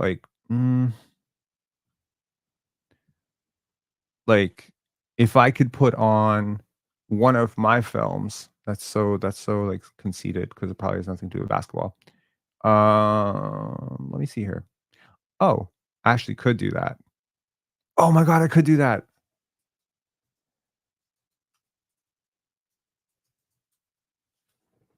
I could do that. It's not one of my best.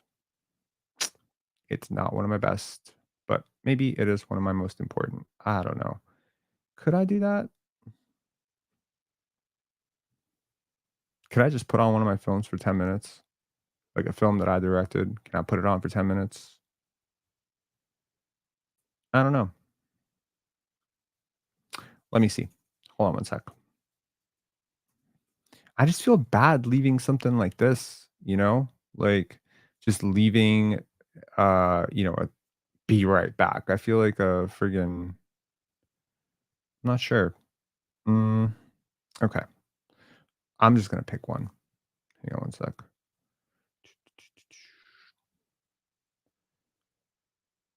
Give me one sec.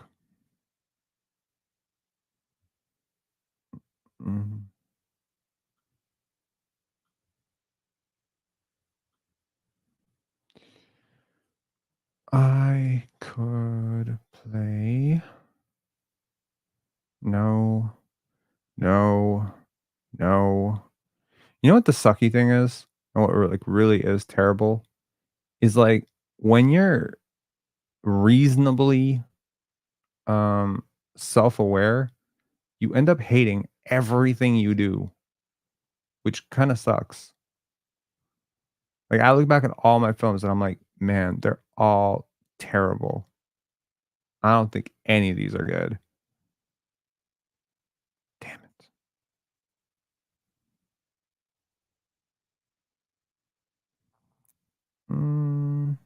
Nah. Yeah, it's crazy. I haven't directed a film in almost 2 years. I gotta get back to that really soon.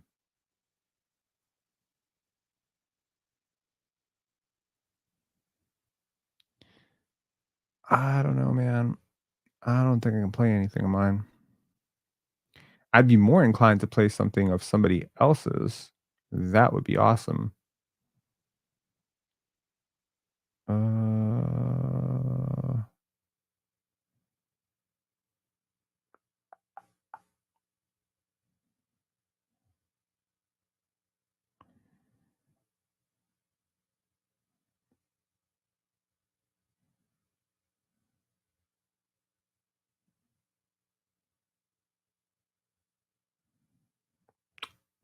I can't.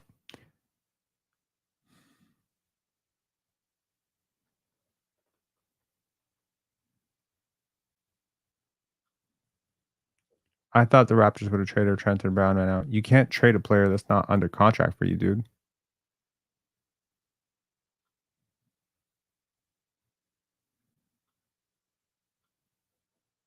The GOAT has a good one out now. I can't play Goateology's content because that would be super. That would be very not nice, and kind of criminal. I'm just be stealing another person's content. That's what I'm trying to avoid doing. Trying to think here, like what could I play that could avoid a copyright strike that would be ethical to play.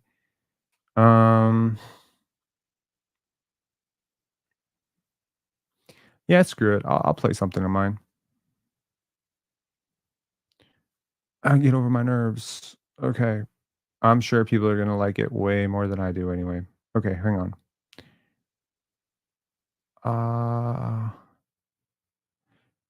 You know what? Why don't I let y'all pick? Hold on one sec.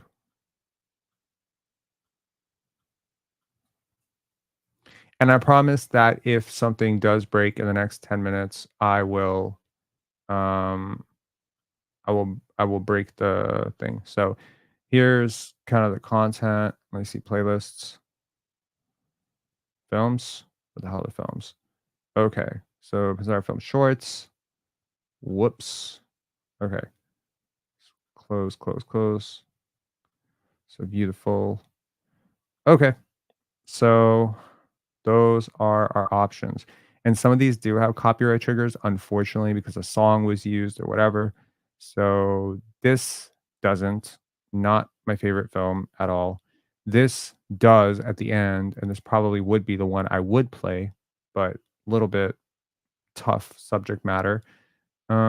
This also has a song that's used. It was cleared, but unfortunate. Also has a song that was used. This is not bad, and I don't think it uses any songs, and it's pretty politically charged, but okay, cool. Let's play it. Screw it. All right.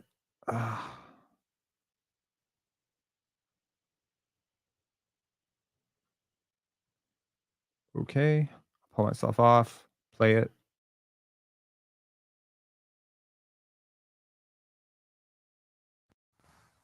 Daniel let me go today. I just stormed out. I don't think I took it very well. Daniel let me go today. I just stormed out. I don't think I took it very well. I know things haven't been great for a while. I really need you. Can you please pick up the phone? Please.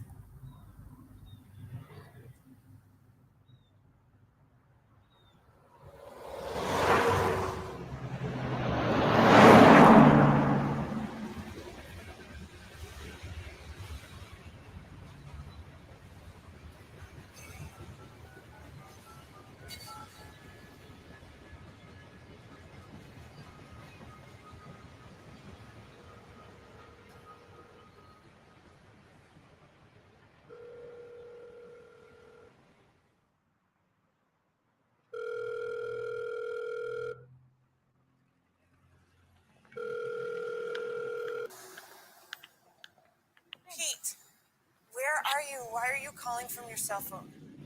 I'm out with clients. Give me a minute. I'll call Lisa. Don't bother. I'll just get a cab myself.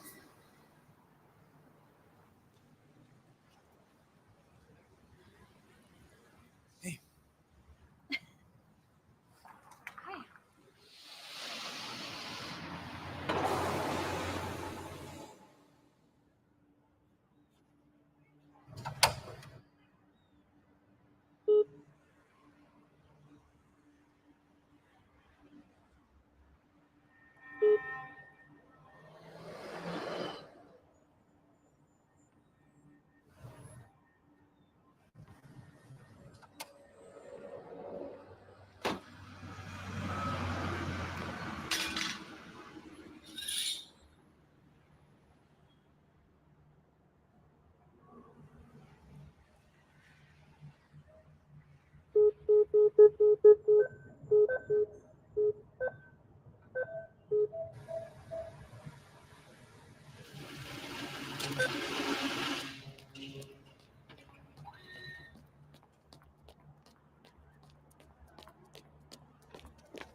Excuse me. 78 Sherburne Street. There's somebody chasing me. Calm down. I'll help you. Young man, blue hoodie. I was at an ATM. I think he might have a knife. Can you please send someone? Fuck.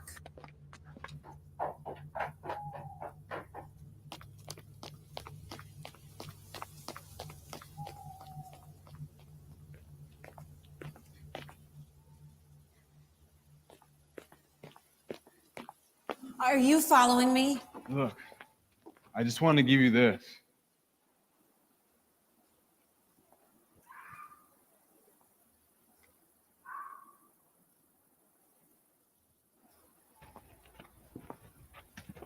Hey, wait. Why? Because you did a really nice thing for me, and I'm not entirely sure I deserve it. If I take this, you'll deserve it. That's not what I meant. Look, you want to pay me back? You could check out my band at the Playoff Showcase on Friday. Jazz, huh? I used to work at this place in college. Then you know where it is. Have a good night, miss. Hey, look, wait. I feel terrible. Honestly, I do. You could have been a real jerk, and instead you're this really nice guy, and I know that it shouldn't, but for whatever reason, it makes me feel worse. I don't suppose you changed your mind about the 20. What's your name? Louise? Louise. People get mugged around here every week. It's not a black and white problem. It's a crime and poverty problem. What, you think I'm not scared? I've done that ATM grab and dash a couple of times too. But I guess I'm supposed to think that you ran because you saw my face. I didn't. For whatever it's worth, it was the box cutter. I guess I just scare easy. Exactly. But I'm supposed to be offended and you're supposed to be ashamed. And we're not supposed to have this. This? Yeah, this. Well, that's a surprisingly fresh perspective. You don't live around there, right? No, no, I don't. I nearly crashed my car, and after it got towed, I just started walking, not realizing. You know how you do that sometimes? Lack out, and then hours go by? No. No, that's okay. You don't know where I can find a payphone, do you? You don't got a cell phone? I lend you mine, but it's dead. Ooh, Gorilla Glass. What you do, put a hammer to it? You want me to fix this for you? A musician who fixes phones? What else do you do? If you can break it, I can fix it. I work in my granddad's electronics repair shop. She's ripping me off on $5 an hour since I was 13, but... Do you mind if I ask how old you are? 17, but I'm 18 next month. Why? Seem a lot older. Not by the way you look, just by everything else. You need it tomorrow? Just pay me once it's fixed. Why don't I pick it up from you on Friday after your concert? You actually coming? Are you saying I don't have to? No, I mean you don't. I'm just kidding. But promise me that you will not play any Miles Davis. What's wrong with Miles Davis? Serious? Dead serious. You play Bowling Green and I'm not here. What about Sanctuary? I've never heard it. You want to hear? Is it by Miles Davis? Yeah. You know, I never asked you your name. It's Penny. Like the basketball player? I'm seriously impressed. Most people think it's the koi. Coin? No, it's stupid.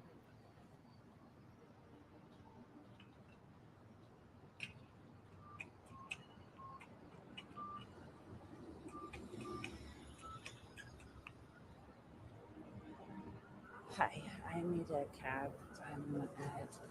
I'm at the corner of Church and Wellesley. Yeah, great. I'll be at the corner. Thanks.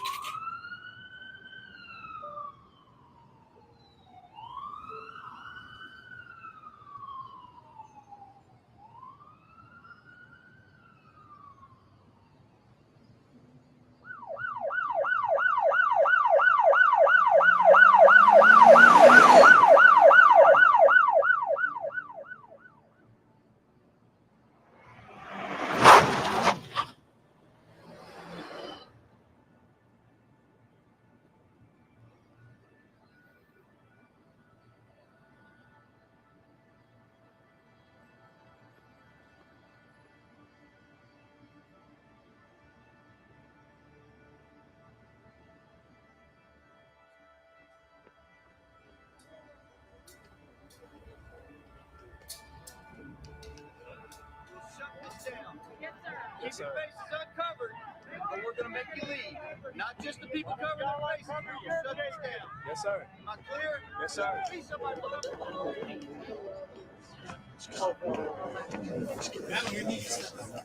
You don't understand. I'm the one who made the call. Can you Step back for me, please. Hey, Can I just see your face? Okay, I got him now. No, step back. I'm blackmail. 650 John. Blue hoodie, the alley. you back up at the corner of Church and Jarvis. No sign of caller, 1078. Do you copy? 10497 on Hancock. I realize this is live streaming with 820 people watching right now. I'm not going to tell you again. Get your phone out of my face. Hey, you for that. I hope you realize that, sir. Yeah, Bill. Everyone, take a step back for me, please. Who threw that? You? No. Everyone, take a step back. Is it short? Can't breathe. What's this? It's for work.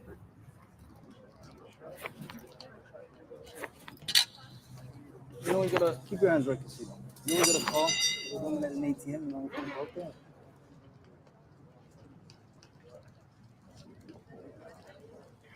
At this point, we don't have a victim. Looks like it says the employee is advising that the male in the back lot was threatening people with a knife. It looks like the RP is the employee that's the witness. Failed to stop, failed to acknowledge me. They when I had you on the ground, continued to tell me that I had the wrong guy. That wasn't you. All right. What's in here? What's in here?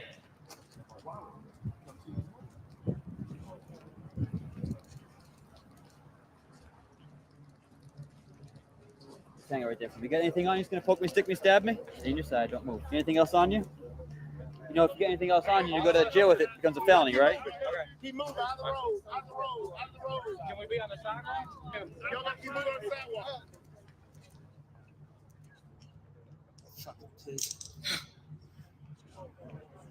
Oh. What? Whoa, wait, whoa! Hey! Congratulations, buddy. I'm not going to tell you what I will arrest you. What the fuck are you talking about? I'm the one who made the call. I'm not going to tell you again. Back up. I'm the one who made the call. We're just trying to do our job, okay? We got a call about this. Yeah, from me. Do you have your phone that you made the call from? No, I don't. I gave it to him. I'm not going to tell you again. Step back.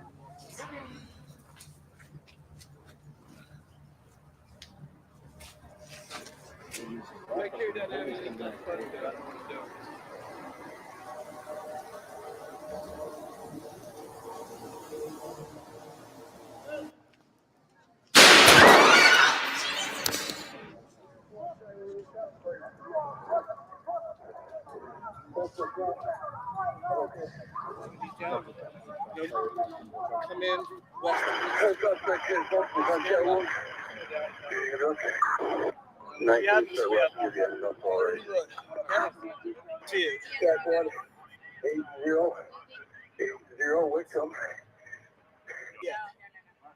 Yeah, we're good.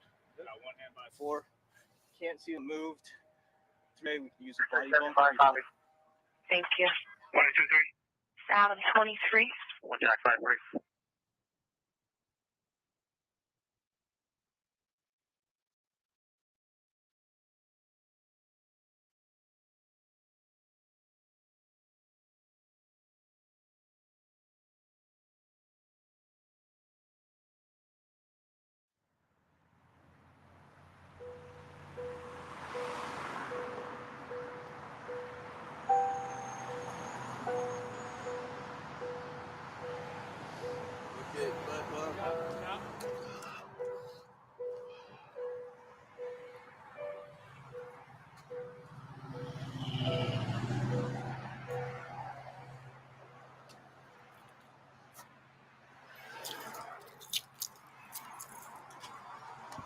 Okay, we're back.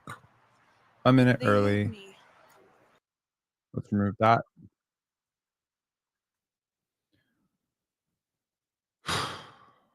Okay. Let's see if anything's happened with the Toronto Raptors. Johnny G really, really tone deaf, but okay. No. See, that's the problem. Like, I think a lot of people were confused by that. Yeah. Thanks a lot. Appreciate it. Yeah, it was a commentary on the multiple misunderstandings that need to happen in order for something like that to happen, right? Like, it's maybe not the greatest job explaining visually, obviously, if people are this confused. But yeah. So basically what happened was she jumped the gun, she called the cops, right? Initially, when she was at the ATM, she got a little bit freaked out. She didn't see his face, but she got scared because she's panicked. And because she called the cops, the thing escalated. And of course, when you say someone has a knife, right? Because you're scared, then people come looking for something else. I made this 7 years ago. I want to say like I'm 100 times better now, but this is one of my first shorts. I made this in my first year and a half of making films, and yeah, something that I really felt in my soul, and of course, like this is on the heels of Trayvon Martin and Oscar Grant and all of these seemingly innocuous, like, hey, I was just trying to keep my neighborhood safe type of calls to the cops, but how you call the cops is ultimately how they show up, right? So JB signs with the Wizards is weird. Not bad for a rookie start. Yeah. Yeah, it was interesting. It was very ambitious. It was like we were trying to take on a lot. And yeah.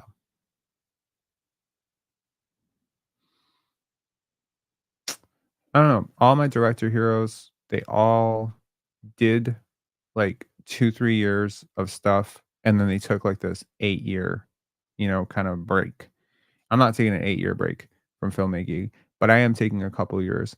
Did I tell you, like, so much of being a filmmaker and being a good director comes down to ego management and massaging people and getting the best out of people and, managing a lot of multiple pieces, moving around, managing your own emotions, project management. I don't know. So, yeah.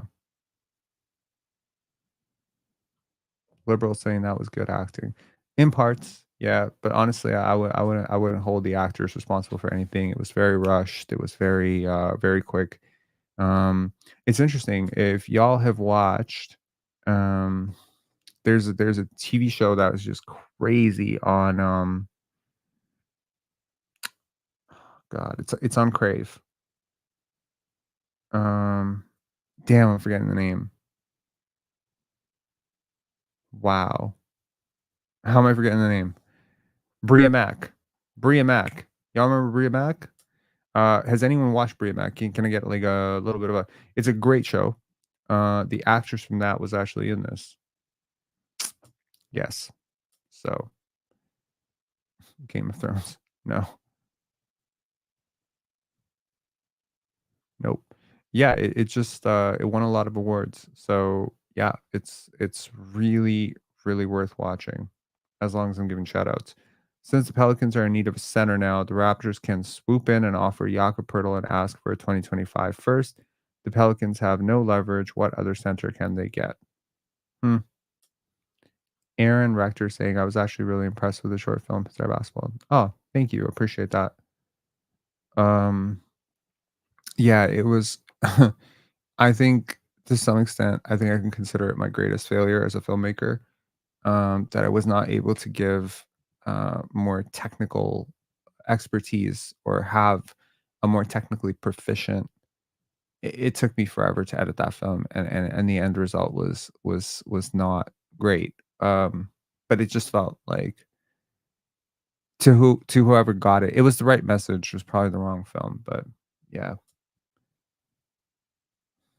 Okay. Okay, let's share screen here. Share screen. And let's check the rumor mill.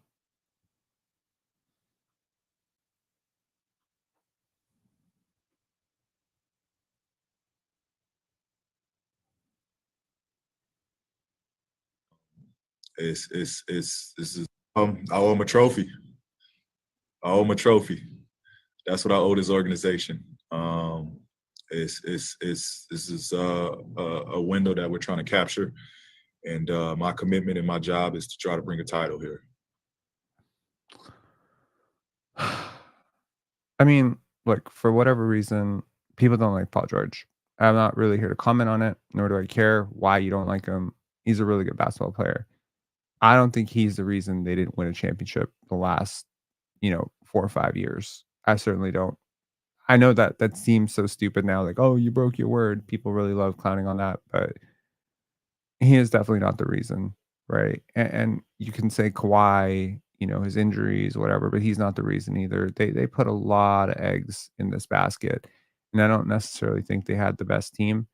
Now, here's a question: would you, as a team? No, no, I wouldn't. I was gonna say, would you bring Norman Powell back? But that just seems regressive. Isaiah Hartenstein is going to OKC. David C, if this is not confirmed, can I please ask in the future that you just write I think or I hear or allegedly or something, or even prediction. Prediction ... Isaiah Hartenstein is going to OKC.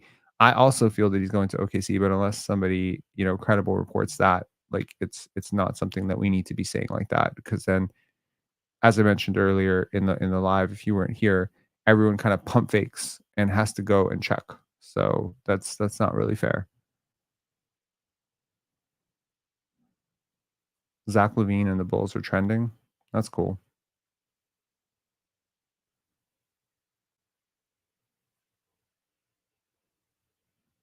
They wanted to see if Chris Paul would agree to push the guaranteed date back again to give them more time. Chris Paul in this camp, they were not amenable to that. I was told that the Chicago Bulls were trying to get something going with the Golden State Warriors, trying to get a Zach LaVine package together. What I was told, it could have been a Zach LaVine for a Chris Paul or Andrew Wiggins.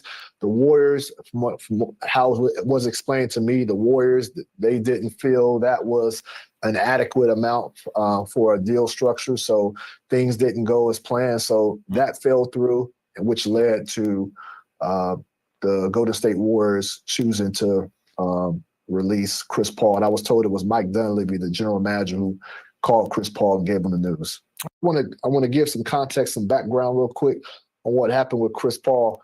I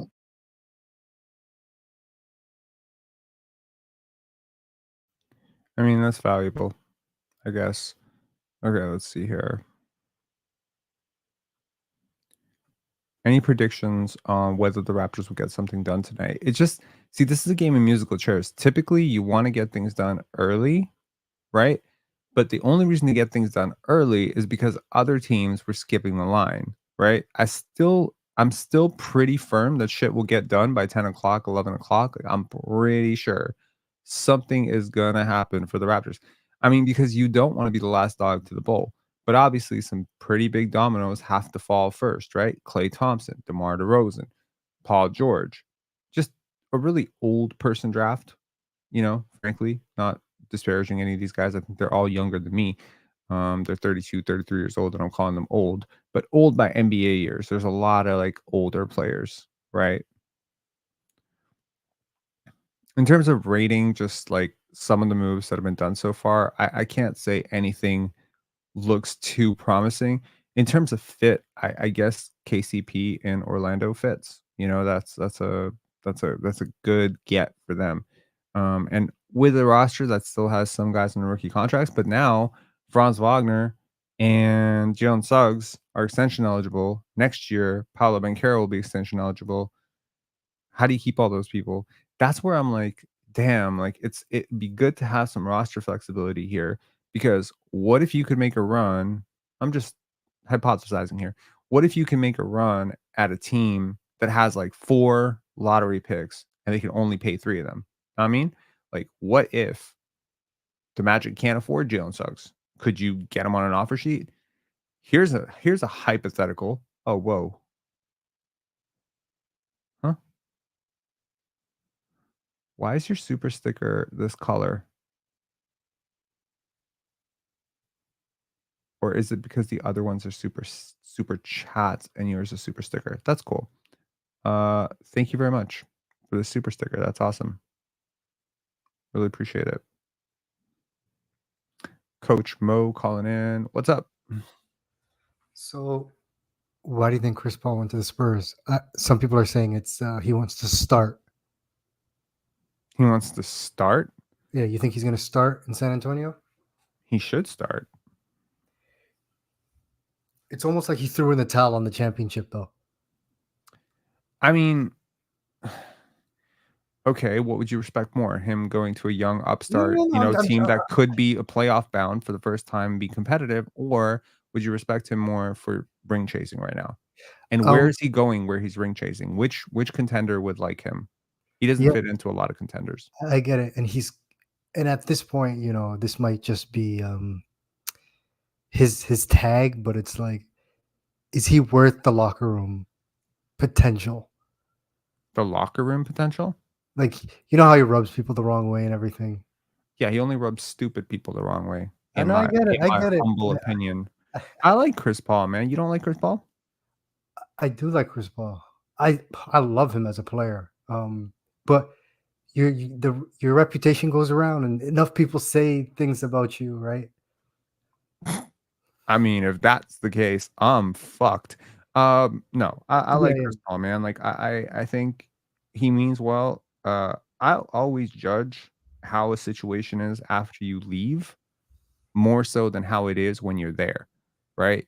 Like if you leave and the building crumbles 2 weeks after you leave, to me, that's you. If you leave and the garden flourishes 2 weeks after, I'm like, oh, that's because he was watering it every day, right? So to me, that's the general philosophy on this. I look at a lot of guys who play with Chris Paul, they got better. They got way better. And then after he left, they got even better. So I think that's a great legacy to have. We very much, hyper focus on rings and championships. I don't hold it against Charles Barkley that he didn't win a championship. I really don't. I don't hold it against Gary Payton that he didn't win a championship. Wait, he won one championship late in his career with the You hold Karl Malone? What about Karl Malone? I hold Karl Malone's rap sheet against him. What about his championship? No, I mean, he bumped into Michael Jordan. He won. I didn't really like Karl Malone. That's before all the other crazy stuff happened. I didn't even like him. I don't like him at all. I grew up absolutely despising Karl Malone. Couldn't stand the way he played. Just didn't like his personality. Didn't like anything about him. Just hated Karl Malone. I was the original Karl Malone hater. Like 8-year-old Rob. I don't think 8-year-old Rob hated any player in the league more than Karl Malone. Yeah. So, how do you feel about? First of all, are you shocked Jonas went to the Wizards for $10 million a year for 3 years? I mean, okay. So what's worse? 3 years, $10 million a year for Jonas Valanciunas, or 4 years, $20 million for Jakob Poeltl? Exactly. Man. So Steve Stevens saying, didn't Malone get a ring with the Lakers? No, he didn't. No, he didn't. No, The he Pistons didn't. beat their ass. I also will say in that final series, the Lakers had a chance if Kobe just relaxed and stopped hunting that finals MVP. Because you know how they even talked about it later. The Pistons, some of the Pistons players, they're like, we are going to make sure Kobe doesn't get a shot off. We're gonna play everybody 1-on-1, but we're gonna double team. We're gonna make it really hard for Kobe to get his numbers because we know he wants finals MVP. So it was almost a mind game. And Shaq was actually pretty efficient. His scoring numbers weren't high because he wasn't getting enough shots. Now Shaq kind of was a little bit on the heavier side, and he was now at the tail end of his prime. But I feel like had Kobe just put his ego aside, they had a chance. Oh yeah, for sure. And that's where, and this is where I can't put Kobe in the GOAT debates. Yeah, neither can I. But a lot of people do. I can't do And it. you know, the way he shot in that Phoenix series, that second half to prove a point. Yeah, it's like, look, here's the thing. Kobe died. Rest in peace. His legacy goes beyond what he did on the court. agree. I think a lot of like his greatness comes from the influence that he's had on people. I don't want to get into a point where I'm like trying to talk about like Kobe, because obviously I don't rank him as a top 10 player of all time, and everyone Neither do I. Neither do I. everyone thinks I'm crazy for that, and that's fine. I don't really need to argue that with anybody. But yeah, I mean, when you look at the NBA history, like they're just, again, people say 5 rings, 5 rings, 5 rings, but it's like, yep, Yeah. there's a lot of context to that. So Kellen saying, "Oh, see, this is exactly what happens, right? If you don't put Kobe in the top 10, it's you take a lot of." religious. It's religious with him. It's religion. Yeah, but I mean, it's like also like he was one of my favorite players. Like I really Me like too. him. He was my favorite player growing up. Besides Vince Carter, he was my favorite player. I used to actually like count his stats in game. Him and Vince Carter were the only guys I used to do. I'd be like, okay, he's 3 for 4. Okay, Yeah. now he's 4 for 9. I used to do that. How many assists does he have? I used to count and you watch him and do the counting stats in my head. I kind of do that with Scotty now. You know, when you do it with your favorite player, I love that guy. But Hold on one second. I'm just being objective. I'm gonna show one thing.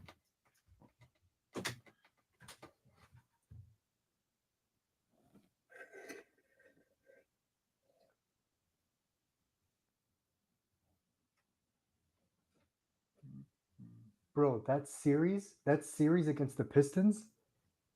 Do you want to hear his stats? Because I know he shot them out of the building. What the fuck? What?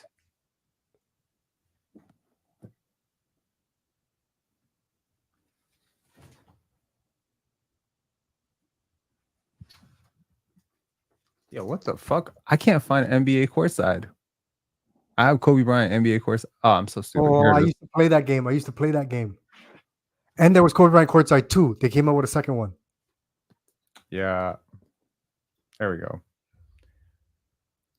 Hold on. I'm gonna make this small, make myself big. NBA courtside. N64 ended up getting this couple of weeks ago. Kobe Bryant NBA courtside. Y'all remember this? I don't know if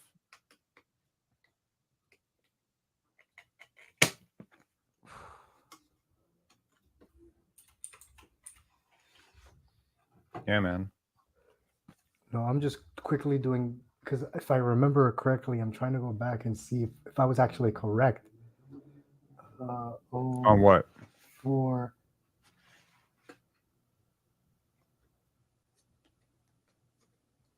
yep. On what? Oh my God. So Shaquille O'Neal in that final series against the Pistons was 53 for 84. 53 for 84 in 5 games. He shot 63%. He was averaging 26 and 10. So Yeah, but there's a reason for that. yeah. But you want here's the thing. Kobe, he shot 113 shots. He was 43 for 113. He shot 38% from the field that series, and he shot 17% from 3. Mhm. He took 22.6 shots a game. I remember watching that series and being like, and not being a Lakers fan because Kobe was my favorite player. And I'm like, dude, chill. Like, he wanted it so bad. He didn't want the championship bad. He wanted the finals MVP that bad. And this is where you tip your hat to Jason Tatum. Yeah. Because he could have done that.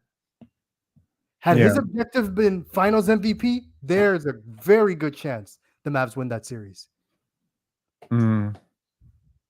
That's I don't Mavs. Maybe. Bro, did you see how he was shooting? Oh, he could have lost them a game or two. I need to go back and watch that for sure. Let me tell you this. He was shooting 30, I think he was shooting like 37% going into the final game from the field. Mhm. Now take 25 shots, 37%. You're going to Yeah. For sure. Someone saying NBA Jam was fun. NBA Jam was fun. I actually got NBA Jam the other day. That was cool. These are 2 games that have a lot to do with my childhood. I don't know. You were an N64 guy, right? Yes. Yeah. So these were okay. So part of me chasing down all these N64 games was me just feeling very nostalgic. And typically, when you feel nostalgic, there's probably something very wrong or very right going on in your life. And I have no idea why I felt so suddenly nostalgic this year. But when I was a very, very young boy, I did not have video games. And I got made fun of mercilessly for it because all my friends have video games and they would just be like, you don't have video games because you're poor. And then, you lie and you say you're going to get it for Christmas or but I mean, I didn't know why we didn't have video games. I guess my mom thought they were going to rot my brain or she thought, they're bad for you. They're bad for your eyes. They're bad for your brain. They're bad for this. But I remember my grandparents, one day, I complained about it. And this is after my parents got divorced. And I complained and complained and complained about it. And I said, yo, like, I don't have video games. I get made fun of mercilessly. It's like grade 4. It's brutal. Video games. Kids don't want to come to your house. When you go to their house, there's nothing for you to trade with them. You don't have anything to talk about. They're talking about the new Smash Brothers game. They're talking about the new this game, that game. You can't talk about it because you don't have it. So I don't know. And then I went to I remember since my parents were divorced, my grandparents came over from Europe and they had this bag. Yo, this is the funny part. They didn't tell me what was in this bag, but it was a clearish white bag, and I could see into it. And I could see a Nintendo 64 in there. Bro, for 3 hours, I sat there having dinner, knowing at the end of it, I was going to get an N64. And I was like so giddy. 3-hour dinner? It was like 2.5 hours, 2 hours, whatever. Yeah, I was like, whatever. We were sitting there for a while. We were talking. They were talking, whatever. And there's this white bag, and it has a Nintendo 64. And then halfway through it, I'm like, bro, they haven't given me an N64 yet. Maybe they're just trolling me. Maybe they got it for someone else. Maybe it's an empty box. Like, I started to get freaked out. But I'm like, man, I want this N64 so bad. And then at the end of the dinner, lo and behold, they brought it out. And they were just like, you didn't have a video game? And I was like, yeah. And then they brought this box out, this N64. And then there was one game with that. And that was this Star Fox 64. Mm-hmm. And yo, this big box, this gigantic ass box with the rumble pack inside. It's crazy. And I love this game. I cherish this game and I played it because I didn't have any other games. So it was the only game I had for a long time. And then in 2000, my dad decided to go back to Europe. My parents had divorced for 2-3 years at that point. He wanted to go back and it would be the last time I would see him alive because he died a year later. And my grandmother told him, go and buy him a game. Go and buy him a game for the N64. And I was a kid. Like, I'm not thinking about my dad's leaving. I didn't really, think too much about that. I was just like, oh, yay, I'm getting in the game. And we went to the store, and there were 2 games. And I was looking at Shadow Man 64, if you remember that game. And this game, Duke Nukem 0 Hour. And I ended up getting the Duke Nukem 0 Hour. And I played the living shit out of this game. Like, I bought the strategy guide for it and everything. So these 2 games were so important to me to get back. I don't know what it is. I felt really bad. The minute I gave it back to EB Games, I felt like a moron. It's just something weird, man. Like, I would love to be able to share these with my kid one day. But largely what these games, I know they're not my parents. I know they're not my dad. I know they're not my grandparents. But for whatever reason, like these games have like memories, and these boxes, even though they're not the same boxes, they are like, they look like the same boxes. They are the same boxes, but they're not the exact same box. But yeah, I don't know. It's something that's just really connected to that period of my life, and I really appreciate that. Bueno Kitty saying, do a barrel roll. Yeah. Carvin Chang saying we all get nostalgic. Yes, like I'm not typically a very nostalgic person in general. But yeah, like something struck me with the N64 thing. I just needed to get it. So I ended up I got like 80 games, bro. We're around 80. the same age. You're like I think you're 2 years older than me. For guys our age, it's 64. You're 34? I'm 34. Nintendo 64 is the most nostalgic console for our age range. It is. It has to It be. is. Like for me, it's 2. It's Nintendo 64 and Dreamcast. Like those are my 2. And then I have memories of PS2, but also like my Dreamcast was what I got when I traded my 64 in. And my PlayStation 2, I got with my own money. Like I like literally like bought it on my own salary. So the Xbox 360, PS3, these things I bought for myself, PJX saying Banjo Kazooie. Yep. Then there was Banjo Tooie. I remember that one. But for the PS2, the greatest game on that console to me was Street Volume 2, NBA Street Volume 2. Oh my god. I have it. Let me put you on game. Banjo Kazooie. Banjo Kazooie for the Nintendo 64. Yeah. Bro, this is nostalgia 101. Look at this. It's like if you were to have like 10 games that are a staple, that game's in it. Yeah. That game's in it. So is Star Fox, so is Diddy Kong Racing and Mario Kart and Star Fox 64 and yeah, I literally went through the entire list. I have a really weird list because I obviously so here's the crazy thing. When I got a job, and I was able to buy shit for myself and I didn't have to rely on other people to give me Christmas gifts and stuff, it was really strange because now I suddenly could get multiple games at once. And that's what really fucked me up. It's when I can get 3, 4, 5 games. You know what I mean? Mm-hmm. Now you're not finishing games because there's something else. The truth is, I love Duke Nukem 64. I love Star Fox 64. I have no idea if these 2 are the best games. I never actually had Zelda as a kid. I have both Zelda games now, but I didn't have them as a kid. But I had to play these games through to full because I didn't have anything else to play. Yeah, I remember. By the time I got I played the living shit out of, the other game I played the living shit out of, NBA 2K on Dreamcast. That game was revolutionary. The one that had Iverson on the cover for a couple of years. Bro, they had Iverson on the cover for 3 straight years, 4 straight years. Yeah. Yeah, it was great. I actually have people didn't know, after NBA Live 2005, NBA Live fell off so hard. The one with Carmelo Anthony on the cover, NBA Live, where they introduced the dunk contest. Do you remember? That was crazy. They had that. Yeah. After that game, it was a wrap for NBA Live. It was done. By the way, what pride did you feel knowing Vince Carter was on the cover of 2004?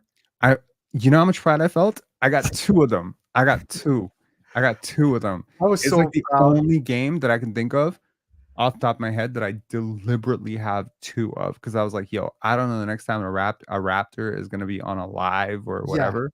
But, I like, never that was ever crazy. thought about repping my city or whatever until I saw Vince Carter on that game. On games I used to play, I used to see Tim Duncan or Kevin Garnett, right? On the covers, Jason Kidd, and it's like we got our guy on it. Speaking of games that I milked the living shit out of, NBA Live 2000 on the PC. So NBA Live 2000 on the PC, the one with Michael Jordan, when Michael Jordan comes back in the game, right? Dude. With Tim Duncan on the cover. It had this thing on PC that you could you could basically take a picture of someone's face, right? Like you could take a picture of Chris Bosh's face or LeBron James' face or whatever, and you could put it on there. So for 4 years straight, I played NBA Live 2000. I never got Live 2001, never got Live 2002, 2003. I just kept playing Live with all the new players. And I would draft like Chris Bosh, I kept drafting Melo. I drafted Melo to the Raptors 100 times. It never happened. It was crazy. Do you remember Live 2003 where they introduced cutscenes? They would No. always like NBA Live used to do weird things. They'd I add don't things. think I got Live 2003. That's the Actually, one with Kidd on the cover, and that's who? when Jason Kidd? Jason Kidd was on the cover, and You know that's what? when I hated that one. I they didn't had like these that. weird cutscenes. They added these weird cinematic moments that didn't actually affect the gameplay. I remember, yeah. I remember going Jason Kidd to Kenyon Martin for like alley-oop, and spamming that shit. Like I was also living in that area at the time, and then I moved away. So I mean, Jason Kidd was like, it was interesting, right? When we eventually traded Vince Carter, like back to the tri-state area, that sucked. Because I had a whole bunch of friends who could now root for him in East Rutherford, New Jersey. So Carvin trying to say the NBA 2K was the best game. Honestly, those graphics don't hold up super well. I gotta be honest with you. Like I played NBA 2K a couple of weeks ago. The graphics do not hold up super well at all. No, they do not. They do not. But the Live has a nostalgic feel because they were so good early on. Mm-hmm. And even though 2K was better years before it blew up, it just took a while for people to. Yeah, it took a while for people NBA to 2K21 leave NBA Sorry, Live. 2K1. 2K1 was awesome. You know who my favorite? This is kind of weird. Like my favorite player in NBA 2K, Brian Grant. I love Brian Grant in NBA 2K. I don't know why. I scored like 50 points a game with that guy, and he probably never scored 50 points. Brian Grant, the Portland Brian Grant and Trailblazers? Rasheed Wallace on the Portland Trailblazers. Trailblazers with the dreads. Yep. Yeah, I love Brian Grant. Brian Grant was honestly, Brian Grant. His was position is what is extinct, right? He was a power forward. He was a legit power forward, like Yeah. a burly, legit He's a power fossil. forward. He's now a fossil. Yeah. You study him in history books. Yeah, let's see here. Any news at all? I feel like they're just waiting for the big ones. Yeah, they are. Like, I feel like all these deals are pretty much done. Paul but, George like, is holding up the entire night. Oh, did you see that tweet? Did you see that tweet that read, Kawhi Leonard won more playoff series in 1 year in Toronto than he did in 5 years with the Clippers? Yeah, that's absolutely true. Yeah, he won 4 playoff series here. And the thing is, had you told him that, he still goes. Probably, yes. Yeah. I mean, maybe. Yeah, probably. It was important to him to go home, and you really shouldn't. Yeah. Prediction: that's how Raps get Ingram. Wow. They offered Kuminga for PG3. Really? Where you get that? I think Ingram is gone. I think Ingram is gone. I Would you think Ingram is gone, and I think the Pelicans need a center. The Pelicans need a center, and they're going to use Ingram to get a center. You know what I'm And thinking? it could be a 3-way trade. You know what I'm thinking? Jakob Poeltl for Well, Brandon Ingram, and But we're going to that need a salary. center. So how do we replace our center issue? if Jakob Poeltl's in a trade, what's out there? If theoretically he's traded and we don't get a center back in a deal, where do we go?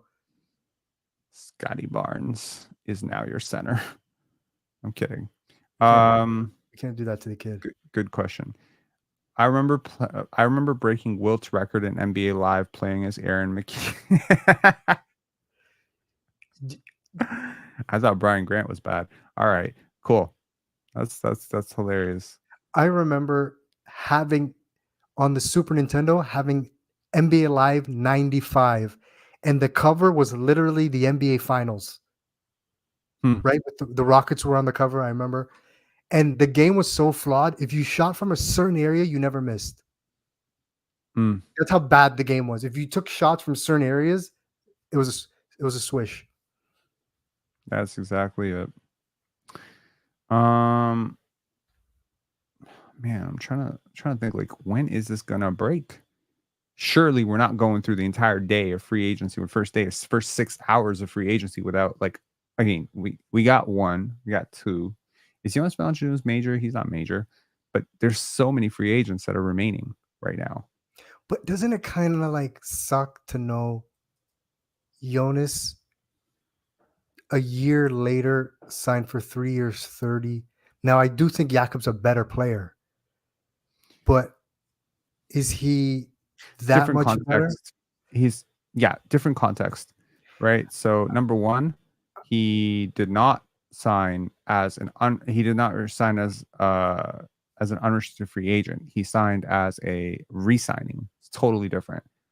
Re-signing a guy, you're overpaying him to not go somewhere else. If Jakob Poeltl hit the open market, he's probably getting 45 and 3. So yeah, a little bit more than Jonas Valanciunas, but also. But here's the thing: theoretically, the threat. He's was also younger. Spurs. Can I also mention he's way younger than him? He is. I don't know about. Well, yeah, Jonas is getting up there in age, isn't he? Jonas is drafted in 2000 He's 32, so he's like three and a half years older. Jakob's in his 20s, dude. We're not just talking about a more valuable player type. I think Jakob is being criminally slept on here. Like, I'm just 3.5 years younger. He's 3.5 years younger. He's 3.5 years younger. That's huge. That's Jonas's entire fucking contract. That's a massive difference. And just the player type is so different. Like, Jakob he's just better. Okay. So here we go. Here are the free agents. Okay, NBA free agents, tracking the status and signings of all free agents. I should have done this to begin with. So available: LeBron James, Paul George, Klay Thompson, Tobias Harris. You can see my screen? I can see it. Okay, Tobias Harris, Gordon Hayward, Kalo, Debo, Buddy Hield, Evan Fournier, Gary Trent Jr., Markelle Fultz, Malik Beasley, Tyus Jones, Luke Kennard, Doug McDermott, Gary Harris. What are these numbers that are attached to them? So that's their last contract. Their previous annual average was that. So Gary's previous annual average was 17.28. That is not to suggest he's going to be. This also is their status, right? So that's your unrestricted free agents. I believe your restricted free agents are bolded in red. So your Isaac Okoro is restricted.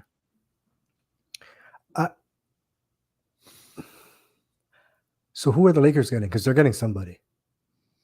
Okay, so let's play. And it's going to be an LA kid. It's either Klay or like DeMar. They're getting an LA kid. Okay, so in terms of, let's just peg out where these guys go. LeBron, where's he going? Lakers. He's going to take a pay cut naturally. Paul George, Philly. Klay Thompson. How does Dallas get him? People are saying Dallas. Dallas, mid-level. You can get him with mid-level. I think. Okay, wow, so you're telling me he's going to take less to not be in Golden State? Yeah, it's a pride thing. Okay, so here's what I think. This is going to sound crazy.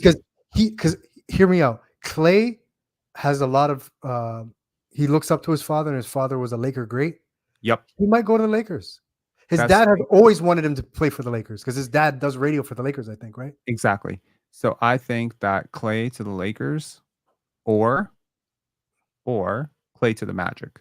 Now, the Magic already signed KCP, so I'm not really sure how much roster space there is Yeah. for Klay Thompson now. Seems a They little need- bit redundant. Yeah, So it seems to go to me, young guys. so the way this is breaking down, it seems to me the Magic went to Klay and they were like, this is our offer. And he said, nah. And then they went, okay, KCP, let's get it done. Let's lock this up. Let's not. Some teams are deciding to be early. Some teams are deciding to dangle their feet a little bit and see what opens up.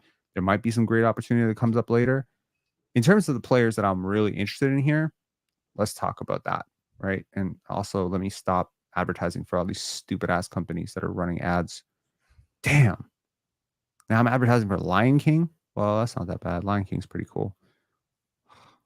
Fuck, man. How do I cancel this shit? Like, get these fucking ads off my screen. Where's Tobias Harris go? I guess Okay, hold on. I'm gonna install ad blocker. I can't do this shit anymore. Hold on. Ad block, surf the web, stop annoying ads, accept, get ad block. Yup. Gotta download this shit, bro. Like, I am done. These pop-ups, they're so insanely annoying. Okay.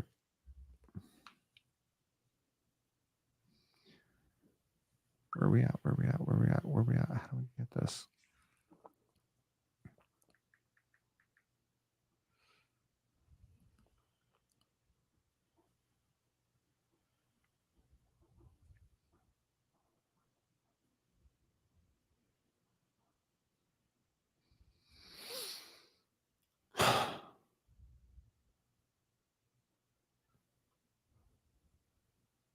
Why?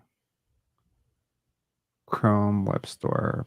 Am I stupid? Why can't I figure this out? Why can't I get this? It no longer works. Use one block extension instead. Is AdBlock dead? Oh no. I don't know if ad block is dead for non-YouTube stuff, but if you, I know. No, bro. I'm looking at the screen. It's June 30th. It no longer works. Use the one block extension instead. YouTube will literally be like, "Yo, you're on ad block. Get that off, or you cannot use YouTube." Yeah, I get that. That's not what I'm saying here. Yeah. I'm saying that like ad block literally is not working. So if okay, you block. All right, block. Whatever. 4.7 rating. All right.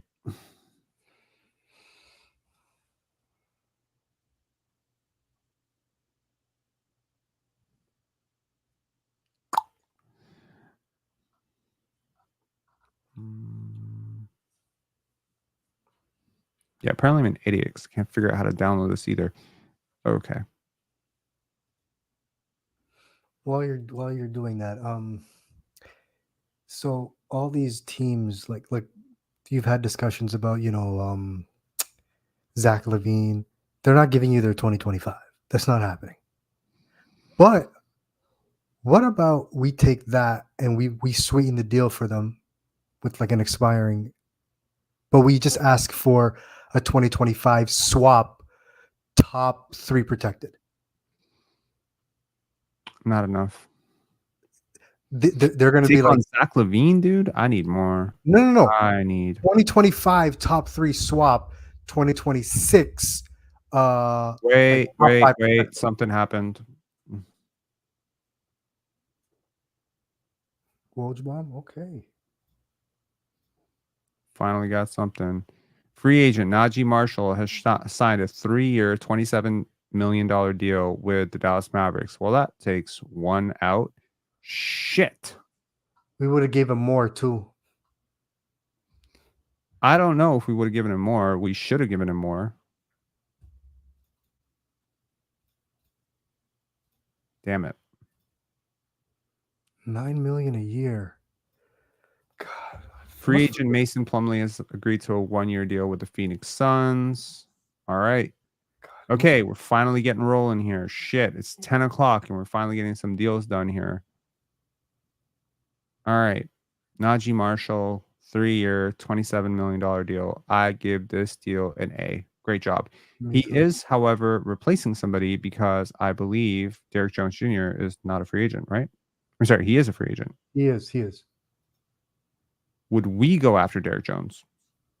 I'd rather have had Najee Marshall. Yeah, so would I. I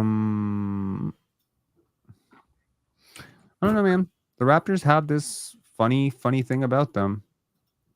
I just know in my heart we would have gave him more than this. We would have to. Yeah, but it really does come down to, does he want to be here? Does he not want to be here? E-Trix saying Masai is waiting to sign a G League player. Najee and Lively, dang, Dallas got better. Yup. Jones would be a great fit. Yo, it's like, what? Man, Najee Marshall he's good. He's a good I player. just feel like what we saw Griffin get traded for, right? We saw how Dyson Daniels was low key kind of a throw-in, not so much, but kinda. And it's like, we never know. Like, we never know bro, what get on is the being phone valued and as go to what. work, bro. Yeah, but we never know what is being valued as what, right? Like, we don't know that. And Dyson's 20. So it's like he's a top 8 pick, 20, right? I know the Raptors would have been super interested in him the same way they were interested in Ochai Abaji, but he wasn't available. And, you know, again, it's like at some point, Dyson is going to be extension eligible and he's going to have less value because you're going to have to extend him. So at like right now, I think we're at a point in the CBA where rookies who are somewhat productive need to be traded after year 2, right? Because if you trade them after year 3, the other team is basically biting the bullet on the extension. It's kind of like, you know, trading Emmanuel quickly. So, like right now, let's say, for instance, Jacoby Walter, right? Jacoby Walter, we just drafted him. Let's say he's good this year and he's really good the year after. He is not going to have more value in year 3 than he has in year 2. Yeah, because he's closer to payday. Exactly. So you get like you gotta think like what an interesting, you know, team building option a productive player on a rookie contract actually gives you. Okay. SP saying is Dyson Daniels like Jermaine O'Neal buried on the bench and then goes off for his team. I don't know, maybe, but I see him more as like a role player, like a super role player. He fits know? well. He fits much better next to Trey than DeJounte did. First of all, we will see how long Trae Young is there. Like, I think that could also be a bit of a hold up here. What's San Antonio doing with all their cap space? The reports in Atlanta are they had way more offers for DeJounte Murray. Yeah, I don't doubt that because again, portability. Exactly. And I don't want Trae Young on my team. I don't. But also, like, first of all, DeJounte makes a lot less money, so you're gonna have less. And this is what I say: like the Raptors. Now, I know DeJounte Murray and Derek White are better than the players that the Raptors currently have on their team. A lot of the players the Raptors currently have, but that portability is what I've been talking about pretty much the entire time. Is that when you have players like Bruce Brown, players like they just switch, you know, they just flip and switch, like. You have to restructure your whole offense for DeJounte Murray? No. You have to restructure your whole offense for Trae Young? Yes. Yeah. That's different. And build the entire roster around him. Yeah. Exactly. Zigsaw Puzzle saying, did we talk about Najee Marshall? Yes. He is a really good young player. I think the Pelicans are losing a good one here. You've been doing some digging on the trades the Raptors have been making, right? Not too long ago. When was the last trade the Raptors made where you were like, that's my front office? The last trade the Raptors made where I thought, that's my front office. Let's see. I did like the New York trade. Okay. I did. The trade. Hold on. I mean, I guess I don't mind the value we got back for Jalen McDaniels. It's not bad. Marc Gasol is pretty cool. I like JV, but I completely understood the massive upgrade that Marc Gasol was He was. defensively. We don't win. We don't get out of that Philly series. Not a chance. No, we don't. In terms of like, man, the second round pick for AJ Griffin type of deal, like that crazy Gravis Vasquez for Norman Powell type of swap. The Bargnani heist. The Bargnani heist. The Bargnani trade. Yep. That yes. The offloading Rudy Gay immediately, knowing this ain't it. Yeah, but I mean, okay, Like, think it's about it. You just- know what's ironic? We kind of need to do the Rudy Gay trade again, but in reverse. That's what we need to do. See, all these talks about like, oh, we got to get Zach LaVine. We're actually talking about doing the Rudy Gay trade in reverse. We're talking about letting another team do the Rudy Gay trade now, right? So we need to be very fairly compensated for that. We cannot buy into this illusion that Zach LaVine is a star because the Sacramento Kings so thirsty for relevance back then and so thirsty for ticket sales needed to, go after Rudy Gay, like of all fucking players, like one of the most overrated, undeserving, like franchise tag type players. And I remember, I'll never forget, like I respected Brian Colangelo until he did this. And this is a true story. Rudy Gay got here. Brian Colangelo traded for him, obviously. And Rudy Gay said to BC, he said to Brian Colangelo, Brian Colangelo said, finally. Like, finally, we got you. Finally. And Rudy Gay says, it's time to like, oh fuck, what was it? God damn it. I'm missing the words, but basically the essence of it was you should have picked me first, right? Like you finally got we're gonna make it right now. That it's been a long time. I remember hearing that story, and it was from someone who would have known back then, and I just lost my fucking mind. I was like, if you're acting like this guy's like your franchise savior type of guy coming over, like no wonder. I think a lot of Americans, SP saying you should have picked me. Yes, that is the notion of what he said in an interview about that interaction afterwards. But there was something else said before. Anyways, long story short, I don't like that because they treated him like a star, and this notion of Toronto treating a whole bunch of role players like stars, it obviously precedes Masai Ujiri. Yep. What I have never appreciated, and this is something that,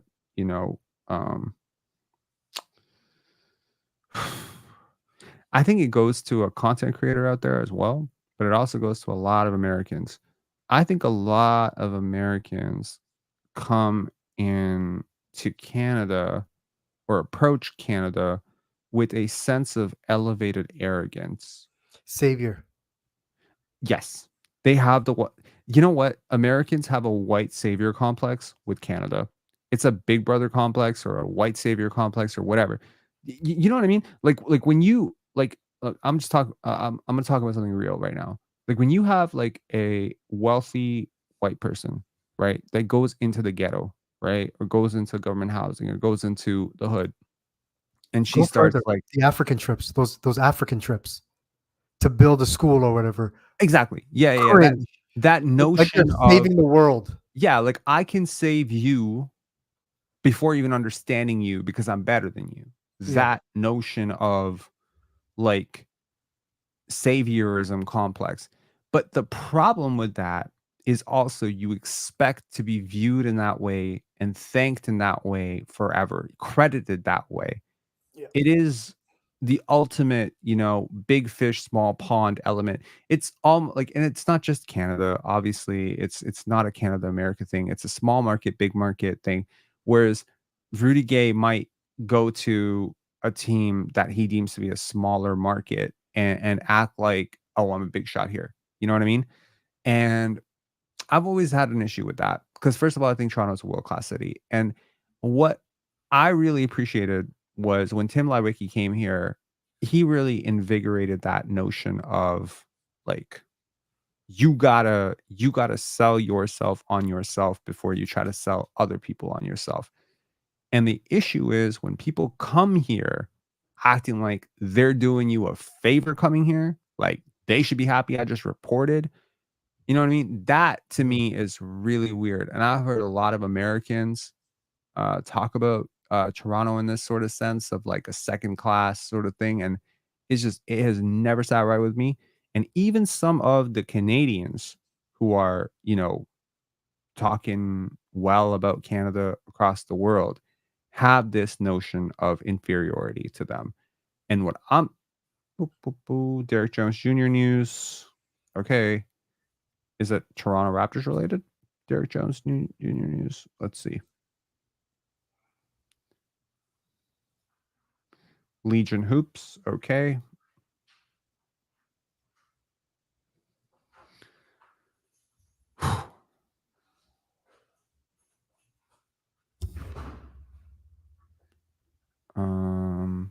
Derek Jones Jr. will not resign with the Mavericks this summer. Well, no shit. That's not breaking news. We know that. They already signed. Oh, man. Okay, never mind. I got all hyped for a second. We know that. We know he's not resigning with them.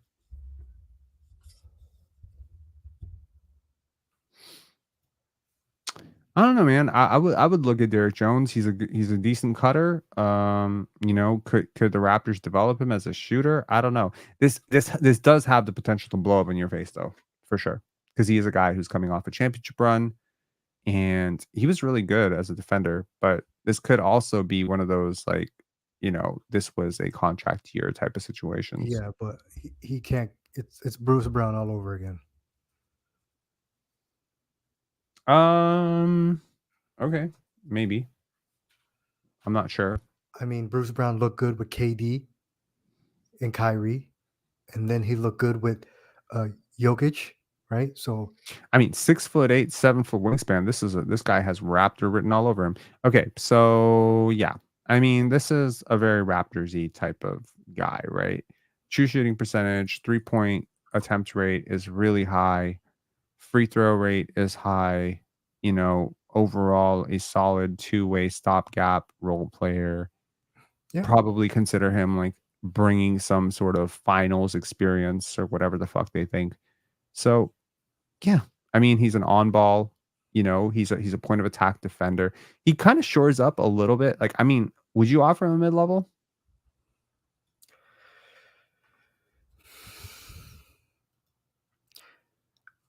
Yeah, he's the type of player we do need. Mavs are pursuing a sign and trade routes for Klay Thompson. Okay. Harris Amari saying, can't thank you enough for streaming this long, man. You're a legend. Appreciate you. Thank you. This might have to go to midnight before anything pops off. My God. 8-hour live stream. We've done that before. I think we did a 7-hour stream before. The stamina that it takes to talk for 7 hours. Shit. It does take a lot. Okay. Let's go back to this. So, this one right here, let's predict where all these guys going. Nick Claxton is still available, by the way. Or did he? No, he went back. My bad. My God, the top 3 contracts are Raptor or former Raptors. Yeah, true.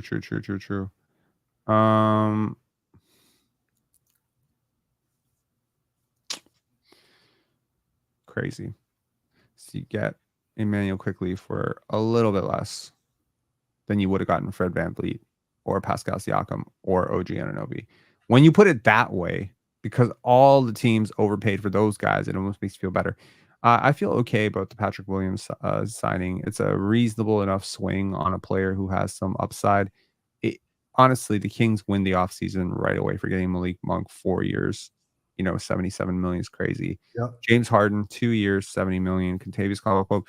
So let's just go through and just break down the deals that have happened. Like, I guess I can ask you just for a letter grade and a sentence, and we can move on. OG Anunoby, 5 years, 212 grade and I 1-something. would give it a B because of the circumstances they were in Okay. and the roster that's built around them. But in a vacuum, it's like a D minus. Okay.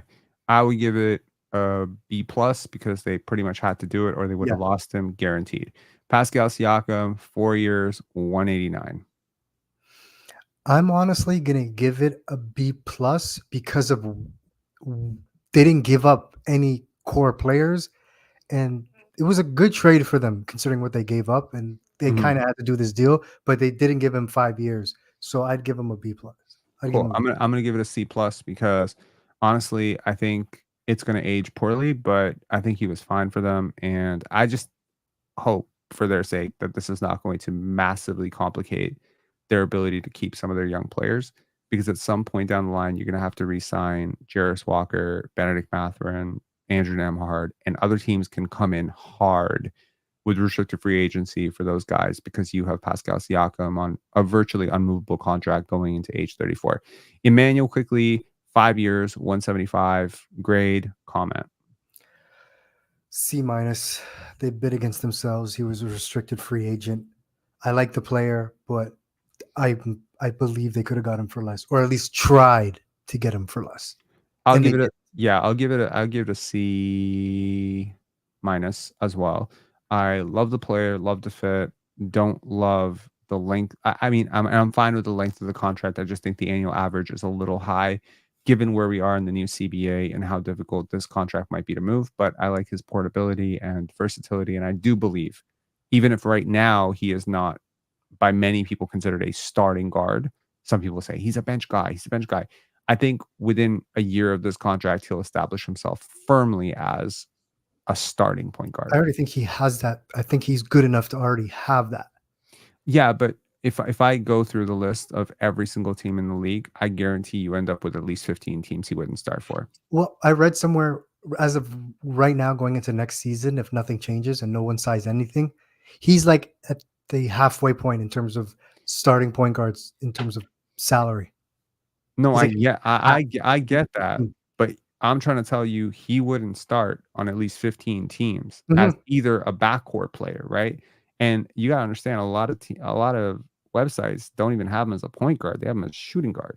Shooting guard is like the weakest position in the league, has been for years.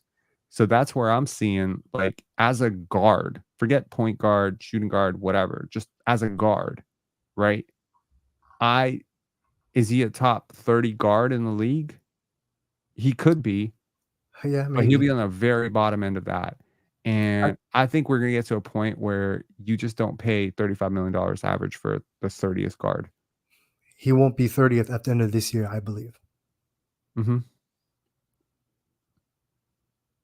Okay. Derp saying Hoop Central. I'm told LeBron James called Klay Thompson right when free agency opened. These conversations, this negotiation will go into tomorrow. There's probably not going to be a resolution tonight. Sources Hoop Central. Cool. Yeah. Overall, I'm fine with that. Nick Claxton, 4 years, 100. It's almost incomplete. Like they're tanking. Cool. 25 is whatever. Yeah, I mean he's 25 years old, and they paid him $25 million a year to stay on a tanking team. They had to do it. I'm gonna give this a B minus. Patrick Williams, 5 years, 90 million. I like this deal. I'm gonna give this a B plus because they got him for 5 years, and considering the rumors of what he wanted, and he Yeah. fits the need. They have a bunch of guards. I think their two most important players besides him is Kobe White, and now it's Giddy. So yeah, he fits. And they got 5 years. So Yeah, I feel the same way. I probably would have given him a 3-year deal. I would have hard bargained for a 3-year deal because I still don't completely trust him as a basketball player. But that's just me. But he's 23 years old, and if this deal works out for you, I just think with a 5-year deal, if I don't trust that he is going to get much better, this could feel a little bit more like the DeAndre Hunter contract, which is no one's definition of an asset. So the only thing I would change is I would try to bargain for a 3-year deal to give him more time to prove himself as a basketball player, because I don't think we've seen enough really good basketball from Patrick Williams. but if he does show, you have him for 5. Yeah, I get what you're saying. It's a risk, but I feel like And they're not you're planning on being good anyway. So their salary cap, besides LaVine, it's not. It's okay. Out of 100%, give me the odds that he exceeds the value of this contract. Is because in an ideal under world, 50%. It's under 50%. that's exactly what I'm Considering saying. what we know. Yeah. What I'm saying is, in an ideal world, the fairest contract in the world is 50%. You have a 50% chance to exceed the value of that contract and a 50% chance that you will not. I think that any contract that is signed where it is 75% unlikely that the person will exceed the value of that contract is an overpay, personally. Even if you can somewhat sell yourself on like, okay, well, we had to pay 2 million extra, but he'll get close. I mean, Patrick Williams, yeah. I mean, a deal 5 years, 90 represents an 18 million a year annual average. That's going to be close to the mid-level exception in like 4 years. So the back end of this deal does not scare me. What scares me is if he comes out next year and is completely unplayable. And that would require him to become just awfully lazy, right? But you have to ask yourself, like, do you trust him as a player? Because if you don't trust him, this is a I don't. stupid deal. I don't. And I don't either. So, like, that's just kind of where I'm at with him. Like, I just don't trust him. So I wouldn't give him 5 years. I'll give him 3 years. I would have given him 3 years, 60 million. I wouldn't mind that. That's what I would have done with him. Okay. Malik Monk, 4 years, 78. A plus, me too. James Harden, 2 years, 70 with a player option. I'd give it an A. A. One with more the player year option as well. One more year. You're at it. He's giving you a discount, so I guess you won. $35 million a year for a 35-year-old James Harden is not necessarily a discount, but I understand the theory of it. Yes. For the regular season, he can get you through a lot of rough patches in the regular season. He's that good. I remember thinking, if I'm James Harden, if it's possible, I'd rather go to the Lakers because I think they can be more competitive. Yeah. Kawhi's health, PG gone. It's like you're really not going to be doing much on the Clippers. But I remember saying that, and somebody was like, "It's just going to be like the Westbrook thing all over again." And I'm like, "Are you serious?" Certain teams, and this is a phenomenon of the NBA, right? Do you remember Tracy McGrady in San Antonio? Remember Tracy McGrady in Detroit? I do. And the Knicks. Yeah. Do you remember Steve Francis in New York?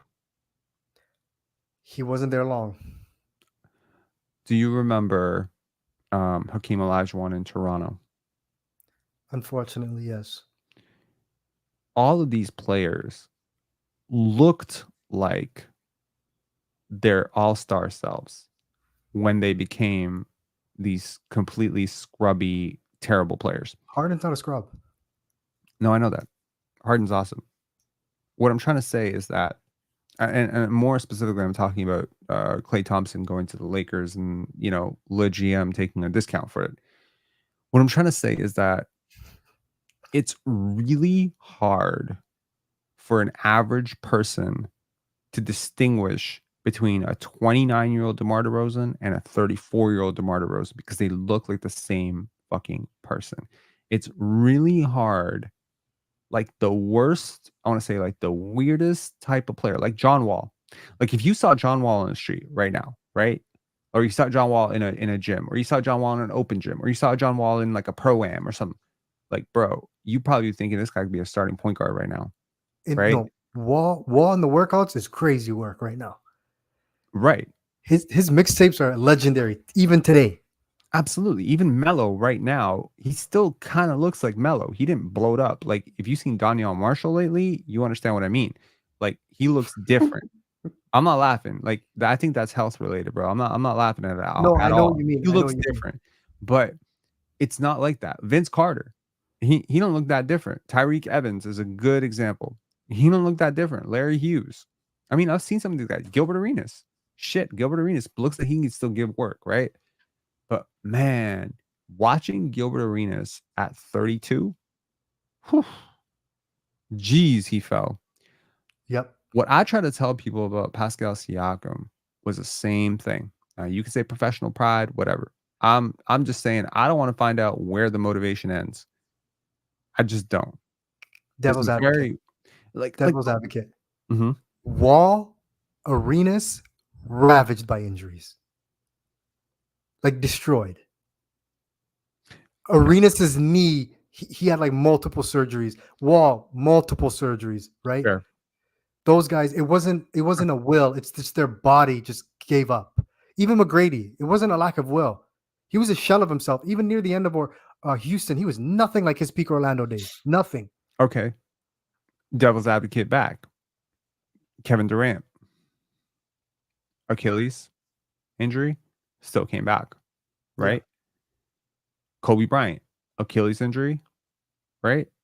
Still came back. Dominique Wilkins. Like, these are way more serious injuries than some of these other guys suffered. Look at Arvydas Sabonis, 30 to 36 years old. Like, those 6 years of his career, he was ravaged by injuries prior to that. Like, he had multiple surgeries. And he didn't need to play. He didn't need to fight through that. But there was something in him that still. Is that what you're saying? There was this will to continue to put the work in. Yeah, and that's exactly it, right? It's like, look, injuries, the risk of significant basketball related injuries goes up with age. And no one going to tell me that the average 25-year-old is less durable at 25 than they will be at 35. So I start to think of it like a little bit like you're playing roulette, or like Russian roulette almost, right? And it's like at some point you stop. Like, okay, easy to say Klay Thompson's washed, but like, look at the multiple injuries he went through. And he described many times, numerous times, how hard it was to get back from it. Your body just doesn't recover the same after 30, right? Okay, so Thierry Fontaine, Rob, injuries cannot be quantified this easily. I understand that. I'm saying the average 25-year-old is more durable at 25 than they will be at 35. Would you agree with that statement? Like, Vince Carter, in theory, should have been. I mean, again, of course, you can take drastic changes. Vince Carter certainly was less injury prone. You can change the way you play. You can change the way you train. You can change a lot of things. But I'm saying, on average, a basketball player is more likely to have and is less likely to recover quickly at an older age, right? That's why we're always talking about when injuries happen. Did you tear your ACL at 18 or did you tear it at 28? 28, different situation, right? That's the body.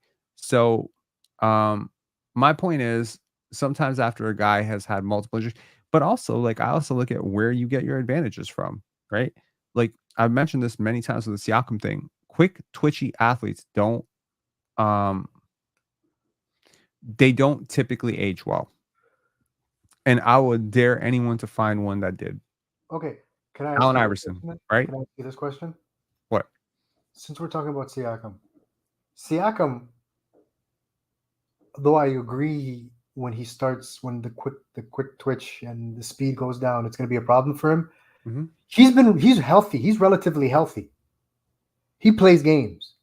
Now, a guy who's around his age, this gentleman who's a great player, a Hall of Famer, a champion, he's going to be 30 in December. Giannis has been injured multiple playoffs in a row, right? He's turning 30 in December. Yep. How will he age? Because he doesn't have a great skill set. He's not skilling people to death. Well, that's exactly it. Look at how great Al Horford has aged relative to others. Look how great Al Horford has aged, and look at that as the absolute archetype of a player that aged well, right? A player who constantly evolved their game, a player who can shoot, and a player who's big.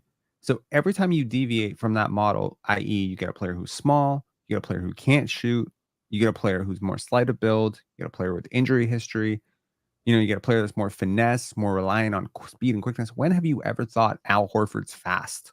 Al Horford's never been fast, right? You never thought Al Horford's super athletic. He's a functional, solid athlete, but he's never a super athlete. He don't want blowing past anybody, right? I don't know. I think about that. There are just certain players that have just fallen off. I really think, like, people don't remember Ben Gordon's fall off. People don't remember Josh Smith's fall off. People don't remember Rudy Gay's fall off. Kemba Walker. Kemba's was like fall off. overnight. It was almost like overnight. Absolutely. And so what people don't really factor in is that this Paul George contract, 4 years potentially being signed, his fall off could be literally next year. Well, he's already in defense of Paul George. Mhm. He is not even close to having the burst he did in his Indiana days. But If he you remember also his had a Indiana really days, he was a massive high flyer. injury. He had a deadly first step.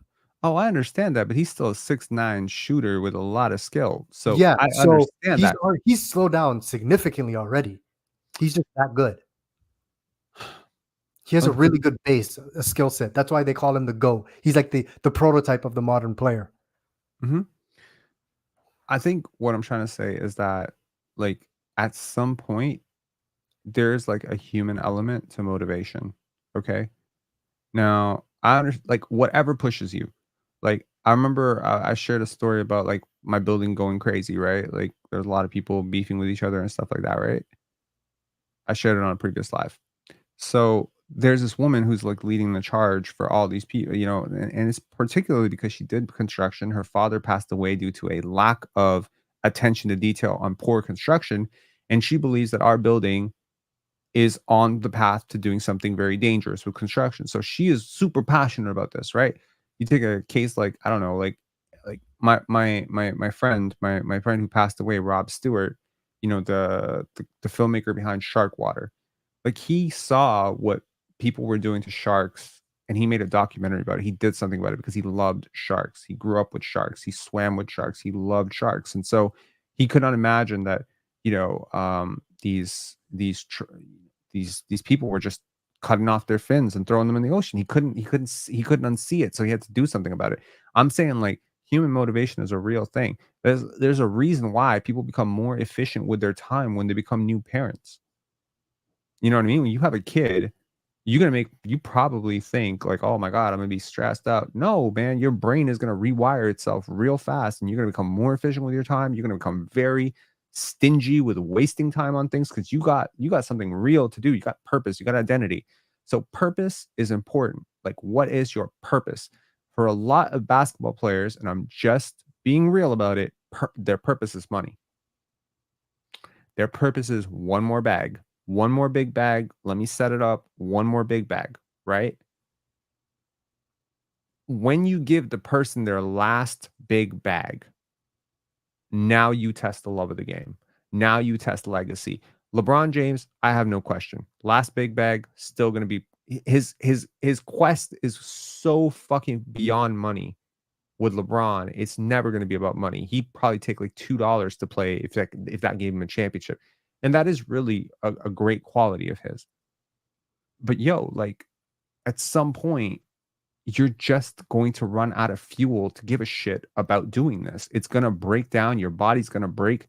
You know, Tracy McGrady's talked about it. Gil's talked about it. There's a lot of players, man. I don't know if they're going to admit it as candidly as some of these other guys did. At some point, it's not worth it. You lose passion for it, but you're not losing passion if someone's throwing $180 million at you to play for 4 years. You're not going to like say no to that. But like, how much did you love it to begin with? That to me, it will be tested in your last payday. That's what gets tested, right? So Pascal Siakam, his days of, you know, $50-60 million type contracts, $40 million is done. This is the last one. Fred VanVleet, probably this is his last huge contract, but he'll probably still get a decent one after this one because this one runs out this year. He has a team option next year. Guarantee you they don't pick that up, and then we'll see what happens after that. But like someone like Paul George, like if you find out that he doesn't care next year, if he comes in, there's dysfunction between him, he's not happy, he lets himself go a little bit. Oh my God, like. Ugh. That's tough. So to me, it's like you always got to keep someone focused on their next contract, but at some point you run out of next contracts, and then you find out who they are. Then you find out, because that's the thing with guaranteed contracts. Like, imagine if I told you straight up, if I told you you get paid no matter what for the next 5 years, whether you do your job or don't do your job. How motivated are you to do your job? Well, I mean brings up, it makes me think of like union jobs. Yeah, and the work absolutely. ethic with And union. I'm certainly seeing the fruits of unions right now, because we've had these new tiles installed in our building, and they're very hard to clean. They're very hard to clean, and all the cleaners seem to hate these new tiles, and they are insisting that they do not have the right machine to clean it. So I was like, bro, like, you just need new materials, and to scrub a little harder, you probably be able to clean it. And I proved it by doing it on our floor, but they won't clean it. And the management's like, we can't let them go. We can't fire them. So for weeks and weeks, these tiles are left dirty in our building because they don't have the machine yet, and they won't go further, and the management can't let them go. Union jobs, tenure, all these things, people show you who they are when they have nothing to lose. Okay. Yeah. So I guess what I'm saying is, when you sign someone to what they believe will be their last big contract, you're going to find out who that person is. Yep. Right. So we'll see, and I think ultimately it comes down to standards. You need to get a real clear vision of what that player's vision is for themselves. So when Scotty Barnes says, I want to be one of the greatest players of all time, money is not the motivating factor here. Okay. Money is nice to have. So I believe IQ has intrinsic motivation. I agree. But But do you think the contract that he was given, knowing full well he does not earn that in the open market, does that make him go harder?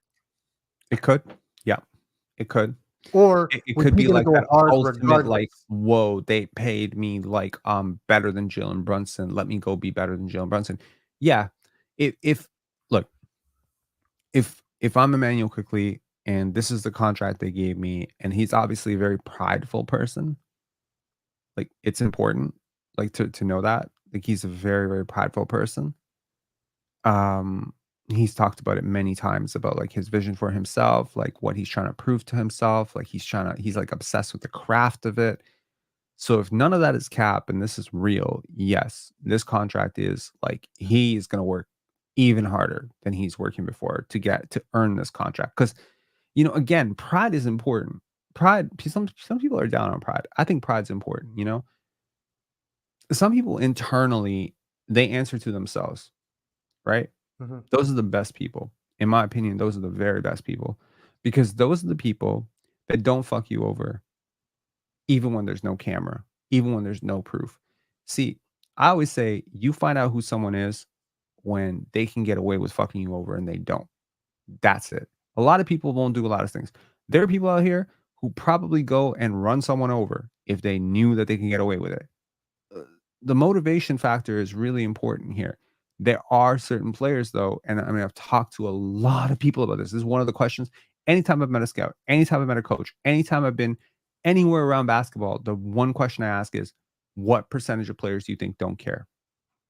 What percentage of players do you think treat this like it's just a job? What percentage of players basically show up and do the absolute bare minimum ass just to not face ridicule? Like, there's obviously like a professional pride ego element of this. Like, obviously all these guys are like very, very proud individuals and whatever. But so they don't want to be like subject to like accusations of, like, you know what I mean? Mhm. But to some extent, when I look at when I'm always curious about that, and I always come back with, it's more than 50%.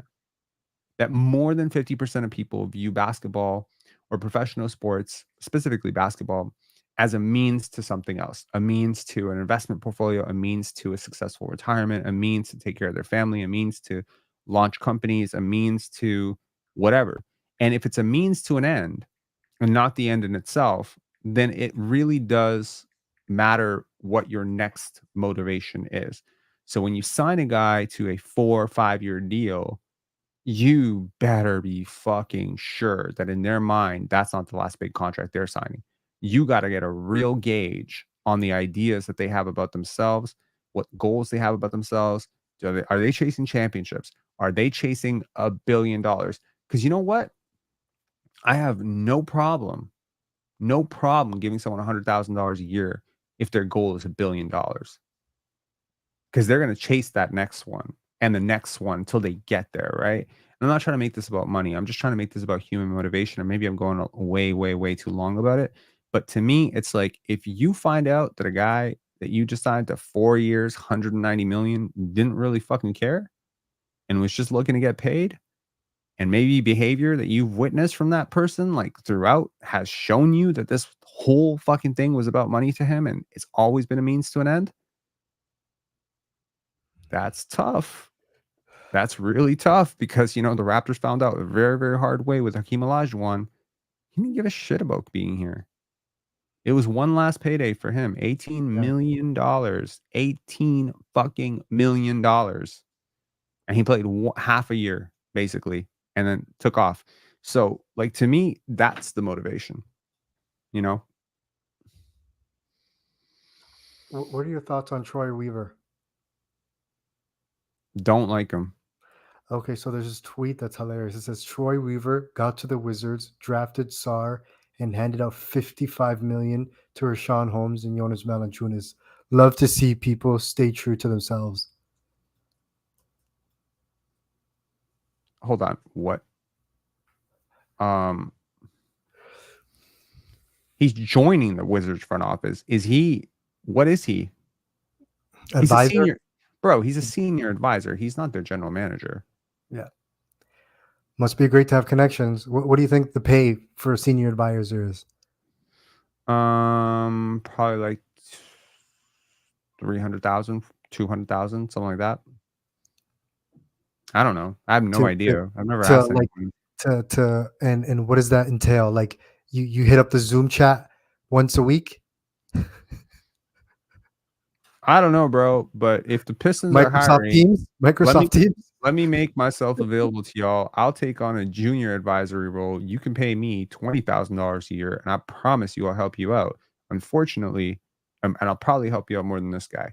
I mean, honestly, that might sound very egotistical. Troy Weaver was a very, very well-respected executive prior to Detroit. And I probably just sold myself very, very short with the 20,000. I correct myself, 200,000 junior advisor role. I petitioned for it. Yeah, I mean, it's a lot of money to do a job with no pants on and just a buttoned-up shirt. I mean, honestly, like how much of what happened in Detroit do I hold against them? How many GMs would have taken Cade first? Almost all of them. Almost every single general manager would have taken Cade first. I can think of one or two that might have considered Evan Mobley or Jalen Green, but most people would have taken one of those three guys. All three guys were the wrong guys to take number one. The number one guy should have been Scotty. So it's like you look at that and you're like, well, he's tried to jam a square peg into a round hole. What do you think of the Cade deal? Where I think the max was 229. What did he get? Like 226? The max was 226. They gave him 226. The Wizards are going to use this team-friendly contract and cycle these contracts for expensive team salaries and take draft assets. So pretty much exactly what the Raptors are doing. But they have more room to do it. They can take back even more sizable behemoth contracts. Did OKC really offer number 6 and Shea for Cade in 2021? I heard that rumor too, that OKC really, really wanted to move up for Cade.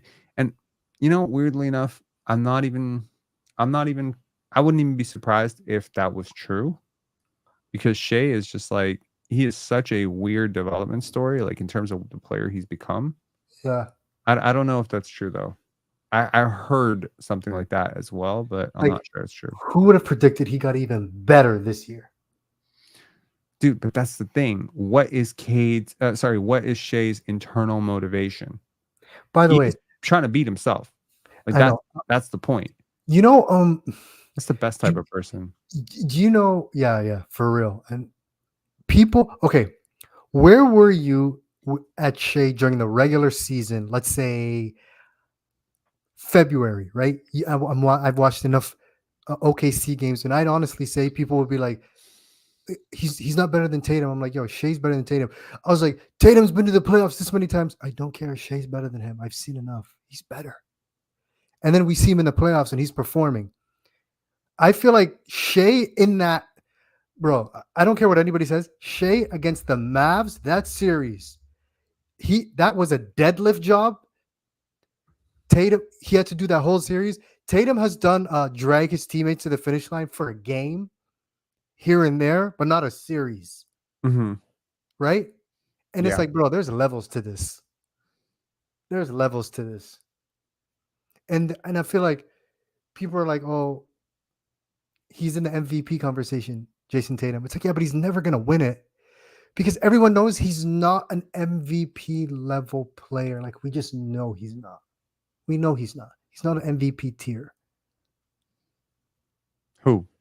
Tatum. He's not MVP tier player. I mean, MVPs are made by narratives. I understand what you're saying as well. Yeah. You know, but context. I mean, what are the two most narrative-based MVPs you've ever seen? Probably Rose and Westbrook. The two most recent. Rose and Westbrook were the two most recent. Embiid is the most narrative. But he's that good though. Like we know he's better than those two. Yeah. When you say narrative, like, I mean, Was I get Derrick it. Rose Like, really an MVP level player? okay, so this is prior to analytics, right? No, he's I not. never believed he was either. Personally, that year when he won, I was like, Tom Thibodeau was new coach, right? They had the best defense in the league. They had a really good team. Joakim Noah, Luol Deng, I think Carlos Boozer, that was his first year. They were really good. That to me was best player on the best team. Record-wise, right? Right. That's the Jason Tatum award. You know what I mean?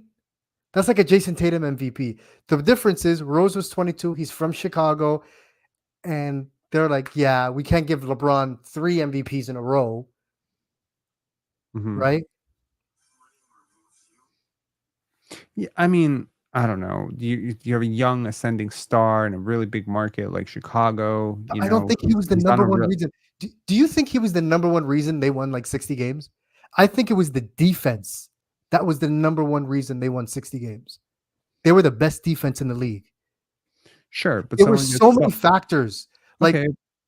I mean, dude, this is pre-analytics. It's like we're talking silent era, basketball, stuff.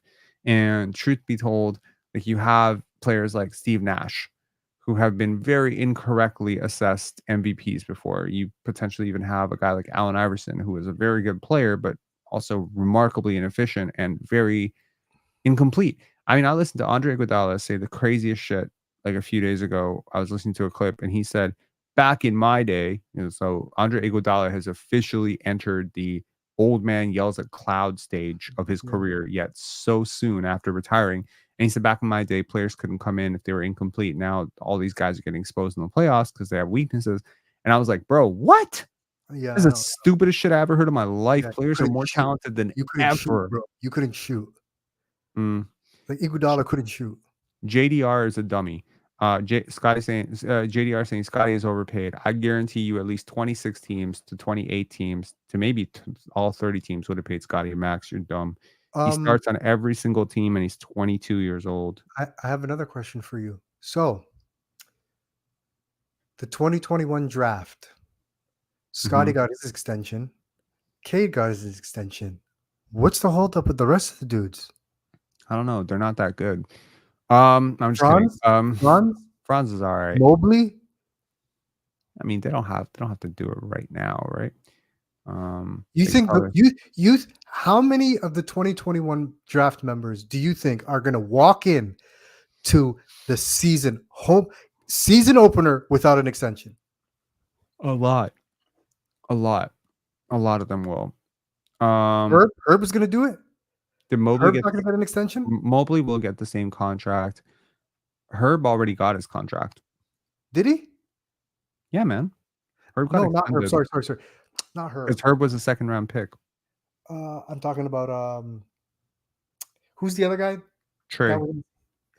Trey Murphy. Yes. Isn't Trey Murphy 21 draft? Yep. Okay. He's going to walk in to the start of the season with nothing?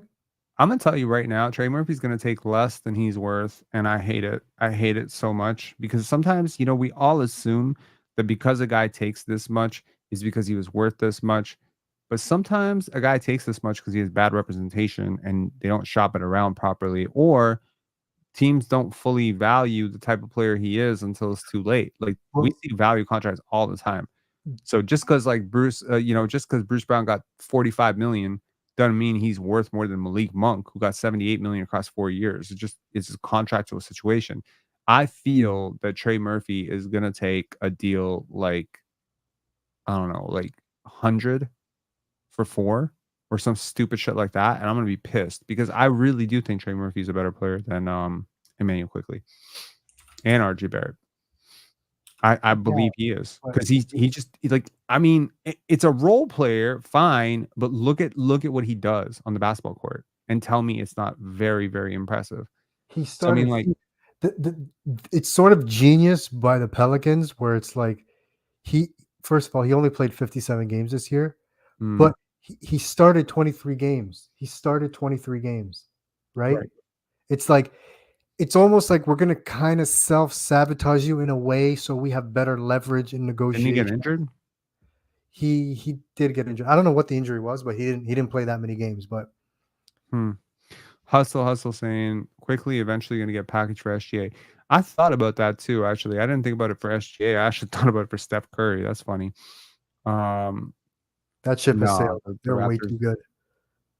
I don't know how anybody can honestly, with a straight face, say OKC is not the favorites out west. They are. They are. If Yeah. they get Isaiah Hartenstein, they definitely are. Okay, let's get back to these free agents. Where the fuck are the free agents thing? Oh God, what did I do here? Free agents NBA list, spot track. Let's go. Okay, so share this tab instead. The narrative on this guy. Oh, by the way, while you're looking this up, what are your thoughts on the whole nepotism conversation? And there was a clip where Woj was like, I don't even want to hear it. The amount of nepotism that goes on in this league. Like Woj and Stephen A didn't even want to entertain it. They're like, no, we're not dying on this hill today. Where for LeBron? Yeah, the Bronny thing. And people brought up that's not Giannis's even brother. nepotism. I will guarantee you 1000% Bronny James goes higher than 55, not for LeBron. Okay. So, but he's probably, and people asking like he was a top recruit because he's LeBron's son. No, he was a top recruit because he was that good. He probably goes undrafted if he's not LeBron's son, but I mean, I don't know, maybe not. Okay. Gordon. Okay, wait. These are all the available players. These are the deals that have been signed. Let's go through these really quickly. And I, you know what?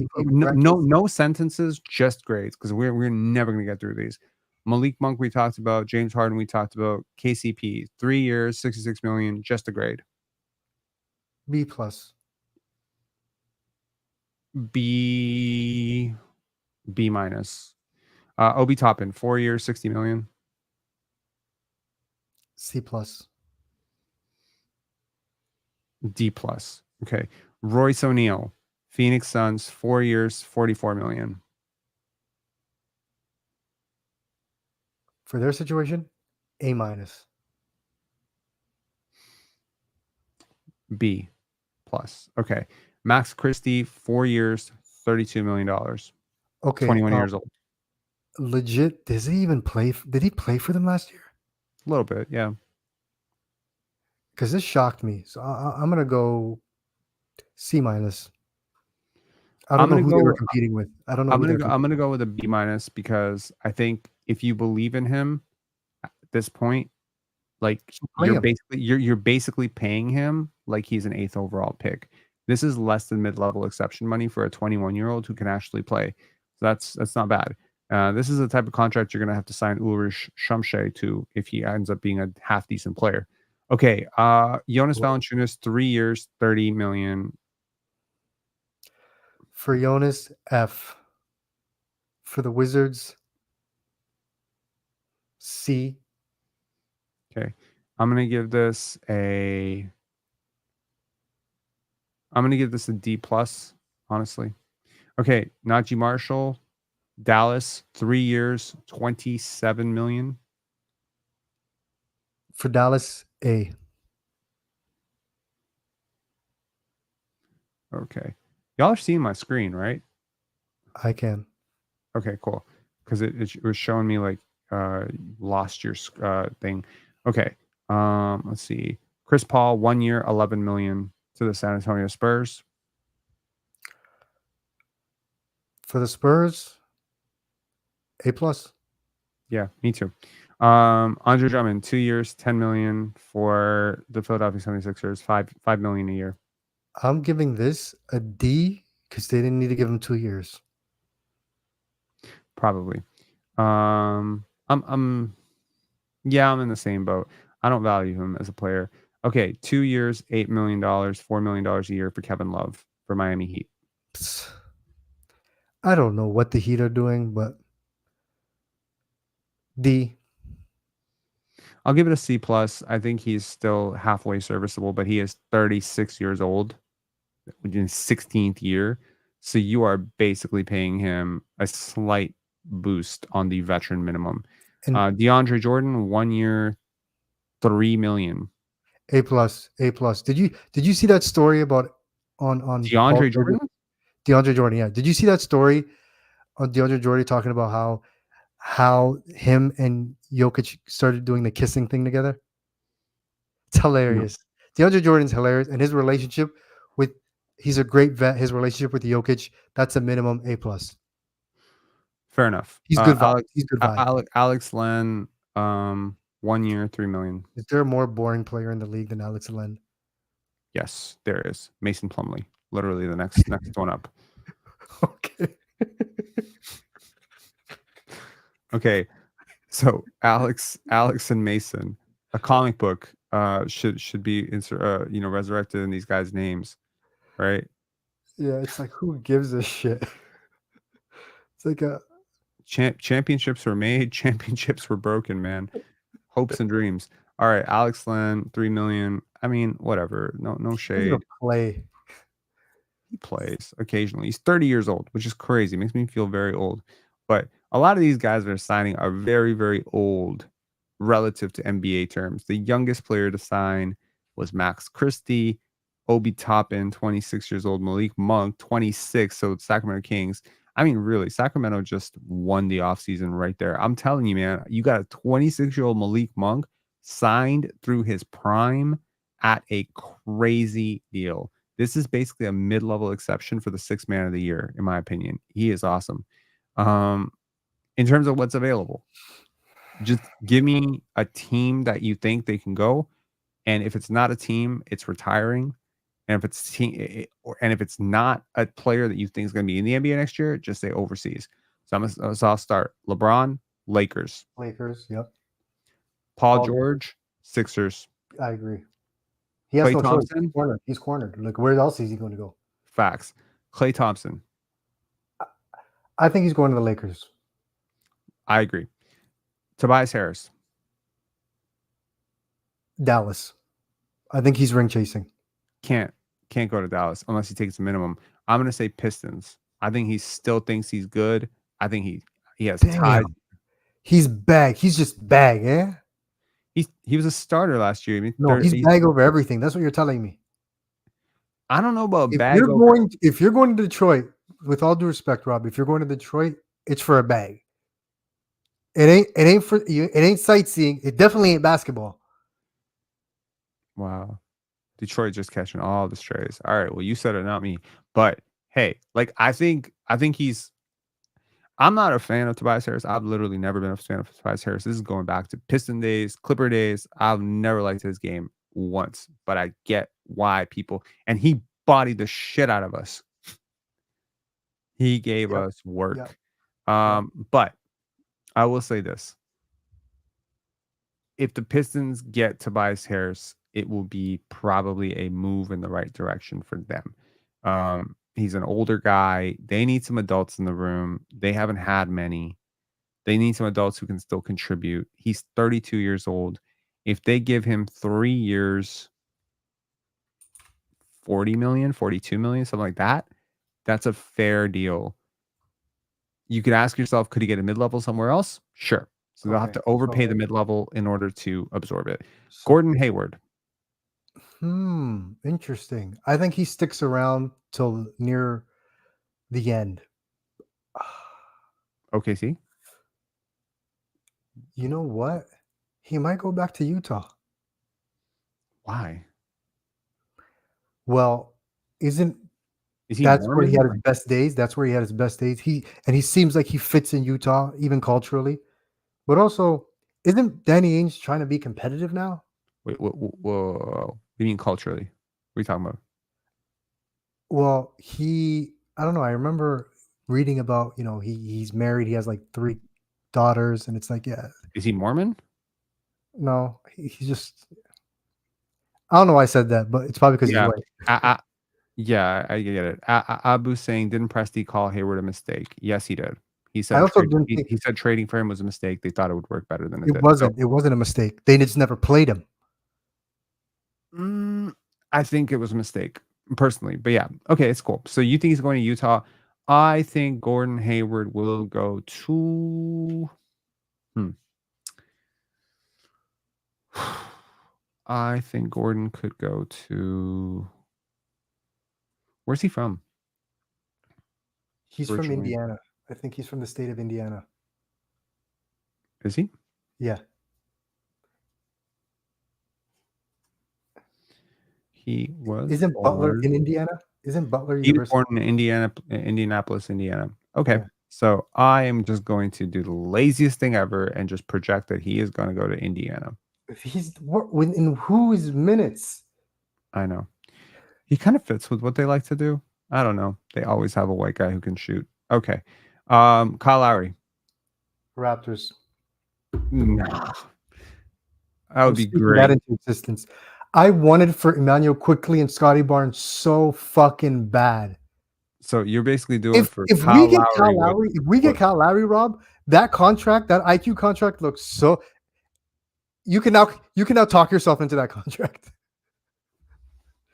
If he goes to the school of Kyle Lowry, and he has the heart of Kyle Lowry and the spirit of Kyle Lowry, and the humbleness, Yeah, it's but almost like does he he's have guy the you booty wish of the Fred Kyle could have Lowry? been. Because he doesn't have the booty of Kyle Lowry, don't mean shit. Yeah, right? he doesn't have the booty of Kyle Lowry, but Kyle Lowry never had his jump shot or first step. That's true. That's true. First step's not that great, but yeah. Okay, so Kyle Lowry, you're projecting Raptors. I will project that he is back with the Sixers. Don't wish him upon that. I don't wish shit. I'm not wishing shit upon Embiid him, can but I'm sit on him and crush him like a bug after a flop. I feel like if they get Paul George, they'll wanna bring him back. But if he doesn't go to that, maybe somewhere else. I have no idea. Maybe he'll join DeMar DeRozan wherever he goes. Maybe they'll join up. Maybe they'll link up. Maybe we'll see a DeMar DeRozan and Kyle Lowry reunion today because they're both free agents. They can choose to go to the same place, can't they? They're still best friends. Imagine the tribute videos when they both come back together. Whoo! Grab your tissues. Oh my BBL God. Lowry. Oh, that's foul. That's criminal, bro. Don't do that. Don't do that to our boy. That was a diss against Drake. Don't throw Lowry into this. Yeah, not our goat. Not our goat. You know, it's all natural. Our goat. That was all natural. That's God given. Yo, you know what's funny? I remember. I can't remember. It was like this. I had a neighbor, and she used to get. She was very religious, right? She was very religious, and she had a son. On a basketball team together. Let's say she was from Jamaica or she was from Louisiana. I can't remember where the hell this woman's from. Her name was Andrea. So every time I used to be like really frustrated, I'd be like, God damn it. I say, God damn it, or whatever. And she always say, don't bring God into your mess. Don't bring God into your mess, right? So I feel like, yeah, that's kind of like don't bring Kyle Lowry into Drake beef. Okay. So moving on. You think Kyle Lowry's going to? Okay, I'm pretty much Kyle Lowry's going wherever DeMar DeRozan's going. DeMar's the higher rated player. He'll be able to choose, and maybe he can kind of squeeze Lowry into that deal as well. Like, hey, kind of 2-for-1 deal.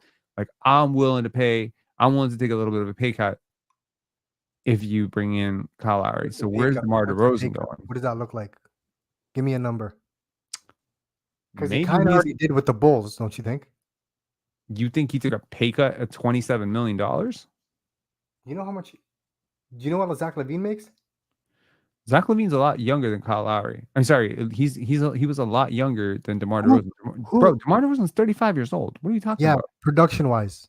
Yeah, I don't give a shit about what your production is. Okay, You're okay. So 35 give me years the old number. and you Give me don't the shoot number. threes very Give me the well. number. Give me the number. What's I DeMar? think he's a mid-level player right now. God damn. Okay, I know he's better than a mid-level player, but he's also like ring chasing now, isn't he? What you're expecting 22 million dollars or something like that? I mean, okay. I'll get you. If he goes to a team with cap space, yes. If he's going to Detroit, which Okay, give me the he's team. not. Give me the team. Mid level. What team? So okay, ask yourself the question: which teams have cap space, and which of those teams is going to sign him? Would he go to San Antonio? Hell no. Okay. Would he go to OKC? Been there, done They that. do. Okay. Nope. No, nope. Does Hell no. he fit Philly right now? Not unless they strike out on Paul George, right? He has that relationship with Nick Nurse, so that could potentially Can he be go to the Clippers? He could go to the Clippers, right? and just be Paul George's replacement. You know, it'd be crazy. You know, it'd be like really wild. This is gonna fucking. It's just like this is DeMar and Kyle go where? to the Clippers. That'd be crazy, right? Because DeMar and Kawhi on the same team is like now you have to face your replacement. He's gonna and be win a fighting championship demons. together, huh? No, DeMar is going to have to relive demons. He thought he slayed.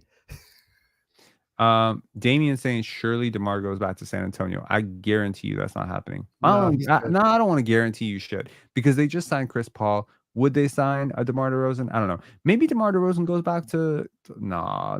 The Bulls are tearing down, man. They're trying to be bad. Okay. DeMar DeRozan does not help you be bad.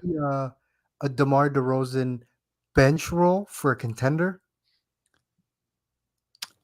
The Carmelo Anthony arc?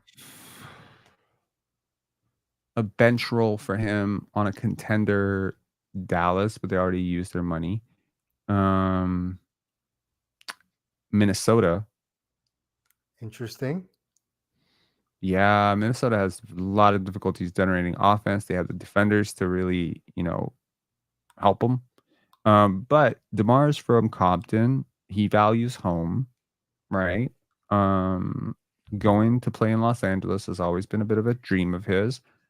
And playing in front of your home crowd might just be worth taking a massive, massive pay cut. So I'm not saying he's going to go out and sign a minimum contract or some shit like that, but DeMar DeRozan made plenty of money. And also being close to family, I think his mom's still alive, right? Well, there's a chance he goes to the Lakers if the Lakers don't get Klay, right? That's a big if, and I think the Lakers will get Klay. I mean, they could absorb all of them. You realize that? Like, they could absorb all three. They can get Klay, And DeMar, and Kyle Lowry. I don't think you can understate how the LA kids, the Lakers jersey and name, like they. Oh that's yeah, the yeah, childhood team, right? absolutely. And plus, like, you got to consider the JJ Redick recruiter element of this. You Yeah. have to consider this 'Cause they're friends. Yeah, yeah. He is their friend. You're He's being interviewed coached them by on your his podcast. friends. You're going to Tinseltown. You're gonna be in Hollywood. You're gonna be like you're gonna be national spotlight. You know what I mean? And Bronny's gonna be watching all of it. Do you Like, remember? Do you remember when Paul George was a free agent, and everyone thought he was going to the Lakers, and they re-signed with the Thunder, and we were all shocked? Yes, I do. Were you shocked? Were you shocked?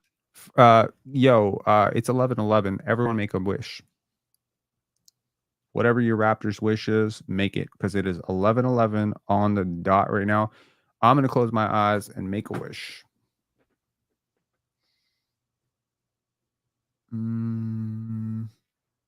Yes, I have made a wish, and I'm not superstitious enough to believe that making wishes and means that they don't come true, like out loud. If you make it out loud, it doesn't come true. So I'm just gonna tell y'all, I just wished for draft picks.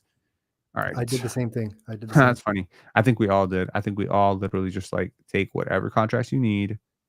Yes. Okay. Moving on. So DeMar DeRozan, what's your final answer? Where's he going? I think he's going. I think he's going to be a Laker. A Laker. Okay. Yep. I'm leaning the same way, but it's like, how can he and Klay end up there? That seems crazy to me. So I'm gonna go with like the Clippers would be really weird too. What about the Golden State Warriors? That is interesting. Who do you think was more productive last year? Contracts be damned. DeMar or Klay? Who's better? DeMar. Okay. Yeah, way better. So if you were to just replace Klay and DeMar last year, the Warriors were better. No. It's a completely different player type. What Yes. DeMar requires is the ball. What Klay requires is something completely different. Klay fits in better as a motion, movement, spacer, shooter, corner, whatever. Klay is creating space for LeBron, right? You know, the thing with the Lakers too is they're trying to trade Russell. So and Vanderbilt. I like Vanderbilt. I heard you talking about him earlier. Yeah. He actually can shoot corner threes decently. I think he just needs to be encouraged to do so, but strictly from the corners, because that dude defensively is amazing. They had him the year they went to the conference finals. They had him guarding Steph. Like he's really versatile. Like for a guy as big as he's not as big as Barnes, but like he's near that size. Mm-hmm. He's a much better point of attack defender. Facts.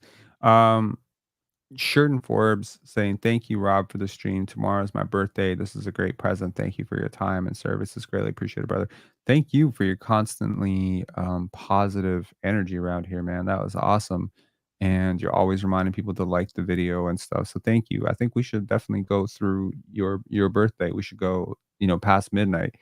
It is stamina galore at this point. Of course, 3 hours ago, I could have cut this stream and been like, I'll go live if something happens. But, we're vibing, we're talking, whatever. Do you think the league likes this, how it's dragging on? Like it started at 6. We're 5 hours in. Yep. And nothing really has happened. Is this good for the league? I sound like ESPN, but like honestly. You really do sound like ESPN right now. But see, that's the thing. There's a difference between good for the league and good for the fans, right? And good for the league is ultimately, once all this dust settles, it's about competitive advantage, it's about fair negotiations, and it's about an even playing field, right? So yeah. Cersei Cat saying, go Raps, go get BI. Also, there was a question earlier, I can't remember from who, which was, I had mentioned at some point that I would not mind trading off the draft picks, and who would I trade it for? Yeah, I wouldn't mind trading draft picks out in the future, especially, heavily protected first round picks, lottery protected, top 10 protected type of things where there's a contingency. I would trade it only for players that are as good, if not better, than Emmanuel Quickley on rookie deals. So that's a very small group of players, right? But I wouldn't mind. But now, also, I said that before the Raptors added all these young players, right? All these young players. So you got Uri Shamshay, you got Jonathan Mobo, you got, Jamal Shed, Jacoby Walter, Grady Dick. That's 5 basically rookies, right? That's 5 kids. Like you got 5 kids that are 21, 22 on your roster. Yeah, 23, whatever. You got big man who can shoot, whose name I'm forgetting, Carlson. He's 25 years old, but he's a rookie. He's 25, but he's a rookie. So, you got Sasha Vezenkov, who is a EuroLeague former MVP, 28 years old. Goran Music saying you got Ochai too. Correct. A third-year player. Your roster is so young right now. That to make it even younger, right, where you start trading all your vets, because ironically, all these players that you're trying to trade away are all vets. Jakob, vet. Bruce, vet, right? They're all vets. Chris Boucher, vet, right? Gary Trent, you're losing him. He's 25 years old, 26 years old, but he's a vet, right? So all these dudes that are going out are older, and if you keep bringing in kids, So yeah, I mean, like if you're asking me like what would I trade draft picks for? Herb Jones. Maybe. Trey Murphy, definitely. That's what I would trade it for. Because again, those guys are still young enough and they're on Scotty's timeline, but they're super valuable. And I can sell myself on the idea that there ain't no way in hell that the 15th pick in next year's draft is worth more to me than Trey Murphy the third. Just is it Trey Murphy the second? I keep calling him Trey Murphy the third my whole life, and I swear to God, at some point I discovered it was Trey Murphy the second. It's probably Trey Murphy the second. I don't know why I've been calling him third my whole life. I'm like talking about his son. His son is going to see this one day and be like, "Hey, he's been talking about me for 35 years." Yeah. So Trey Murphy or Joshua Avery. It is third. It's the third. Okay, thank God. And who was the second? It's Derek Lively. It's Derek Lively. That was the second. It's Derek Lively the second, and I called him Derek Lively the third once. Okay, good. Thank God it's the third. Okay. Yeah. So anyway, it would be someone like that. Or alternatively, someone like, so I wouldn't do it for Jonathan Kuminga. I'll tell you that. I don't think I would do it for Brandon Podziemski. I wouldn't do it for Jaime Jaquez. I wouldn't do it for Nikola Jovic. Would I do it for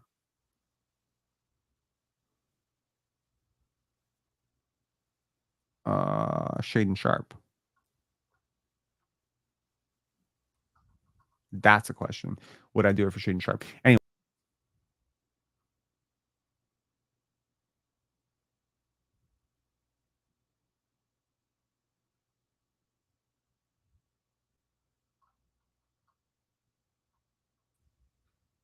I totally just bounced myself out. My bad. It's good to have disruptions like that once in a while. Are you there? You fall asleep. Who, me? Yeah. Oh, I'm here. Okay. So we're going DeMar. I'm going to say DeMar DeRozan, Warriors. That's crazy. That's not bad. DeMar and Kyle, Warriors. Okay, Buddy Hield. Would you take a nah? Nah. Where's Buddy going?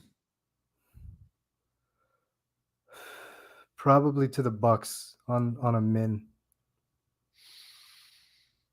That is interesting. Nah,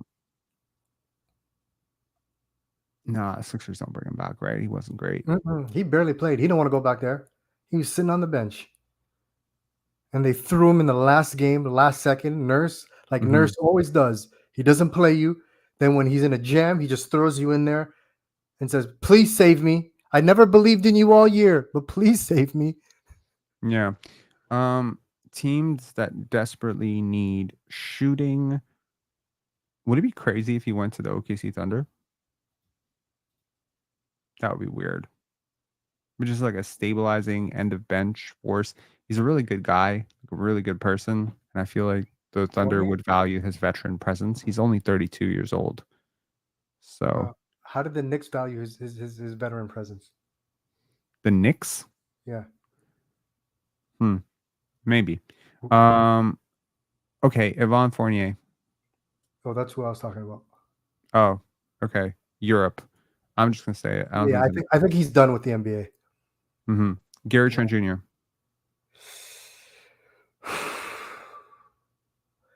I don't know why, but I feel like Gary is so confident in his abilities that he might do a 1-year bet on myself. And Clutch, he's a Clutch client, so they're irrational. The irrational confidence is through the roof. I think he goes to LA 1 year. One of the LA teams, 1 year, and then chases a bag, and then he goes to Detroit. After that, he goes to Detroit. I initially thought that he would fit in very well in Philly. Oh yeah, because him and Nurse are tight, right? I mean, in theory, yeah. Nurse started him all those years. I could also see him with the Lakers, but not after they signed Klay Thompson. Like, where are the minutes? Where are the minutes? He's going for opportunity. What about Charlotte? a team like Charlotte. We haven't talked about Charlotte, San Antonio. Like there are other teams. Minnesota would also be a really interesting place for Gary Trent. And I think Minnesota, that's like, Minnesota, Cleveland, like these are teams. Like I would expect Gary Trent Jr. to be in the Midwest. Charlotte does seem like a good team for him, where he can get overpaid slightly, but I mean they just need talent down there. Mm-hmm. What about Markelle Fultz? I would love for him to go to us, but okay, do we even have a backup point guard right now? No. I would love for him to come to us too. I really like Markelle. I think the problem is the shooting, the defense, whatever, but the talent is there. I think like 3 years mid-level exception would be fantastic. Our backup point guard situation last year, and even the starting point guard situation at the beginning of the year with Dennis, it was like, my God, we might be going into this year. It's going to be, I feel like, such a blessing to not just be pissed off with the point guard situation all year. Mm-hmm. Yeah. I mean, it would be fantastic. And I think, Markelle does something that, I think Darko really values, which is he gets into the paint. A guy I really love is coming up. And I wonder what he's going to get. Is that Malik Beasley? No, he's not up. Okay. I have the wrong Jones. Trey Jones? Yeah, I was thinking of Tyus Jones. Tyus Jones is up. He's up too? Yeah, he is up. We need that guy. You need Tyus Jones? Yes. I just feel like of all the players in that group, he seems like he's worth the most. Well, interestingly enough, Gary Trent Jr. and down on this list is pretty much the Raptors' mid-level targets, right? So here we are. And I mean, obviously some exclusions, players who are going to make more than the mid-level, players like Isaiah Hartenstein and probably DeAnthony Melton. However, this is really the Raptors list. So the Raptors list is as follows. I'm just going to read out the names. Reggie Bullock, Markieff Morris, Tristan Thompson, JaVale McGee, Garrett Temple, Wesley Matthews, Justin Holiday, Cody Zeller, Jay Crowder, Patrick Beverly, Sadiq Bey, Derek Jones Jr., Chuma Okeke, Seth Curry, Kyra Lewis Jr. No, thank you. Taurean Prince, Jalen Smith, Caleb Martin, Daniel Tice, Isaac Okoro, Chetty Osman, Miles Bridges, Mo Wagner, who allegedly is going to go right back to Orlando, but we'll see. Isaiah Hartenstein, I think, is out of our price range. We're not going to get him for mid-level exception. DeAnthony Melton is probably priced out of mid-level exception range as well. I feel like anyone will beat that offer. So these are the primo guys, right? These are definitely the guys that are getting full mid-level from somebody.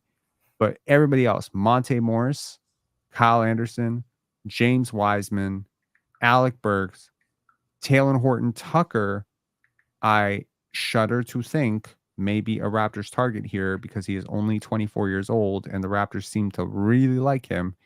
Joe Ingles, Nicholas Batum, Rashawn Holmes is, by the way, another guy that the Raptors really liked, but he has gone back. I believe Rashawn Holmes has renegotiated the contract. I don't understand why he's listed as a free agent here because he's already signed a 2-year, $25 million deal to go back to the Wizards. Robert Covington, Gary Harris, Doug McDermott, Luke Kennard, Tyus Jones, Malik Beasley, Markelle Fultz. That's the list. It's a pretty depressing list. It is. Yeah. So I think that I would much rather just absorb trades at this point as opposed to trying to sign the next Jalen McDaniels personally. George says you forgot Tobias. We talked about Tobias very, very early. If you're saying I forgot about Tobias, like as in like you think I would like to bring Tobias to this team, first of all, he's not coming back to this team, but he's probably mid now. No, I don't think he's mid. I think if he goes to Detroit, he'll get 20. But like the list after you get away from the top guys, how many of those guys are impact winning? It's like Tyus Jones and DeAnthony Melton. Okay. In terms of impact winning, Yeah. Give me the guys that are impact winning. Mark Fultz, Okay. Tyus Jones. When we say impact winning, do you mean they're just positives? Yes. Okay. You're anti-tank. You're trying to win games. Okay.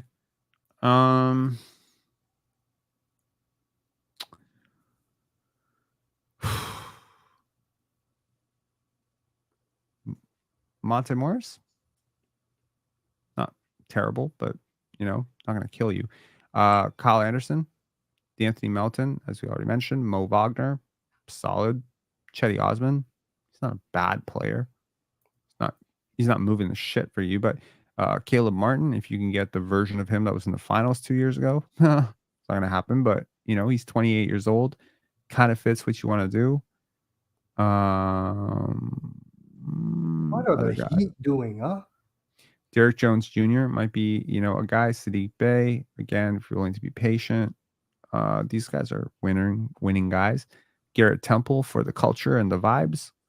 And yeah. And then we have this other list, which is going down. Precious Achua, Jordan Nwora. I'm down for Kelly Precious. Oubre Jr. I'm down to get Precious, but on a 1-year minimum contract. Is there a market for him? No, dead ass. What does he get? Like, what does he get? What does he get? Tell me. What does he get? I think he gets 2 years or 3. No, I think he gets 3 years, 18 million from someone. 3 years. 2 years, 14, 3 years, 18. That coach better not be over the age of 65 with a pacemaker. Yeah. Okay. ALGID saying, how many are Darko guys need thinkers? Precious, 1 year, 5 million for SP. He's been training. Okay. I need to go to the washroom real quick. I'm just gonna put this on the screen. I'm just gonna write this. Be right back at 11:30. By the way, can I just say every time, Rob, you have a live. I'm on YouTube and it's like, live coming at 8:30, and then it says 8:35, and then it says 8:40, 8:45. You can just book it. You can just book it. If you see a Rob, if you see a Pensare basketball live that says 8:30, just know it's 9:00. Yeah. Sometimes it starts on time though. I surprise people sometimes. But yeah, you know what usually happens. I'll have something that I'm doing and I'll just mismanage my time or something like that.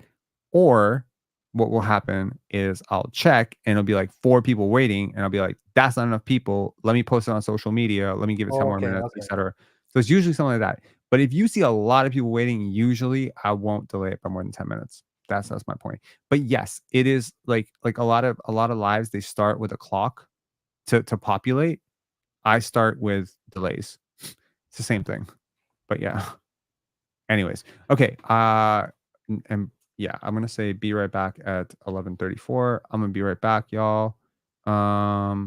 Yeah, if y'all need to take a break or something, I feel like we've been at this for a while now. I'm gonna head out. I don't think anything's happening. Like, I feel like we're gonna go to bed.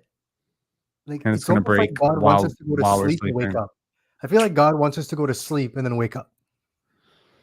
All right. I mean, I don't know. Maybe I'm giving it till Sheridan Forbes' birthday. I'm giving it till 12:00. So I'm gonna come.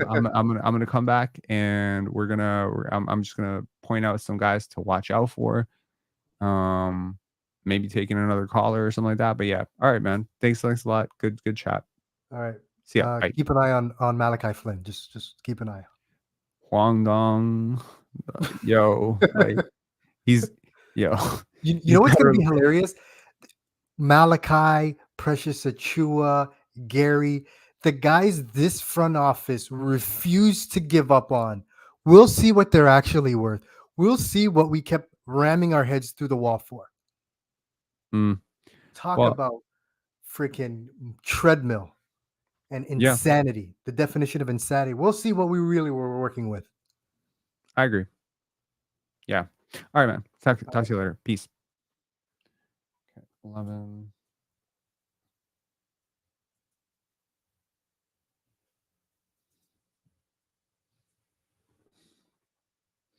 Okay, be right back at 11:38.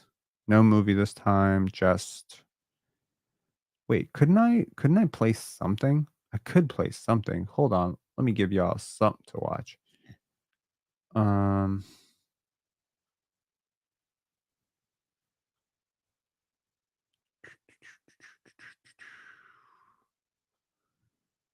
are we at? Where are we at? Oh, Bobby Webster.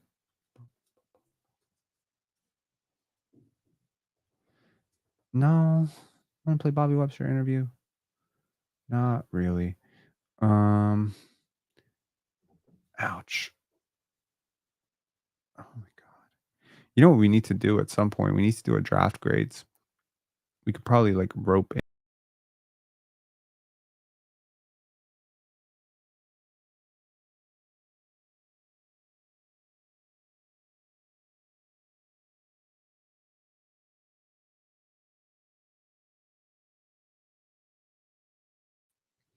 Yep, that happened. I pressed back. Bargnani pasta commercial. Play a next one of your movies. Nah, we lost like 120 people when I played that movie. That is not happening. Primo pasta and sauce. That's hilarious, bro. I had to tell you, I pretty much will not buy Primo pasta. I think that had the opposite effect on what Primo was saying, and I wasn't even a Bargnani hater at all. I just hate their commercials.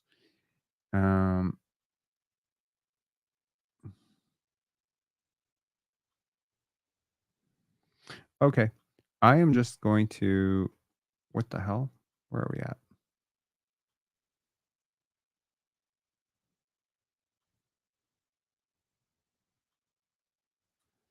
I'm just gonna say, be right back.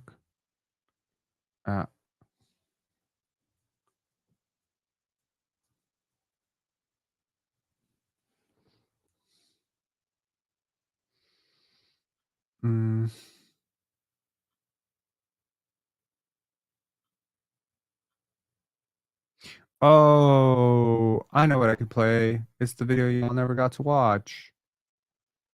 That's true. You never got to see it. It's a private video now.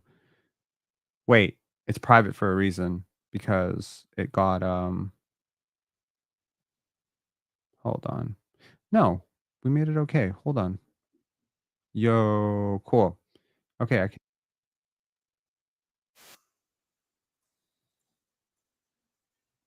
Why didn't I think of playing this earlier? I'm such a silly goose. Okay, hold on.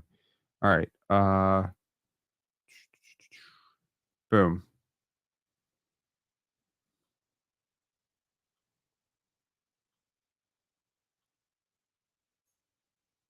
Take a bite out of it while it's lit. While it's lit? Say, oh, I'm kidding.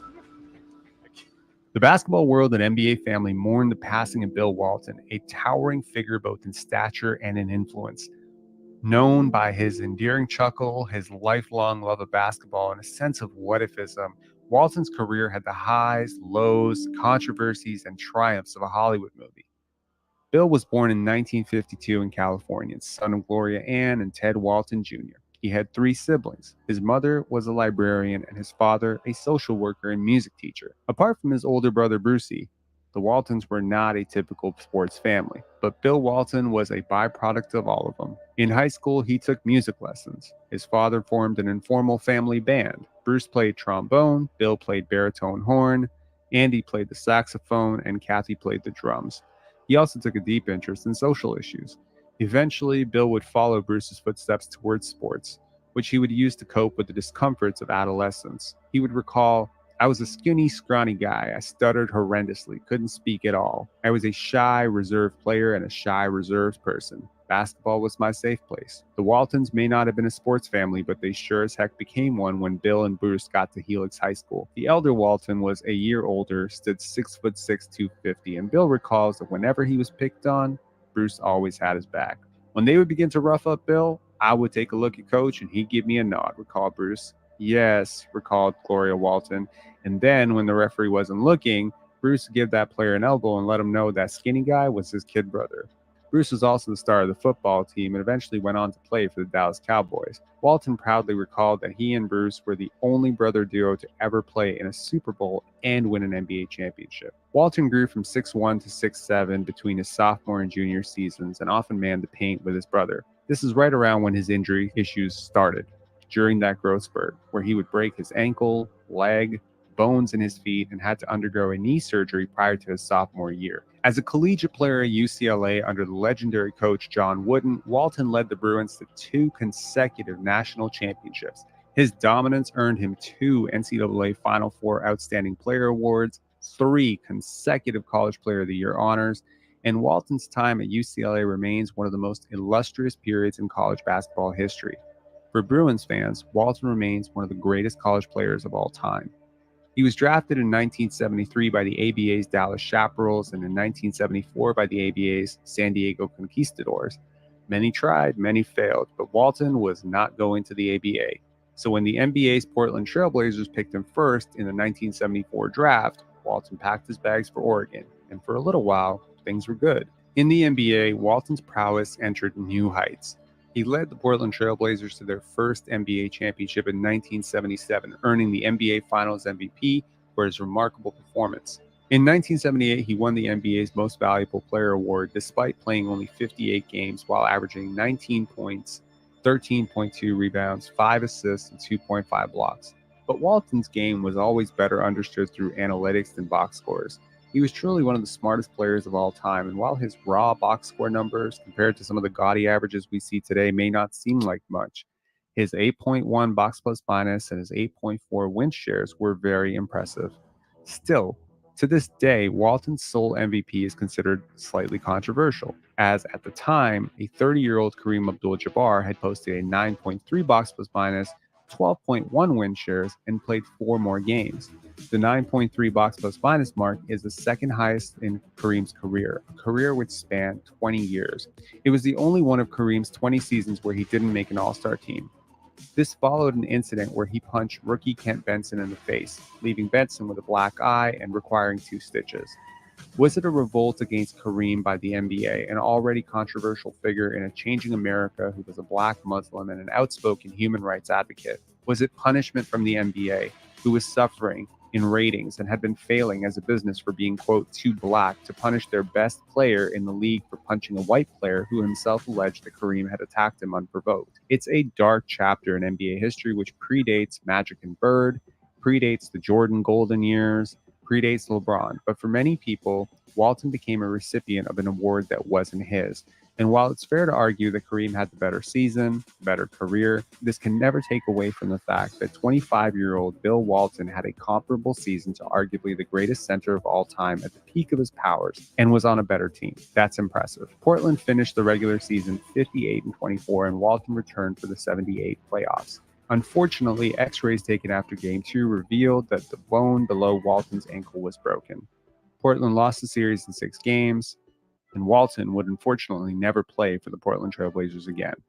During the offseason, Walton demanded to be traded, citing unethical and incompetent treatment of his and other players' injuries by the Blazers front office, and specifically the pain-killing injection he was given for his injury.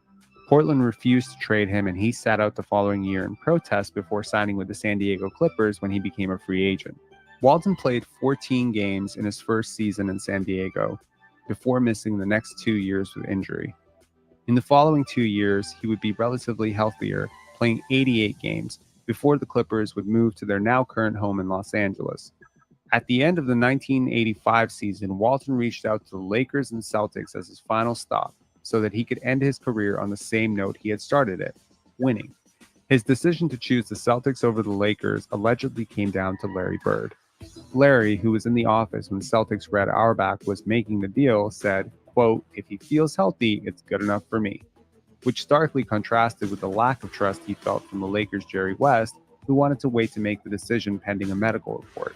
Walton described doctors looking at his x-rays at the hospital after he arrived in Boston. And then Red, he bursts through the double doors and he's smoking his cigar in the hospital. And he walks in and he says, "Who are you guys and what do you do with my player?" And they're saying, "Red, come here. Look at this. Look at his feet. Look at his face. We can't pass this guy." And Red says, "Shut up. I'm in charge here." And Red pushes his way through the doctors, comes over. I'm lying on the table there in the doctor's examining room. Red looks down at me. He says, "Walton, can you play?"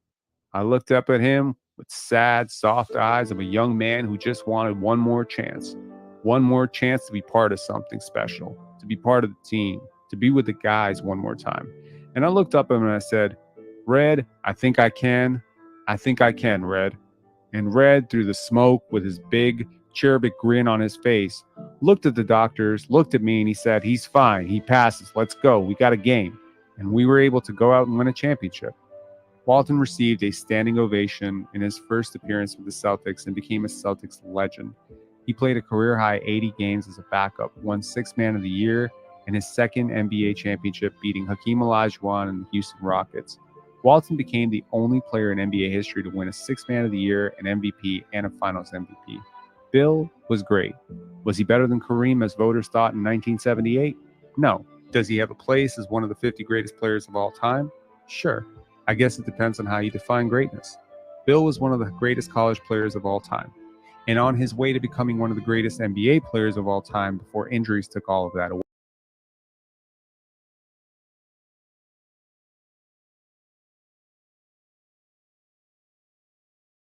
I'm going to get ahead of this before I get behind it. I absolutely know that song gets a copyright strike every single time. And it's so stupid because it's licensed this dumbass company. And that is why I did not release that video. Anyways, I hope too much of it didn't play. But anyway. Buddy Terrifico saying we were watching that. Yeah, I apologize. I can give you a link if you really want to see it. Hold on one sec. Here, if you really wanted to see the end of it, you can go see the end of it here. I just put it in the chat. I should have done that before. Anyway, here we are. We are 5 minutes and 45 seconds. Sorry, 45 minutes, 5 hours and 45 minutes into free agency.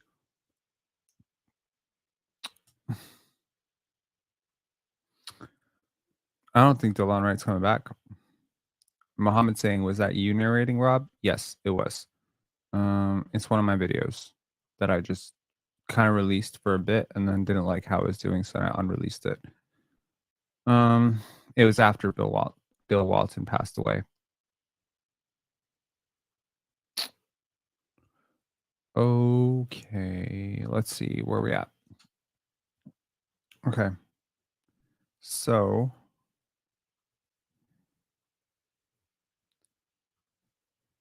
overall, I mean, again, in terms of guys who sort of impact our own players, there's always a possibility to re-sign your own guys. Jordan Nwora, right? Jordan Nwora, not Nwara, Nwora. Ex-Raptors like Malachi Flynn, Yuta Watanabe. Yuta, I'm pretty sure Yuta went overseas, didn't he? Mo Bamba, O'Shea Brissett, another former Raptor. He is available. Isaiah Joe, allegedly supposed to go back to the OKC Thunder. There's a lot of names. Xavier Tillman. Is this really, like, is he free? Is he available? Because that might be your backup center right there. He's not gonna be cheap. He played really well. Goga Batiste. He's pretty good. He's a good player. Who else? Jeff Doughton, of course. We all know I love Jeff Doughton. And any other names that really stick out here as like, go get that guy? Usman Garuba would be a very interesting upside play. I'm not really sure you're creating anything new on your roster, so you'd have to go into this assuming that you can get something more out of him than has been shown so far. Turkavion Smith is an interesting, name. Imani Bates is already a free agent. They only give him a 1-year deal. That's interesting. Let's see. Anyone else? Man, there's so many. There's so many players, man. But it's like none of these players are of consequence, right? I call them bottom 50s. Like all of these guys are like at best, these are like 150 players who are vying to be one of the, I don't know, 50 worst non-rookie players in the league, right? So who is really of any consequence here, right? Malik Williams just had him, right? So I don't know, man. Alondas Williams, Ish Wainwright, bring back another former Raptor. We finally hit the end of the list. Okay. And I mean, of course, there's overseas. You know, you can look at the overseas market in terms of that or the trade market. I don't think the Raptors have to take the conventional route. I mean, they can exercise this ability to trade your mid level for an actual player. Why create a new bad contract if bad contracts already exist? If you're going to create a bad contract anyway, why not take some assets back in exchange for said bad contract? Right? Nick laughs saying Jones Jr. potentially to the Clippers. I could see that. I definitely could see that. So let's see here.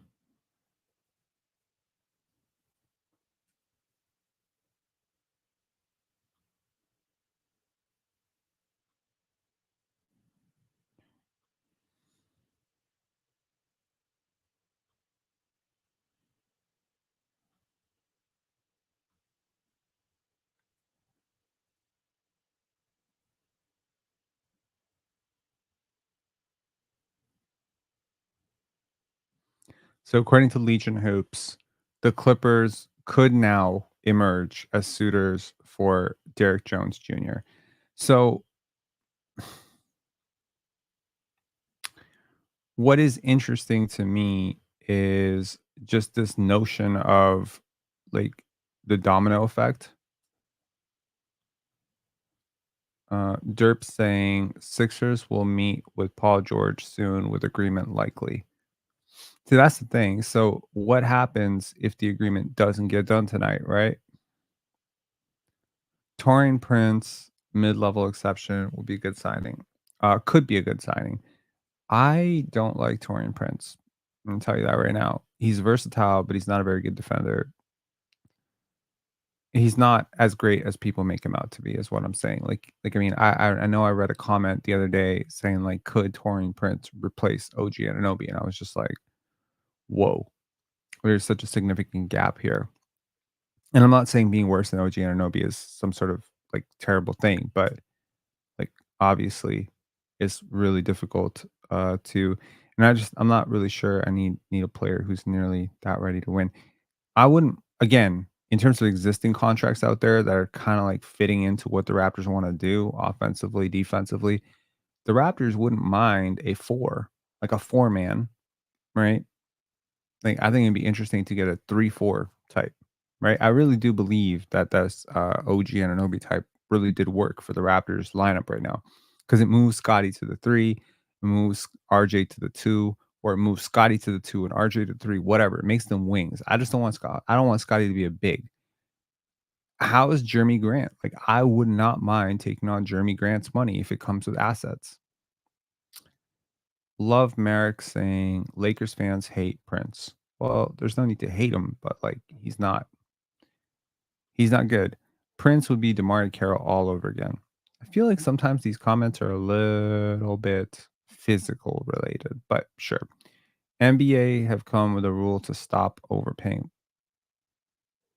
with a player to stop overpaying a player. I think that's what the second apron is. You get timed out.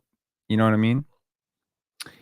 The NBA is basically imposing bet limits on teams who keep overspending. Is like we got to save these billionaires from themselves. It's such a weirdly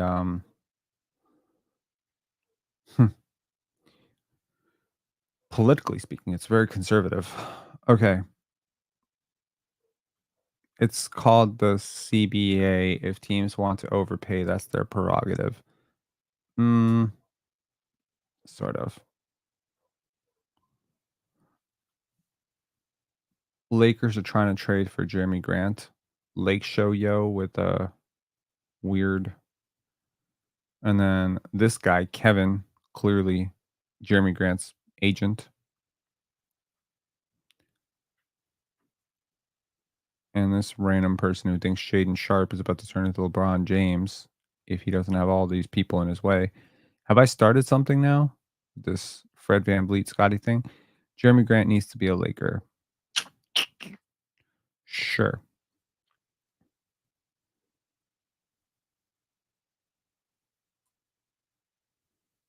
Are the BT awards happening right now?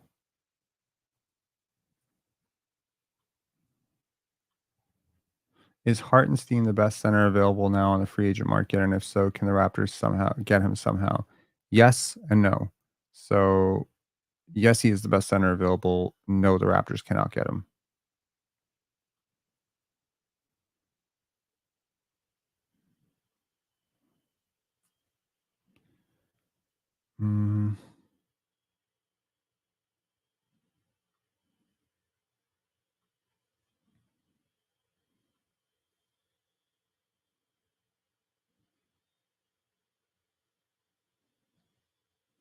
Does PG to the Sixers make them a legit title contender? No. Did you see the rumor of a Houston Rockets private jet set to land in Toronto?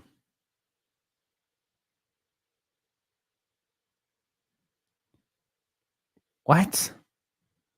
A Houston Rockets private jet? Fuck do I what? What does that even mean? Tari Eason?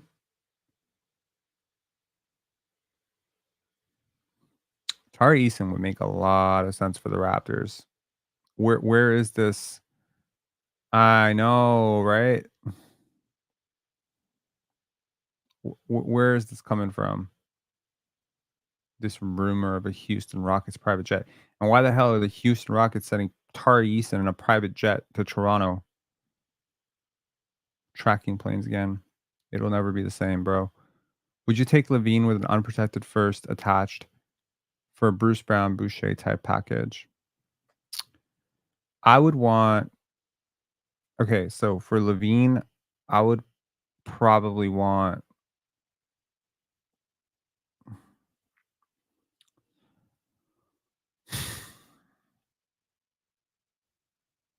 Yeah, that's exactly it. Nathan Terry saying I would want Dale and Terry too. Enzo saying they posted a photo of the jet. Okay, please clarify what your source is, where it's going. Just like, where are you getting this from? I need to know where you're getting this from. Otherwise, you're probably going to get timed out for this. So if this is fake, if you're not, like, if you're getting this off, something legit, you got to let us know. Otherwise, you're just trolling 340 people, 350 people at midnight, and I don't appreciate that. So if you want to tell me who they are, I'll appreciate it. Restricted free agent, Isaac Okoro is a possible Rob. Not sure if we can get him, but current restricted free agent.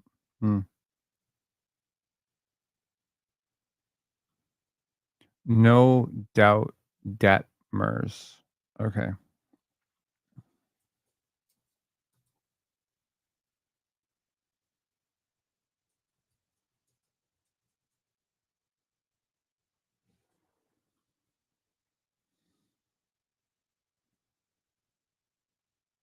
Oh, this guy again. That's hilarious.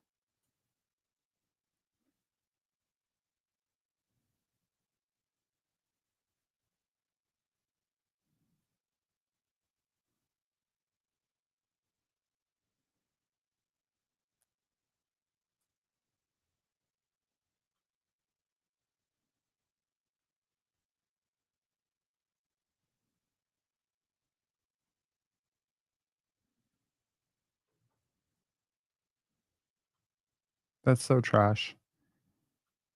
Yeah. I don't know if you genuinely fell for this, but it's a troll.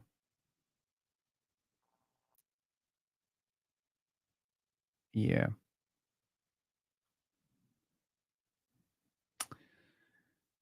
Um.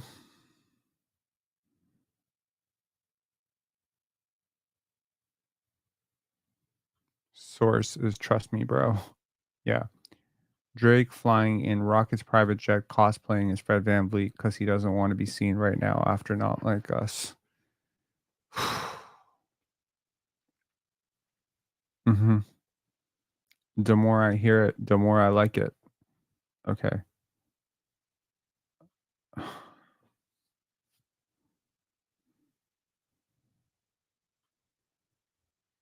I'm sure someone got that joke. Dennis Jones Jr., 3 years, 30 million to the Clippers.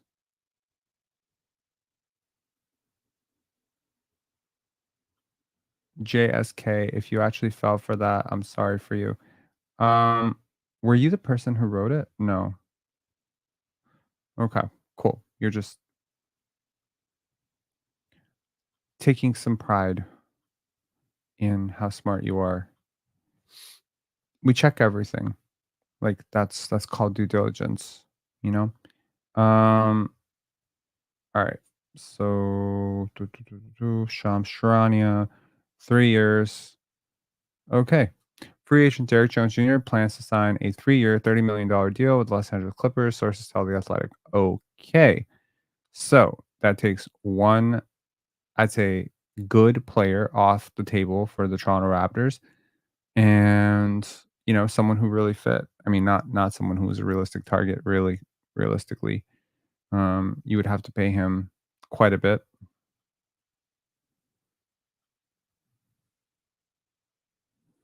Liberal saying, thank you so much for doing the 7-hour stream. Thank you. It's a good deal. We're losing options.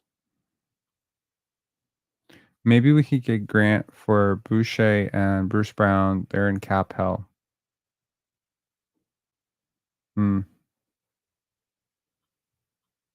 I got it.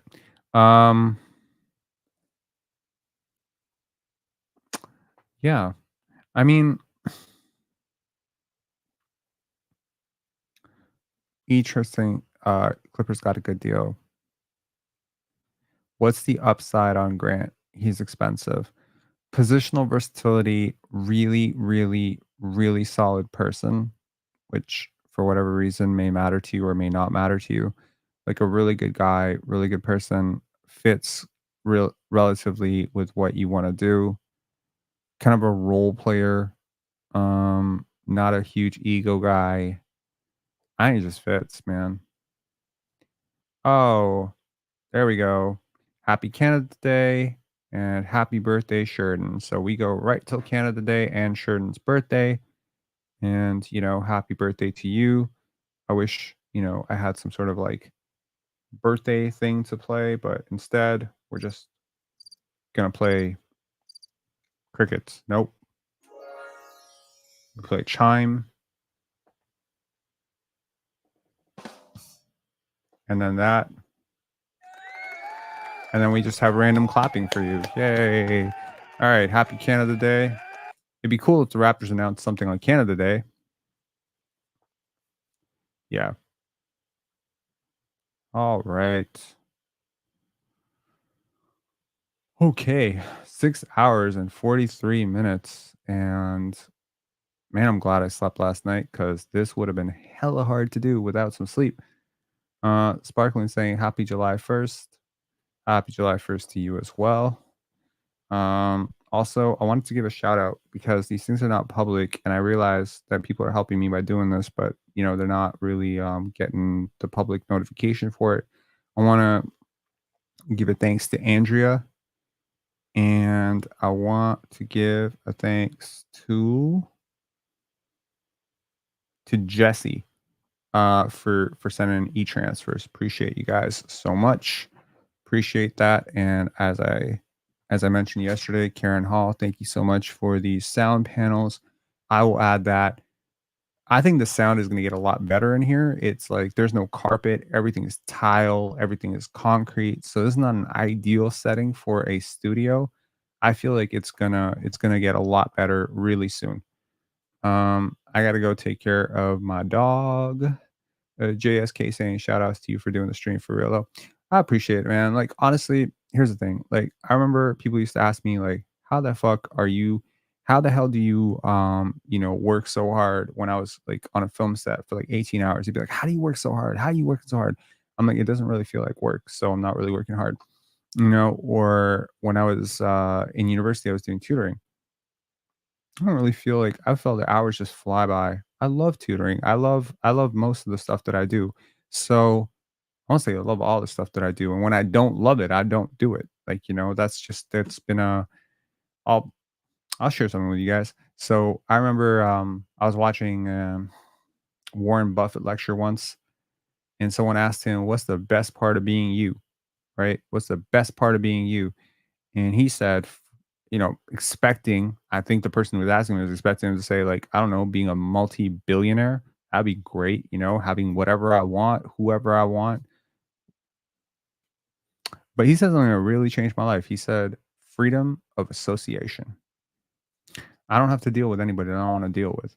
And I was like, that's great. That's true. Because most of us have to deal with people we don't like to deal with all the time. We have to deal with bosses we don't like. We have to deal with neighbors we don't like. We have to deal with because we're trying to play nice, right?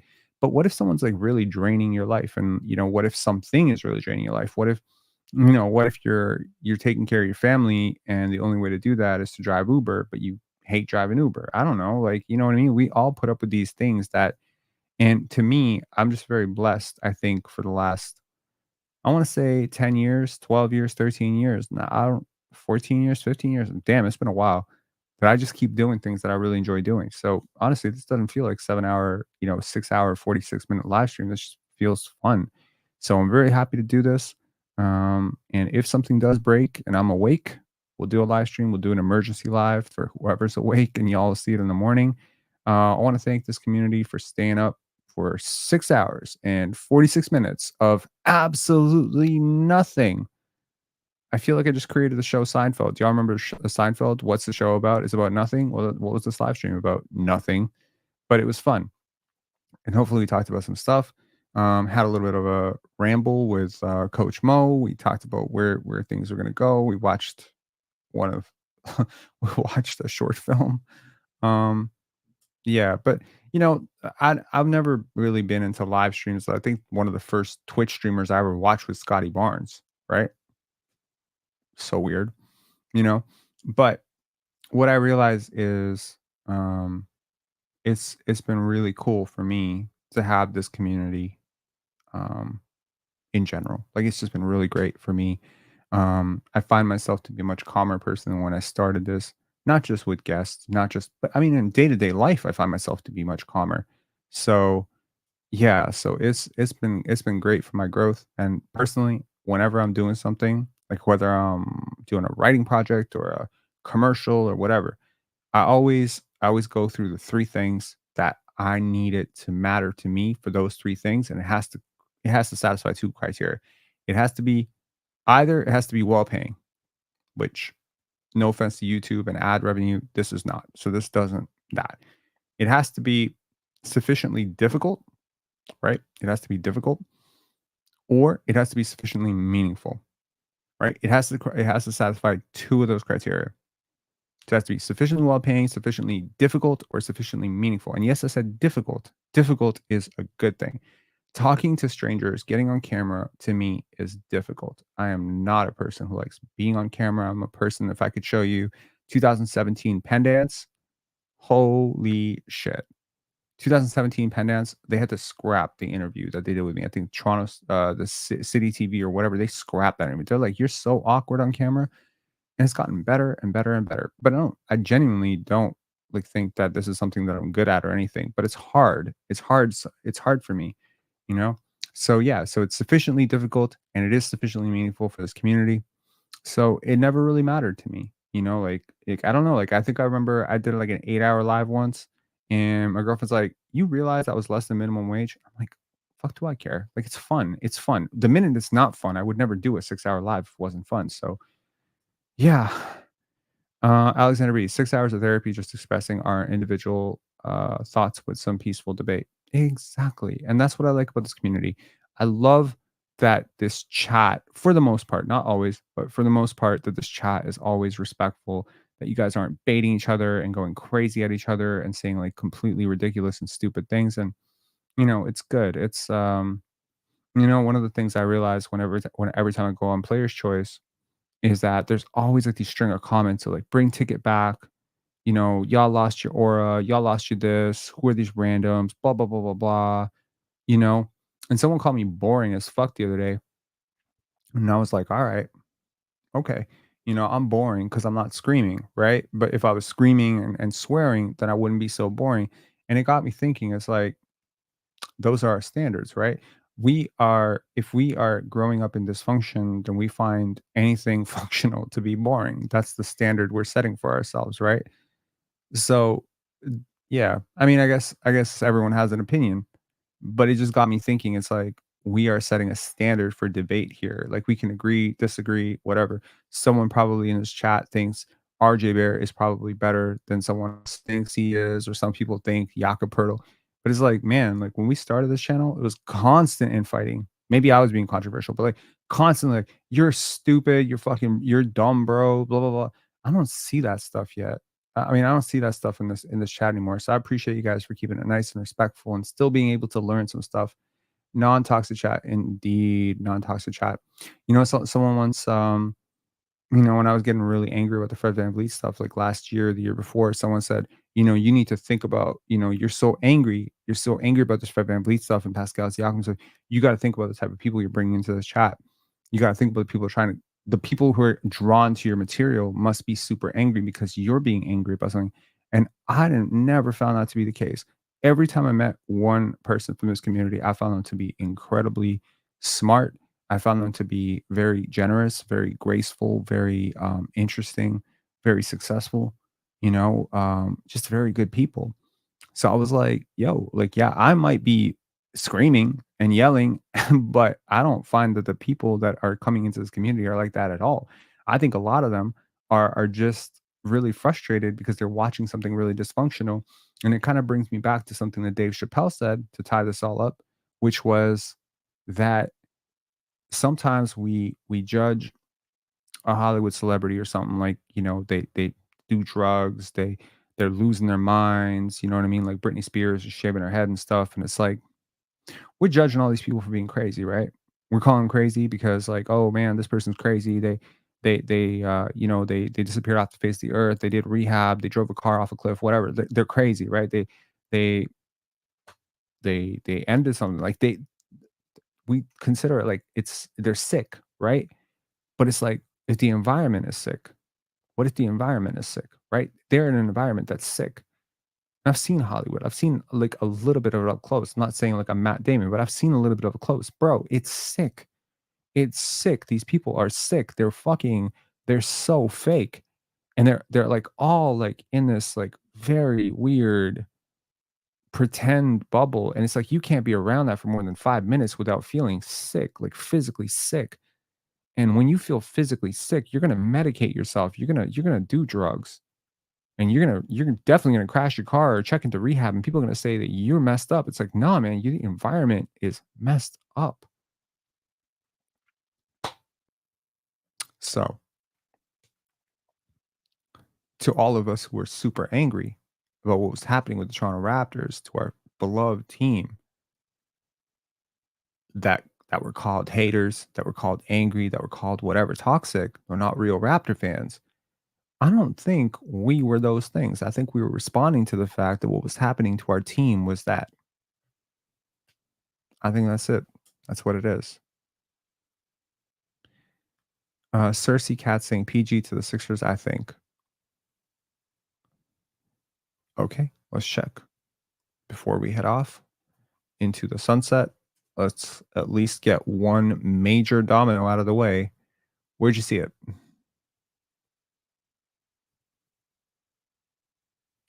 Petting my cat. I really, really, really appreciate democracy, but get fuck out of here. Sorry. I'm not, I'm not like necessarily gonna, I'm not against anyone who wants to vote a different way. You vote whoever you want. I'm not a big Biden guy anyways. I don't really give a shit. It felt like you were trolling. I could be wrong. And if I'm wrong, I'm sorry. Okay.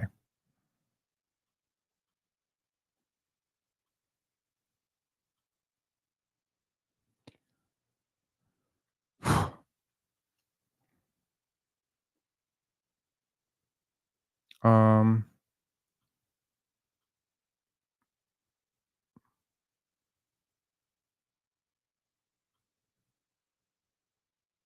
Cersei Cats, where'd you see this?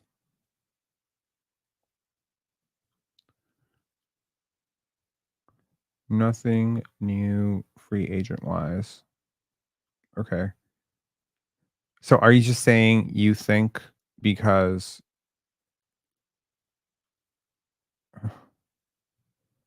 Rob, do you know if we get Brendan Carson, is that tall boy from Utah Utes? Yeah, we already got him. I think we signed him to a two-way contract, right? That's a very interesting player. I mean, athletically, he doesn't strike me as a super, functional NBA athlete, but he does shoot it really well. The pick and pop potential is very real with him. In terms of what he can be, just a serviceable live body, good kid, to just kind of put into your culture and see what happens, right? Like you throw a dart.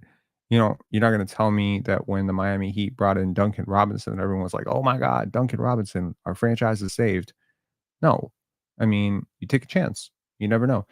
With increased space, yeah, no, but like not at all, not even a little bit.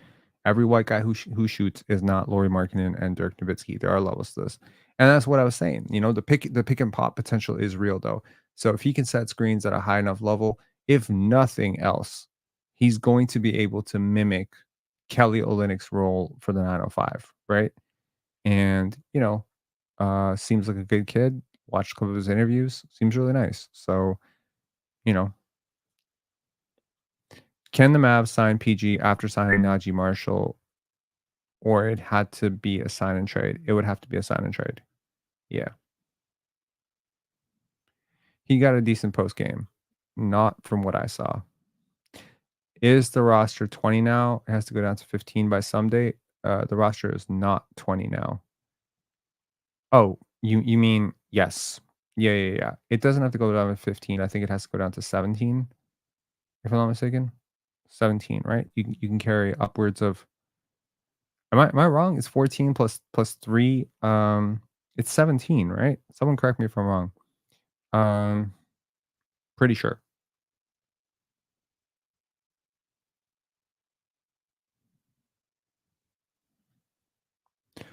I mean, personally, I'm a little bit curious because Paul George is out of options right now.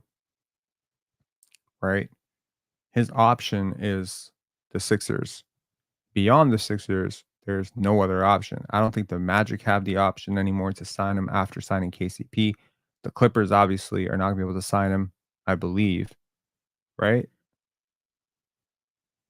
So it'd have to be a sign and trade at this point. So I mean, like, yeah. So if the Sixers, prior to the meeting, they renege on the 4 years, right? If he thinks he has a 4-year deal and doesn't have a 4-year deal, now I'm not sure. Like, after releasing a press release, as if you're the Clippers, that he's leaving, I don't understand how you go back to that situation. It's pretty untenable.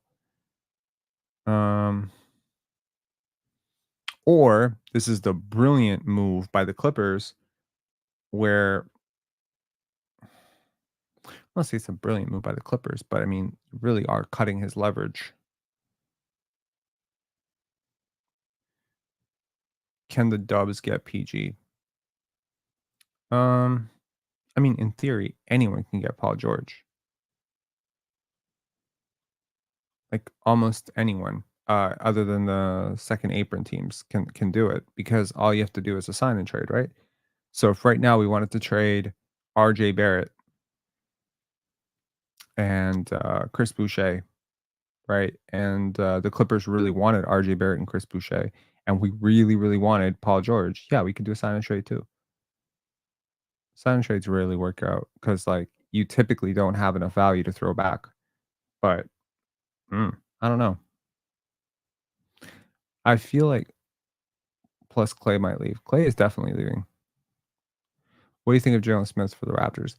I've always liked Jalen Smith as a player, but I fully accept his limitations. And yeah, I mean, you could say a stretch big, but